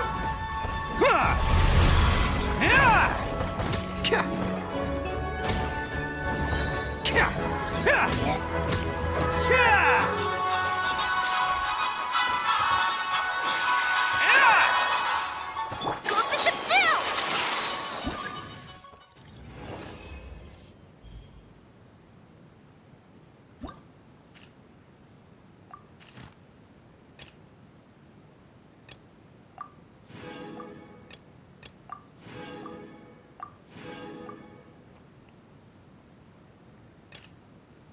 Angriff der falsch gesetzten Bilder. 4000 Punkte. Fantastisch. Lass uns noch tiefer gehen.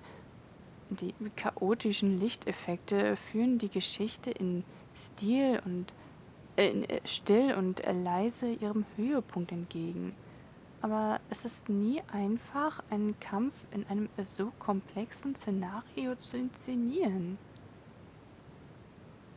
Gegnerliste: Ruinenkoloss, Ruinendrache, tiefste Drachenechse, Geodrachenechse, Ruinenschützer und Ruinenspeer.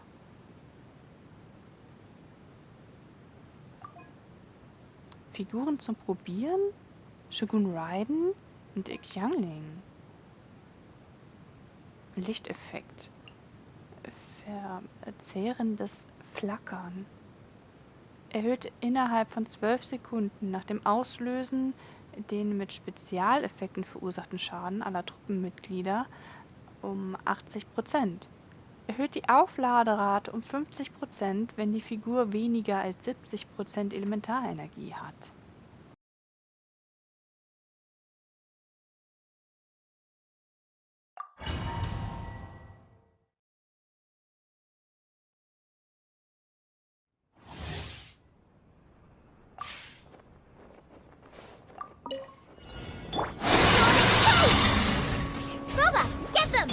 Rain Cutter! No, my sword! Huh? This moment will be frozen in time. Inazuma shines eternal!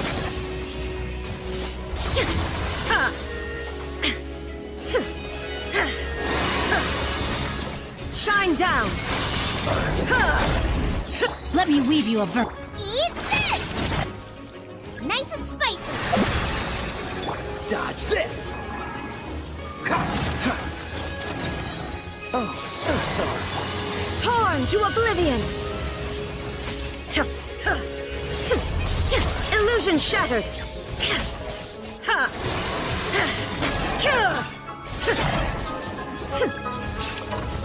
Witness the power of Gugwa! Know my sword! Booba, get them! Cool it! Inazuma shines eternal!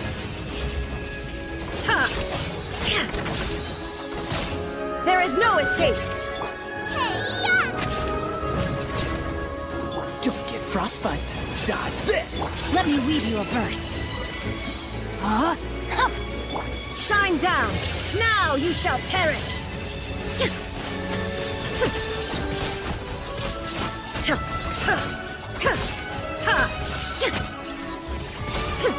You're toast! Oh, so sorry. Cool it! Witness the power of Gugwa! Know my sword! Torn to oblivion! Illusion shattered!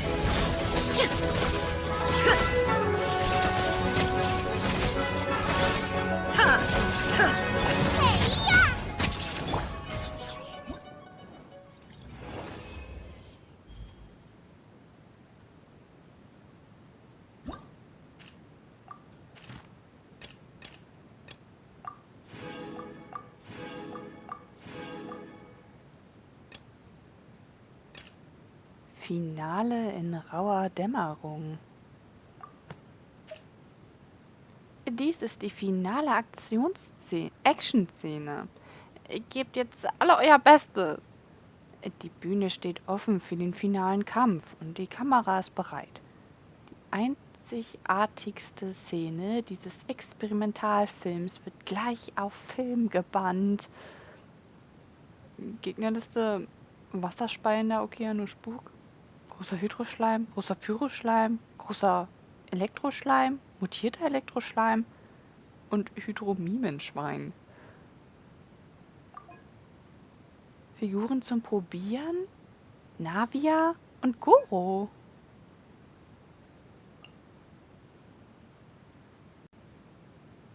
Lichteffekt: fokussierter Lichtbogen. Erhöht innerhalb von 12 Sekunden nach dem Auslösen beim Einsammeln der durch Kristallisation entstandenen Splitter durch die Figur den verursachten Geoschaden aller Truppenmitglieder 6 Sekunden lang um 30%. 6-fach stapelbar.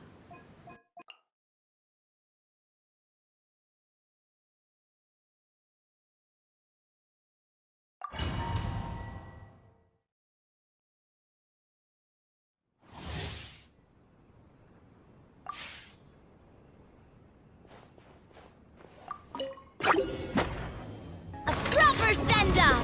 From the Spina with love coming at ya! Hey there! Hiya! Break a leg! Observe! Everyone on me! Who wants some of this?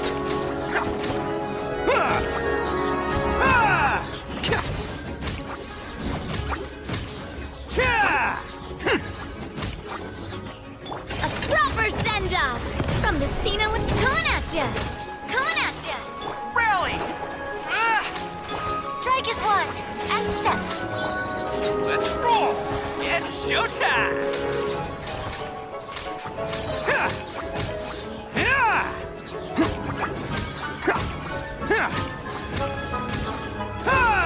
Attaboy! Everyone on me! Attack! That's the way. Hey there! Coming at ya! Your grand finale! Who wants some of this? Let's roll!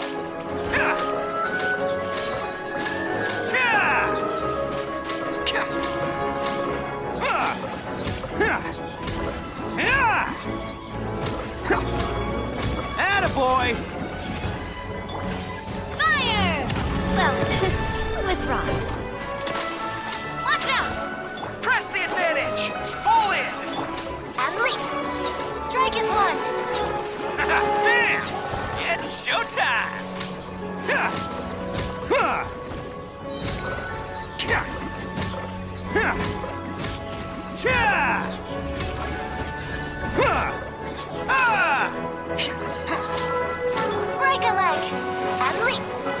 Everyone on me! A proper send-off from the Spina with love.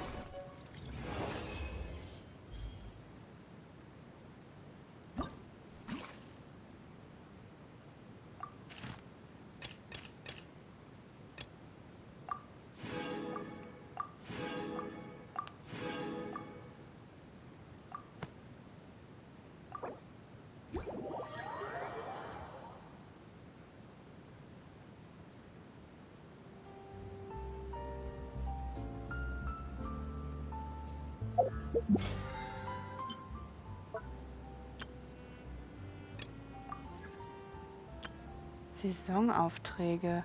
Erreiche in Finale in rauer Dämmerung im Minispiel Aufzeichnung der Phantomlichter und verzauberten Tricks der Aktion Rosen und Musketen 2000 Punkte.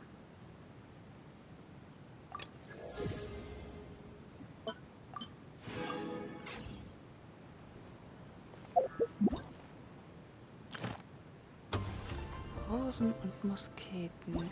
Festaktion.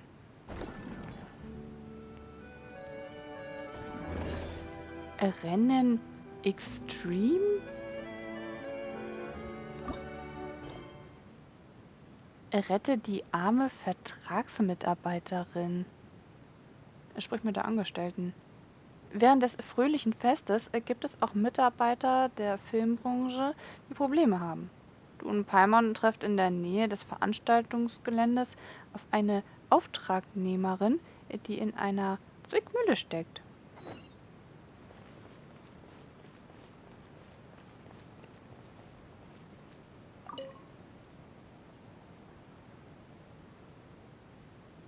Die Fontenale sauber. Echt stramme Leistung. Wenn das so weitergeht, ist es völliges Wunschdenken, das Projekt noch vor dem Stichtag zu beenden. Oh nein. Dieses Mal wird der Chef mich nicht einfach nur ausschimpfen, sondern gleich direkt vor die Tür setzen.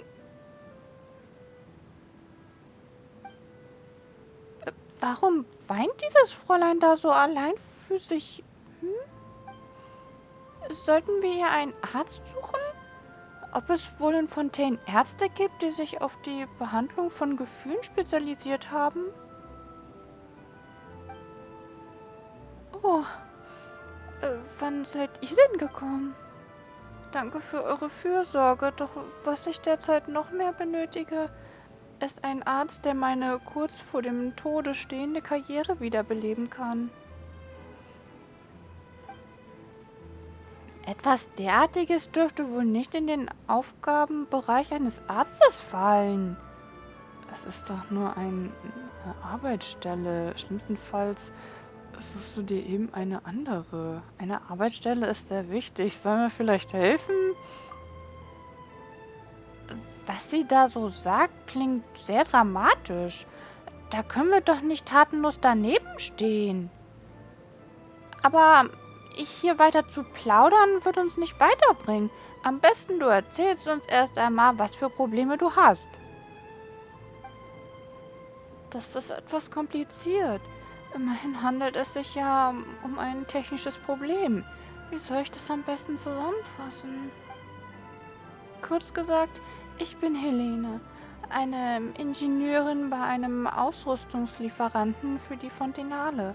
Und ich bin hauptsächlich für die Entwicklung von Filmgeräten zuständig. Um die Effekte von Filmen zu verbessern, hat unser Auftraggeber uns gebeten, eine Art von Bildstabilisierungsplattform bereitzustellen, die sich schnell bewegen kann, während eine Filmkamera auf ihr montiert ist.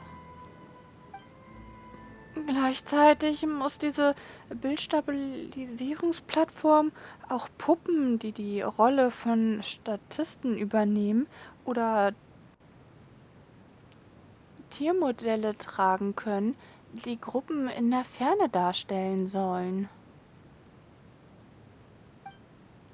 Auf diese Weise wollen sie Schauspieler bei schnellen Bewegungen stabil verfolgen oder die Kosten für die Einstellung einer großen Zahl an Statisten einsparen. Außerdem haben sie auch verlangt, dass die Anschaffungskosten für jede Plattform nicht über einem Drittel der Kosten einer Kamera liegen dürfen und dass ihre Lebensdauer mindestens 30 Jahre beträgt. Wie kommen die nur auf solche Anforderungen? Selbst die besten Handwerker können keine Apparate herstellen, die gleichzeitig nützlich, langlebig und billig sind. Doch es ist mir gelungen. Immerhin ist der Kunde ja König und meine vorherigen Auftraggeber haben noch übertriebenere Anforderungen gestellt und ich habe da auch keine Mühen gescheut, um sie zufriedenzustellen. Oh. Warum machst du dir dann solche Sorgen?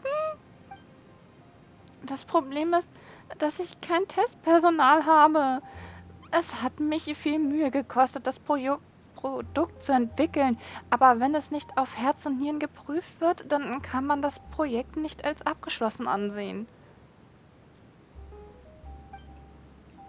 Alle Tester, die über ein Mindestmaß an Verständnis für mechanische Prinzipien oder über genügend Körperkraft verfügen, wurden von der Fontinale bereits für die Überprüfung von wichtigen Dingen eingestellt. Wenn es bei Produkten, die ohne Überprüfung an einen Auftraggeber ausgeliefert werden, zu einem großen Problem kommt, dann muss ich eine Kompensation zahlen, und zwar den 10-fachen Betrag. Mir bleibt daher nur, meine Produkte hier anzuwerben und gleichzeitig nach Hilfe zu suchen. Selbst wenn am Ende die Einnahmen nicht ausreichen, um die Kosten zu decken, muss ich das hinnehmen. Immerhin wurde der Vertrag mit dem Auftraggeber ja von meinem Chef unterzeichnet. Aber sollte die 10-fache Entschädigung fällig werden, dann müsste ich die Summe aus eigener Tasche bezahlen. Na gut, dann sag uns bitte, was die Überprüfung beinhaltet.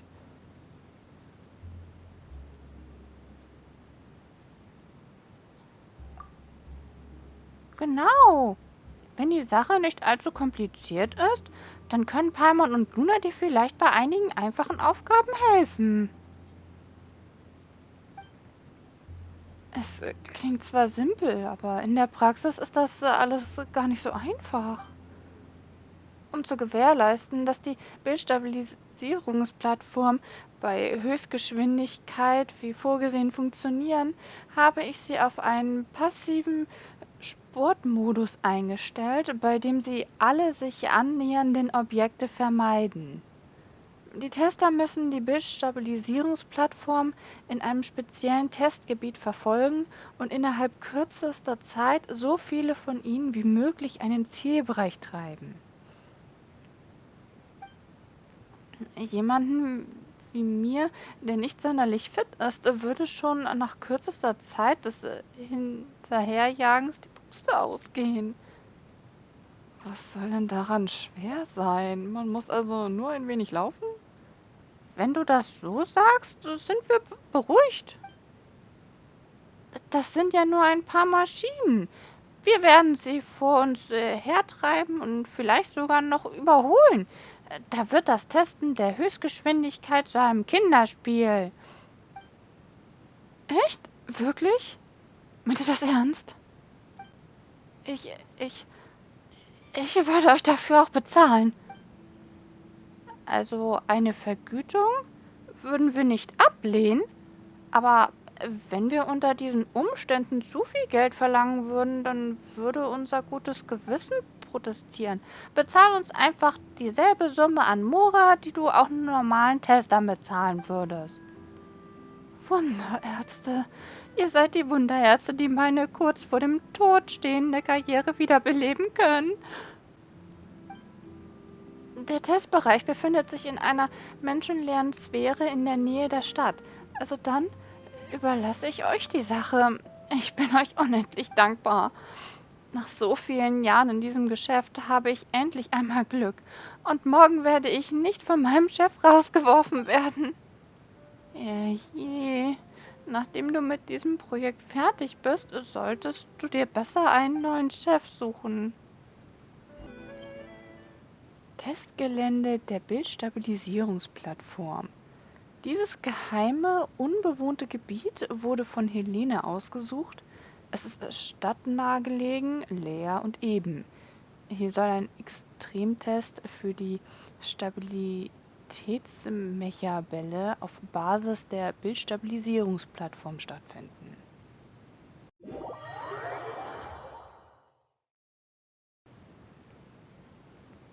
Stabilitätsmechabälle weichen automatisch Testern aus und bewegen sich in die entgegengesetzte Richtung eines sich nähernden Testers. Die Bewegungen der Stabilitätsmechabälle werden von allen Testern beeinflusst. Nutze diese Eigenschaft, um innerhalb der vorgegebenen Zeit so viele Stabilitätsmechabälle wie möglich in deine Zielzone zu schicken.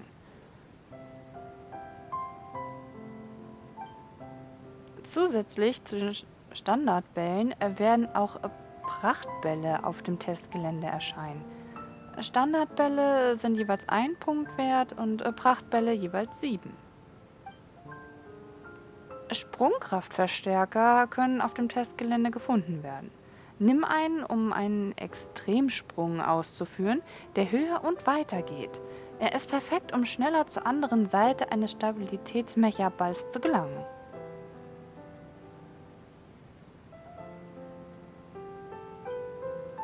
Das Testgelände wird zufällig aus einem von 5 Orten ausgewählt.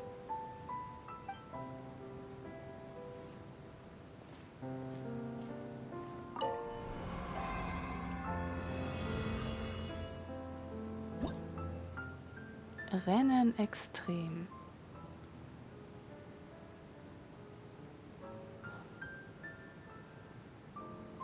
Null von 5000 Punkten.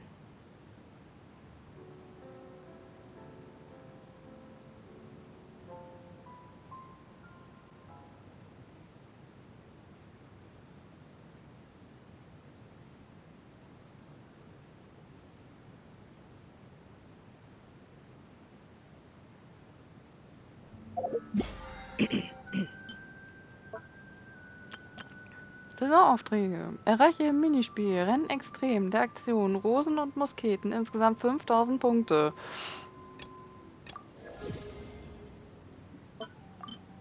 Ich habe da mal was vorbereitet.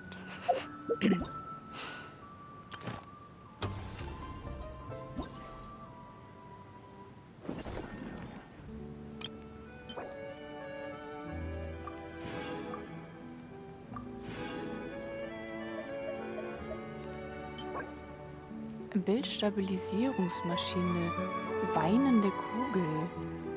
Ein von der Ingenieurin Helene entwickeltes Filmgerät, das sogar in schnellen Bewegungen verwacklungsfreie Aufnahmen von Darstellern macht. Befestigt man es an einer Puppe, so stabilisiert es im Panorama die Bewegungen von Gruppen in großer Distanz. Aus irgendeinem Grund muss man immer an Helenes besorgte Miene bei der Messung denken, wenn man die Pummelrobbe mit der Träne im Auge auf der Bildstabilisierungsplattform sieht.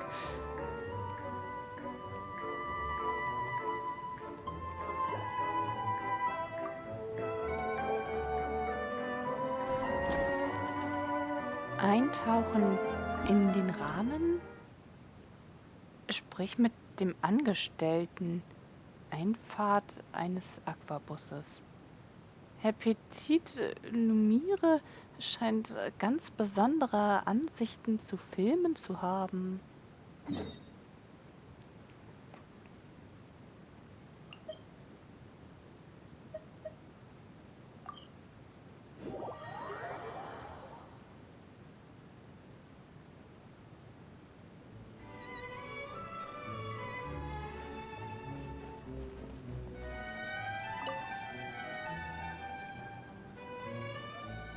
ein wundervoller Tag, nicht wahr?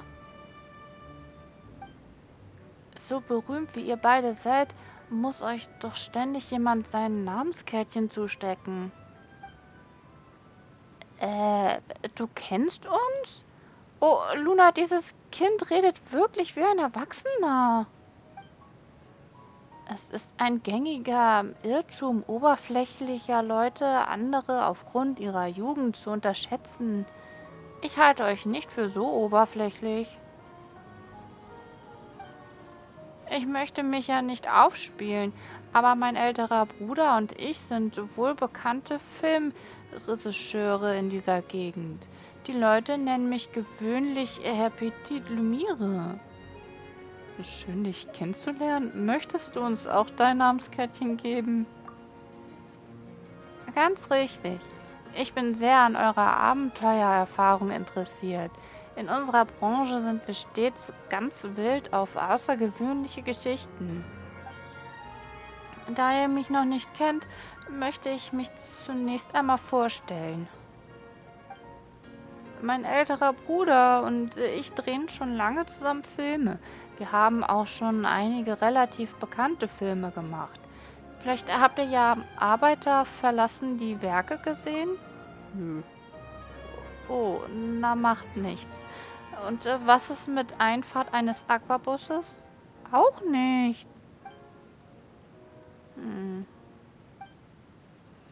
So ist das also. Tja, auch kein Wunder. Ich und mein Bruder haben als Filmmacher noch einen langen Weg zu gehen. Aber wir werden in Zukunft viele berühmte Filme drehen. Die Produktion eines Films, vom Manuskript über das Zusammenspiel von Darstellern, Kameraführung, Regisseur bis hin zum fertig geschnittenen Film, ist ein recht faszinierender Prozess. Der eigentliche Dreh ist dabei der Teil mit den meisten technischen Aspekten. Die Wahl der Perspektive entscheidet darüber, welche Information der Zuschauer erhält und was für eine Stimmung in ihm erzeugt wird. Die Texte sind zwar auch wichtig, aber sie reichen nicht aus, um eine Geschichte aufzubauen. 4 Klappen. Ich war schon immer der Meinung, dass 4 Klappen für die kleinste erzählerische Einheit ausreichen. Innerhalb dieser 4 Klappen kann ein Genie ein Wunder erschaffen. Möchtet ihr es einmal versuchen? Ergreift diese Gelegenheit, um die Faszination des Films zu erleben. Was sollen wir denn machen? Ganz einfach. Ich habe ein paar kurze Szenen für euch parat, die als Hintergrund dienen. Es geht darum, mit verschiedenen Kamerapositionen und Erzählungen zu experimentieren, um einige Kurzfilme zu erhalten. Seid ihr interessiert? Hört sich sehr interessant an. Großartig! Wenn ihr soweit seid, könnt ihr einfach zum Drehort gehen, den ich für die Probeaufnahmen ausgesucht habe. Ich würde euch dann auch Rückmeldungen zum fertigen Film geben.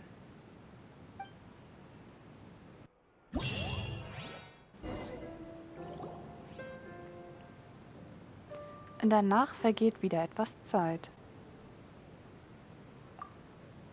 Der Film erlebt eine gelungene Premiere und auch der Mordfall mit der Muskete wird erfolgreich aufgeklärt.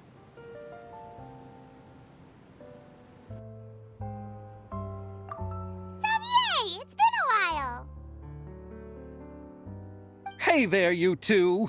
Sorry I've been scarce. I've been buried in marketing and preparing the film for release ever since we wrapped post-production. The award ceremony is today, right? Paimon wonders if we'll win the Farina Award.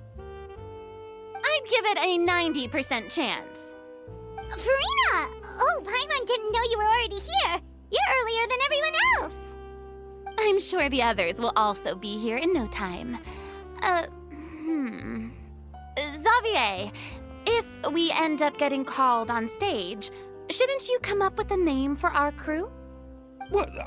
But we don't even know if we're going to win. I wouldn't want to jinx our chances by celebrating early. Just your eyes! Surely you've seen the audience's reactions to our film. We've had nothing but critical acclaim. You've also had conversations with the Opera House's operating staff, right? Didn't they want to increase the number of showings? With the mora you've made from the box office, you can now open your very own film company. But that's all credit to my amazing crew. You've all helped to make this a reality, so I can't be the only one asked to come up with a name. Well, give it some thought. I'm sure the crew will respect your choice. All right, but before that, Traveler and Paimon, could I trouble you to quickly pay a visit to the Fortress of Meripede? Huh?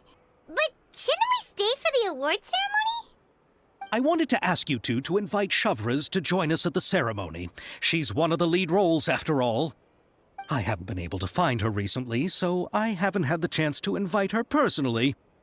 According to the papers, the culprits of the Musket murder case will be personally escorted today by the captain of the Special Patrol to the Fortress of Meripede.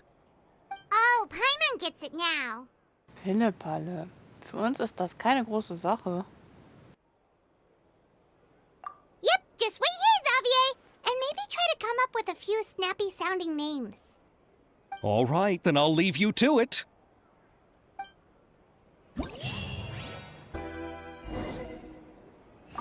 Will we really win an award? Trust me. When have I ever been wrong about something like this?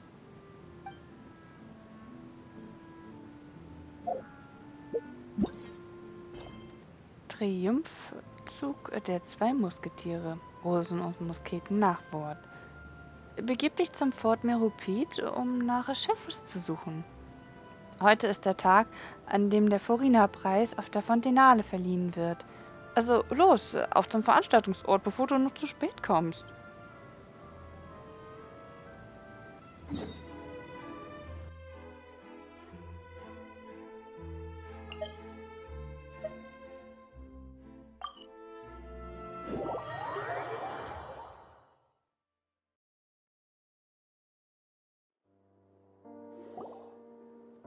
This is as far as I'll be taking them. I'll leave the three of them to you now. Got another errand to run? Something like that. I'm expected at a party. Now that's something you don't hear every day. Found a new pastime? No, it's just a special occasion. Shavraz! Risley! Festivals really do bring people together. It's been a while since I last had so many visitors at the Fortress of Meripede. Call it the festival spirit, I guess. Yeah, you could say that. Even our head nurse has gotten herself all worked up preparing super deluxe nutritious shakes. Just one gulp and you'll have met all your nutrition needs. Were you talking about work just now? We've already finished discussing everything. So, what do you think about my heads up, Mr. Risley? I believe I haven't yet made any promises or guarantees. But you also didn't shoot me down. Here, how about this? You could give everyone a copy of the newspaper. Perhaps on the day when the cover story happens to, oh, I don't know, expose a certain someone's misdeeds from 20 years ago? I suppose then a certain someone may soon find himself the most unlucky person in the Fortress of Meripede? While another two people will soon be hailed as heroes. Speaking of heroes, did you two need something from me? Actually, we're here for... You're here to invite me to the party, right? Don't worry, I didn't forget. Ooh, then let's head back right away! See you, Risley! Happy Fontenalia Festival! And the same to you.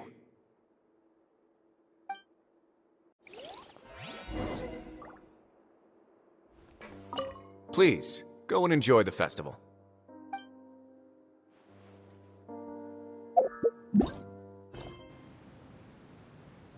Kehre zum Hauptveranstaltungsort der Filmfestspiele auf der Fontenale zurück.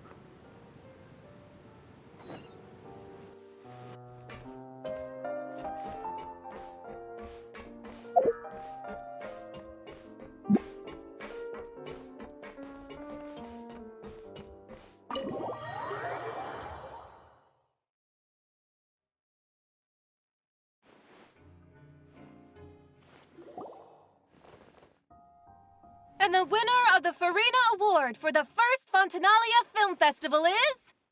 The Two Musketeers!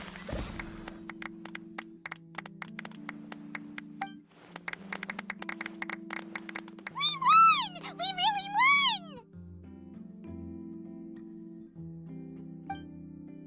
Congratulations, Mr. Xavier. We won? I can't believe it! I really can't thank all of you enough! See? My takes on Fontaine's entertainment industry have never been wrong. Now, please welcome to the stage the producer of The Two Musketeers, Mr. Xavier!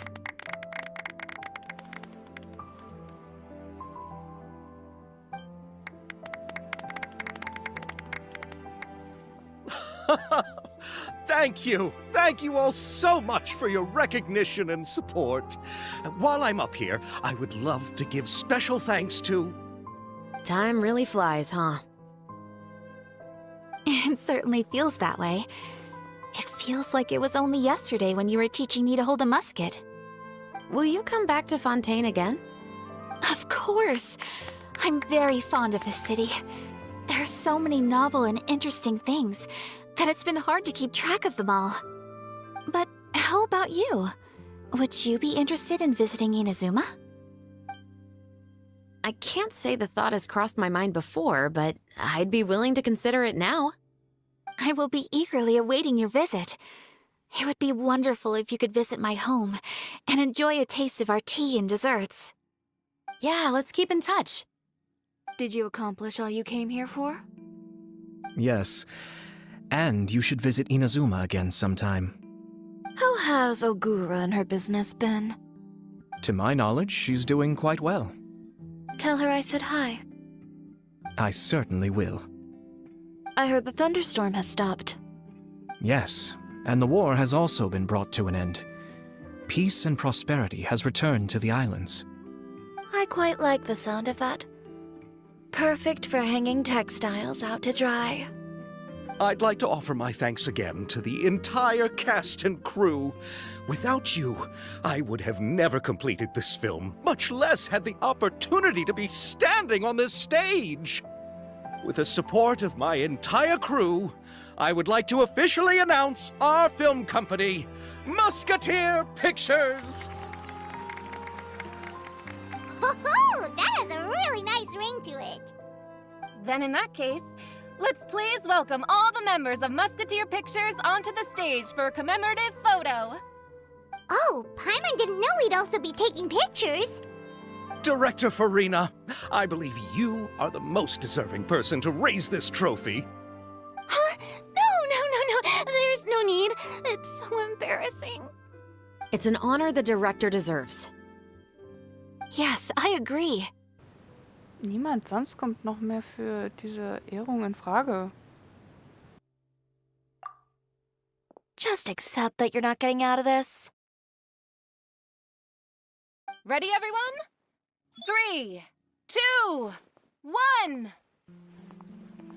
Musketeer Pictures!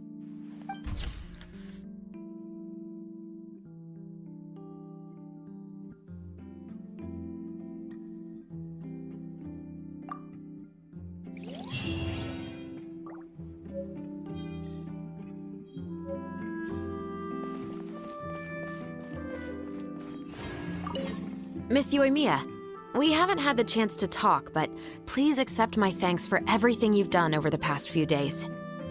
Oh, but I feel like I didn't do anything out of the ordinary. I'm very grateful for your assistance during that special performance in the warehouse. It was always going to be somewhat risky, to engage and draw away Morris all on your own. You're only a civilian and have never been trained to act in such a dangerous situation. Don't say it like that. As the director's assistant, it was my duty to help out the crew however I could. It was an honor to help you solve the case.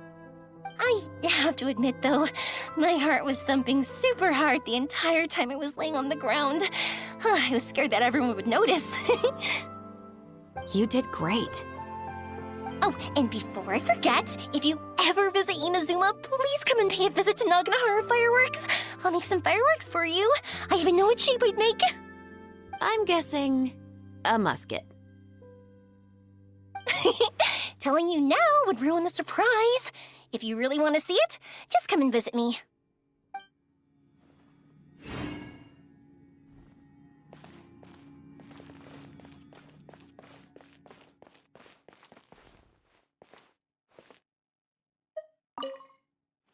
Lady Farina, please allow me to take just one more photo of you. I would also love to get your autograph, just as a memento of our time together on the crew. Hey, I've had enough of the camera flashes from when we were all up on stage. But, Lady Farina, you are the best director I've ever met! The most photogenic maiden in all of Fontaine! This kind of lively and celebratory setting is exactly where you shine. I believe all photographers would agree. Come, the brightest star of our land! Show us your light! The camera is waiting to sing praises of your beauty! Well, I'm flattered, but... All right, I'll humor you and try a few more different poses. But I don't have to hold the trophy, right? Of course. You may pose however you like. Thank you so much. Thank you so much. By the heavens, my luck has been beyond belief. I'm having a hard time coming to terms with it now. Oh.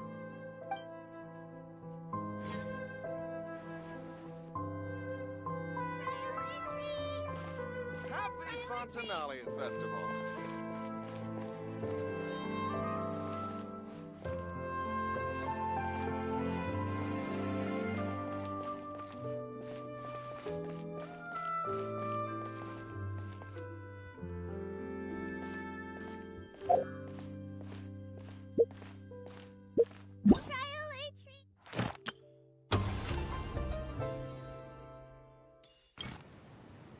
Triumphzug der zwei Musketiere. Abgeschlossen.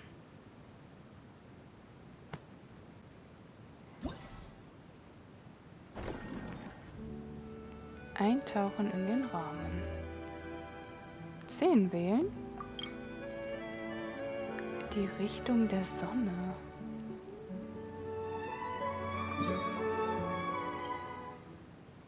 Eintauchen in den Rahmen, die Richtung der Sonne. Ein von Regisseur Pépite Lumière gewählter Drehort. Dieser eignet sich perfekt für die Thematik des Films und ermöglicht es dem Regisseur, mit verschiedenen Einstellungen und Texten zu experimentieren und den Dreh des Kurzfilms effizient abzuschließen und so den Charme der Dreharbeiten voll auszukosten.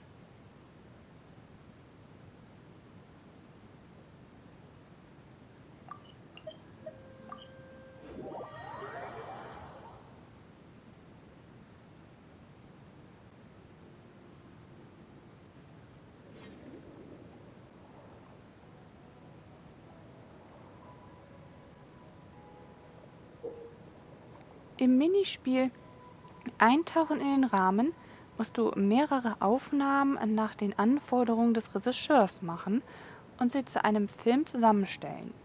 Die Kamerapositionierung ist bei den Filmaufnahmen entscheidend und es muss eine geeignete Kameraposition gewählt werden. Einige Aufnahmen sind mit Erzählungen versehen. Wähle die am besten geeignete Erzählung entsprechend der Geschichte. Sobald die Positionierung und die Einstellung aller Aufnahmen festgelegt sind, kannst du mit dem Film beginnen und dir das Ergebnis ansehen. Dein Film wird danach bewertet, wie genau er den Anforderungen des Regisseurs entspricht. Er gibt ein Bestes, um alle Anforderungen zu erfüllen und eine höhere Bewertung zu erhalten, um Belohnung zu gewinnen.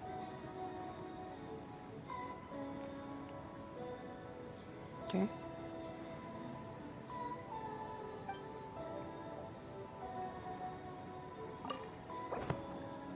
Die Richtung der Sonne. Die Schauspielerin, gespielt von Lynette, befindet sich unter Wasser. Vom Weg abgekommen, verloren im Seegras, sucht sie in allen Richtungen den Weg Als sie nach oben blickt, erhellen die durch die Wasseroberfläche einfallenden Sonnenstrahlen ihr Gesicht und weisen ihr den Weg vorwärts.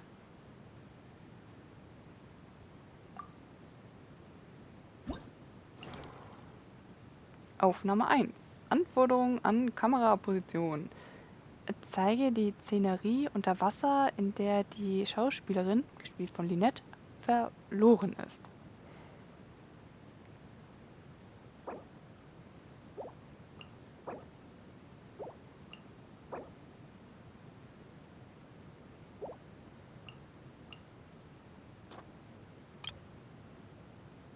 Erzählungen. Ich erinnere mich daran, wie ich hierher gekommen bin. Ich werde mal vorwärts schwimmen, es kann ja nicht weit sein. Zeit für den Nachmittagstee. Wo soll ich nur schwimmen? Unter Wasser sieht das doch überall irgendwie gleich aus.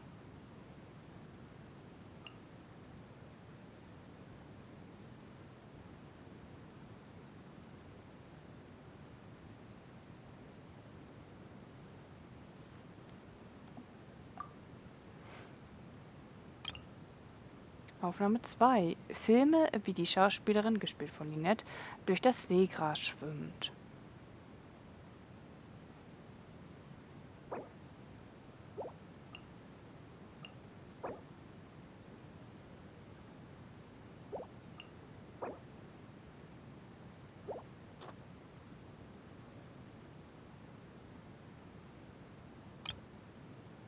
Aufnahme 3. Hebe den verblüfften Gesichtsausdruck der Schauspielerin, gespielt von Lynette, hervor.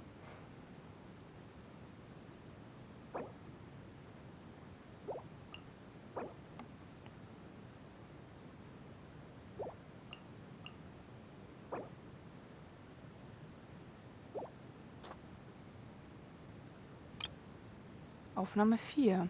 Die Schauspielerin, gespielt von Lynette, sieht, wie das Sonnenlicht durch die Wasseroberfläche bricht.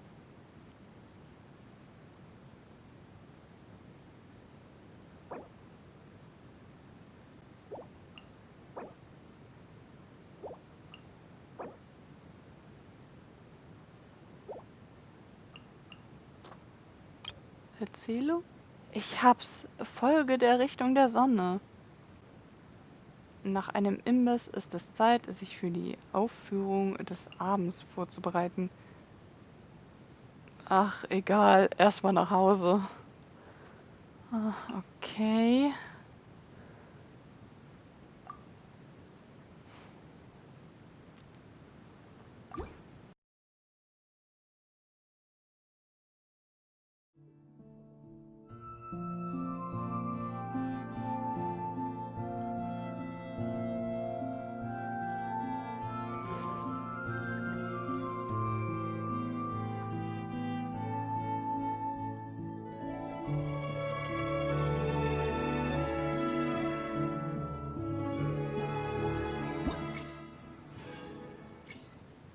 Jenseits aller Erwartungen. 70 Punkte.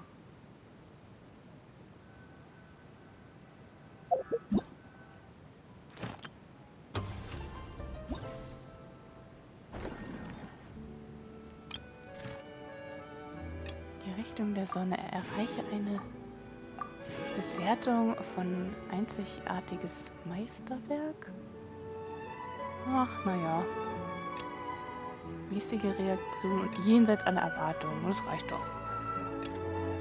Warte unter der sengenden Sonne. Erreiche eine Bewertung von mäßige Reaktion. Jenseits aller Erwartungen. Mal gucken.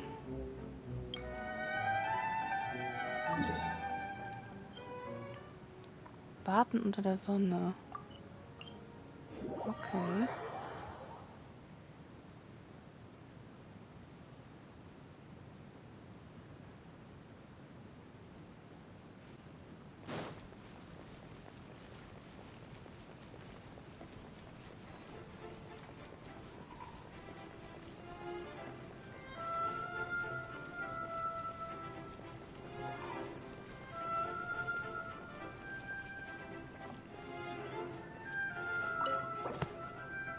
Warten unter der Sonne.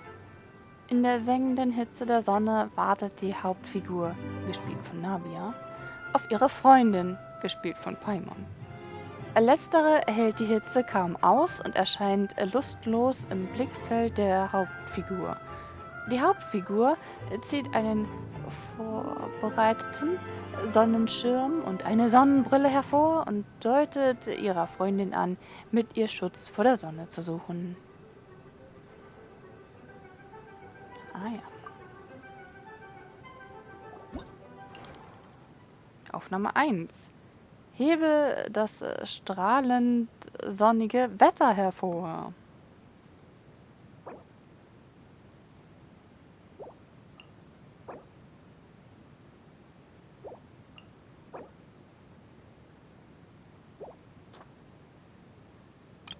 Aufnahme 2. Filme die Szenerie, in der die Schauspielerin, gespielt von Navia, wartet und zeige die Miene der Schauspielerin, gespielt von Navia.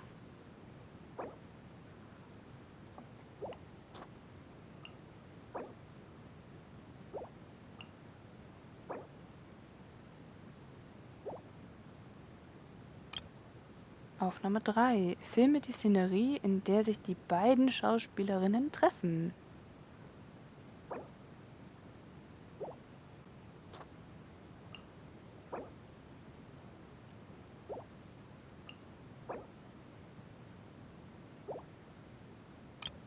Aufnahme 4. Zeige den Gesichtsausdruck der Sonne überdrüssigen Schauspielerin, gespielt von Paimon.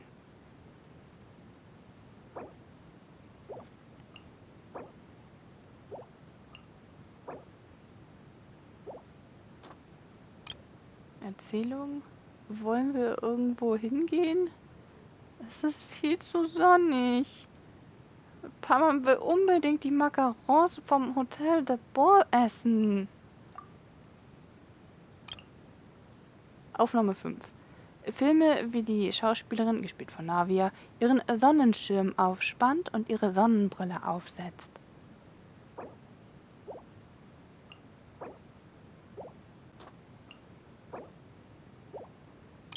Erzählung? Na komm, gehen wir ins Café. Ja, ich habe das Gefühl, dass ich gleich einen Sonnenbrand bekomme. Also gut, darauf bin ich vorbereitet. Na los, komm unter meinen Schirm.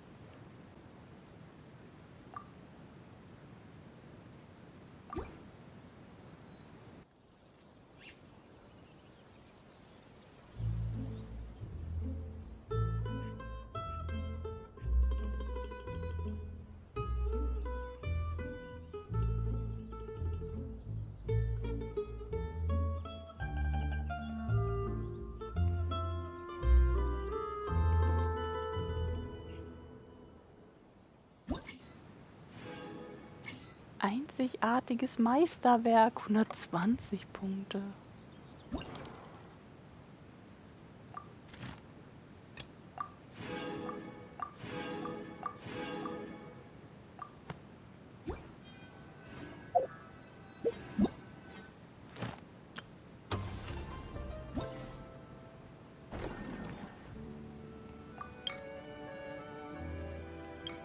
Ein Geschäft.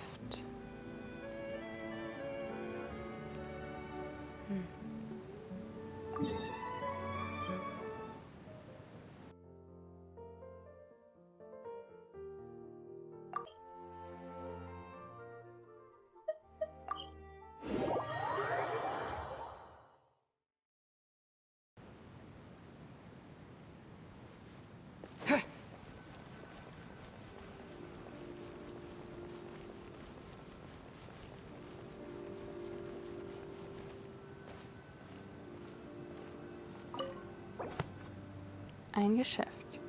Eine Feuerwerkshändlerin, gespielt von Yoimiya, kommt nach Fontaine, um sich mit ihrem Kunden, gespielt von Riquiet, zu treffen. Dieser hat arrangiert, dass sie sich im Hotel de Bois treffen, um über ein Geschäft zu sprechen. Nachdem der Kunde die Muster begutachtet hat, ist er von den Produkten der Händlerin überzeugt und sie kommen ins Geschäft.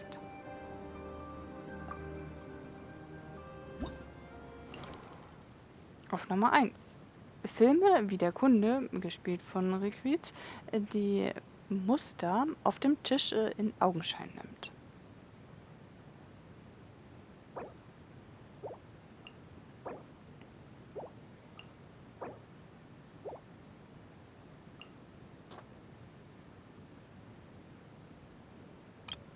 Aufnahme 2. Filme wie der Kunde, gespielt von Requit, mit der mysteriösen Händlerin über das Geschäft spricht.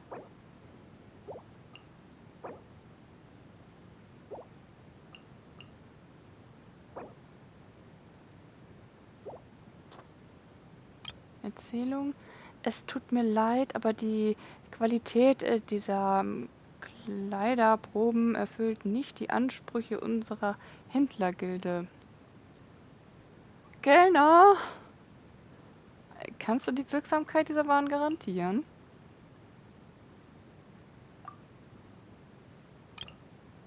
Aufnahme 3. Enthülle die Identität der mysteriösen Händlerin, gespielt von Yoimiya, und hebe dabei ihre Mimik hervor.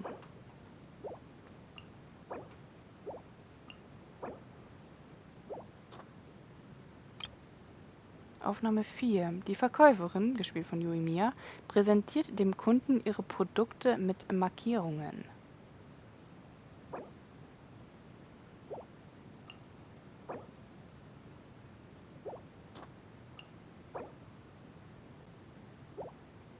Erzählung. Diese Produkte sind Jahr für Jahr der Renner in unserem Laden.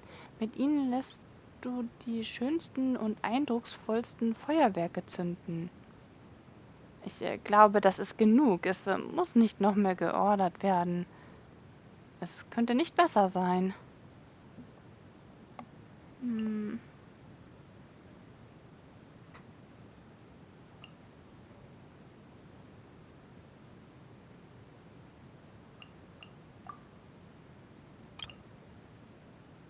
Aufnahme 5. Zeige, indem du die Reaktion des Kunden, gespielt von Requit, filmst, dass das Geschäft für beide Seiten in trockenen Tüchern ist.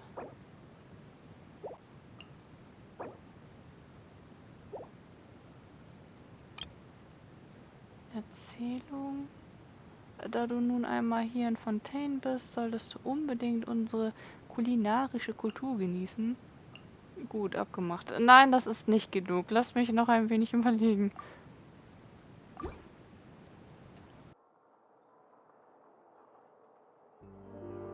The Palais Mermonia's idea of crisis awareness defies words.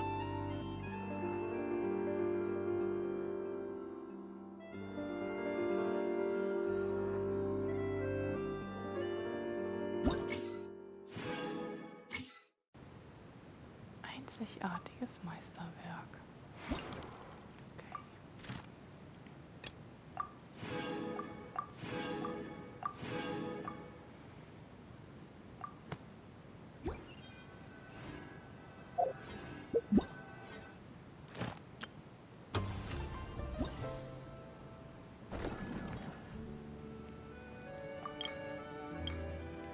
Momentaufnahme.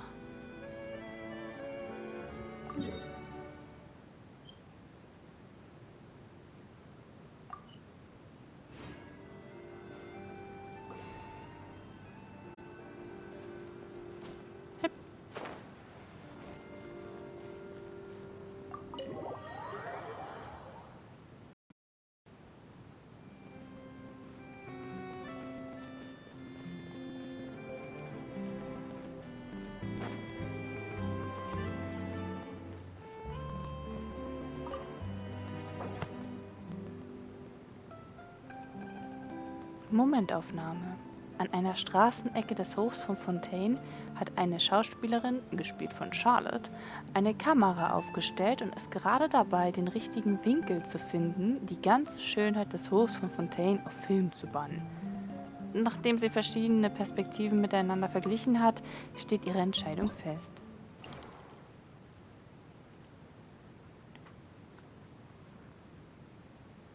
Aufnahme 1. Zeige den Schauplatz und die Figuren.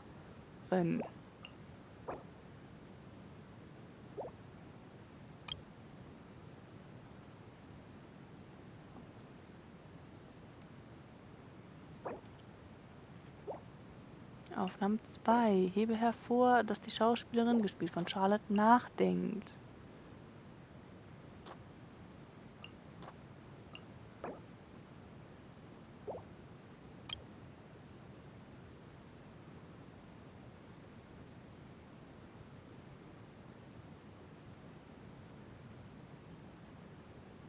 Erzählungen. Habe ich in dem gerade bei der Chefredakteurin abgegebenen Artikel ein Wort falsch geschrieben?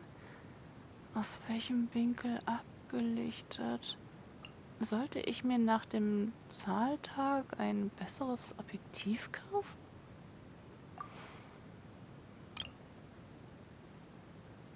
Erkläre den Zweck, zu dem die Schauspielerin, gespielt von Charlotte, eine Kamera auf der Straße aufstellt.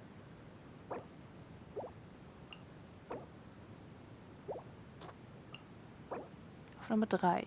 Filme, wie die Schauspielerin, gespielt von Charlotte, Gedanken verloren in die Kamera blickt, die sie gerade aufgestellt hat.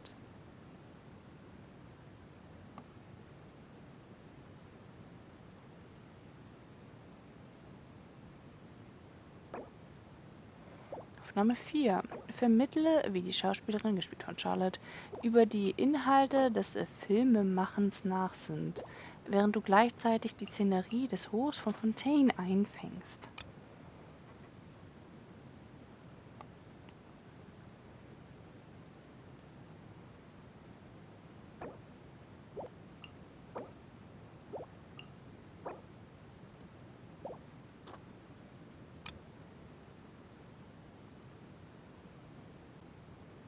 Aufnahme 5. Filme die Mimik der Schauspielerin, gespielt von Charlotte, um die Veränderung in ihrer Stimmung festzuhalten.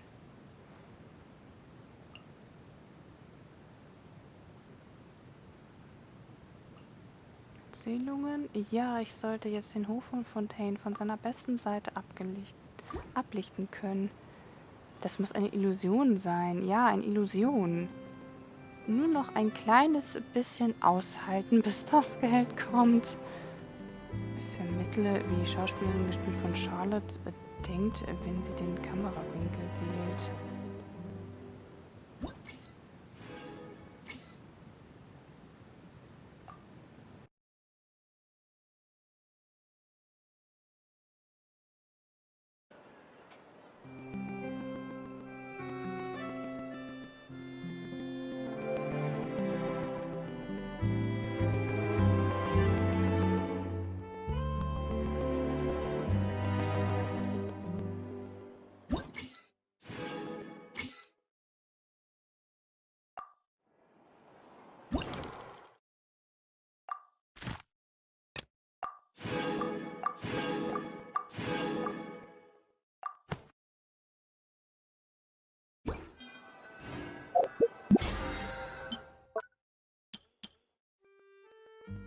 Aufträge. Erreiche in ein Geschäft im Minispiel Eintauchen in den Rahmen der Aktion Rosen und Musketen eine Bewertung von mäßige Reaktion.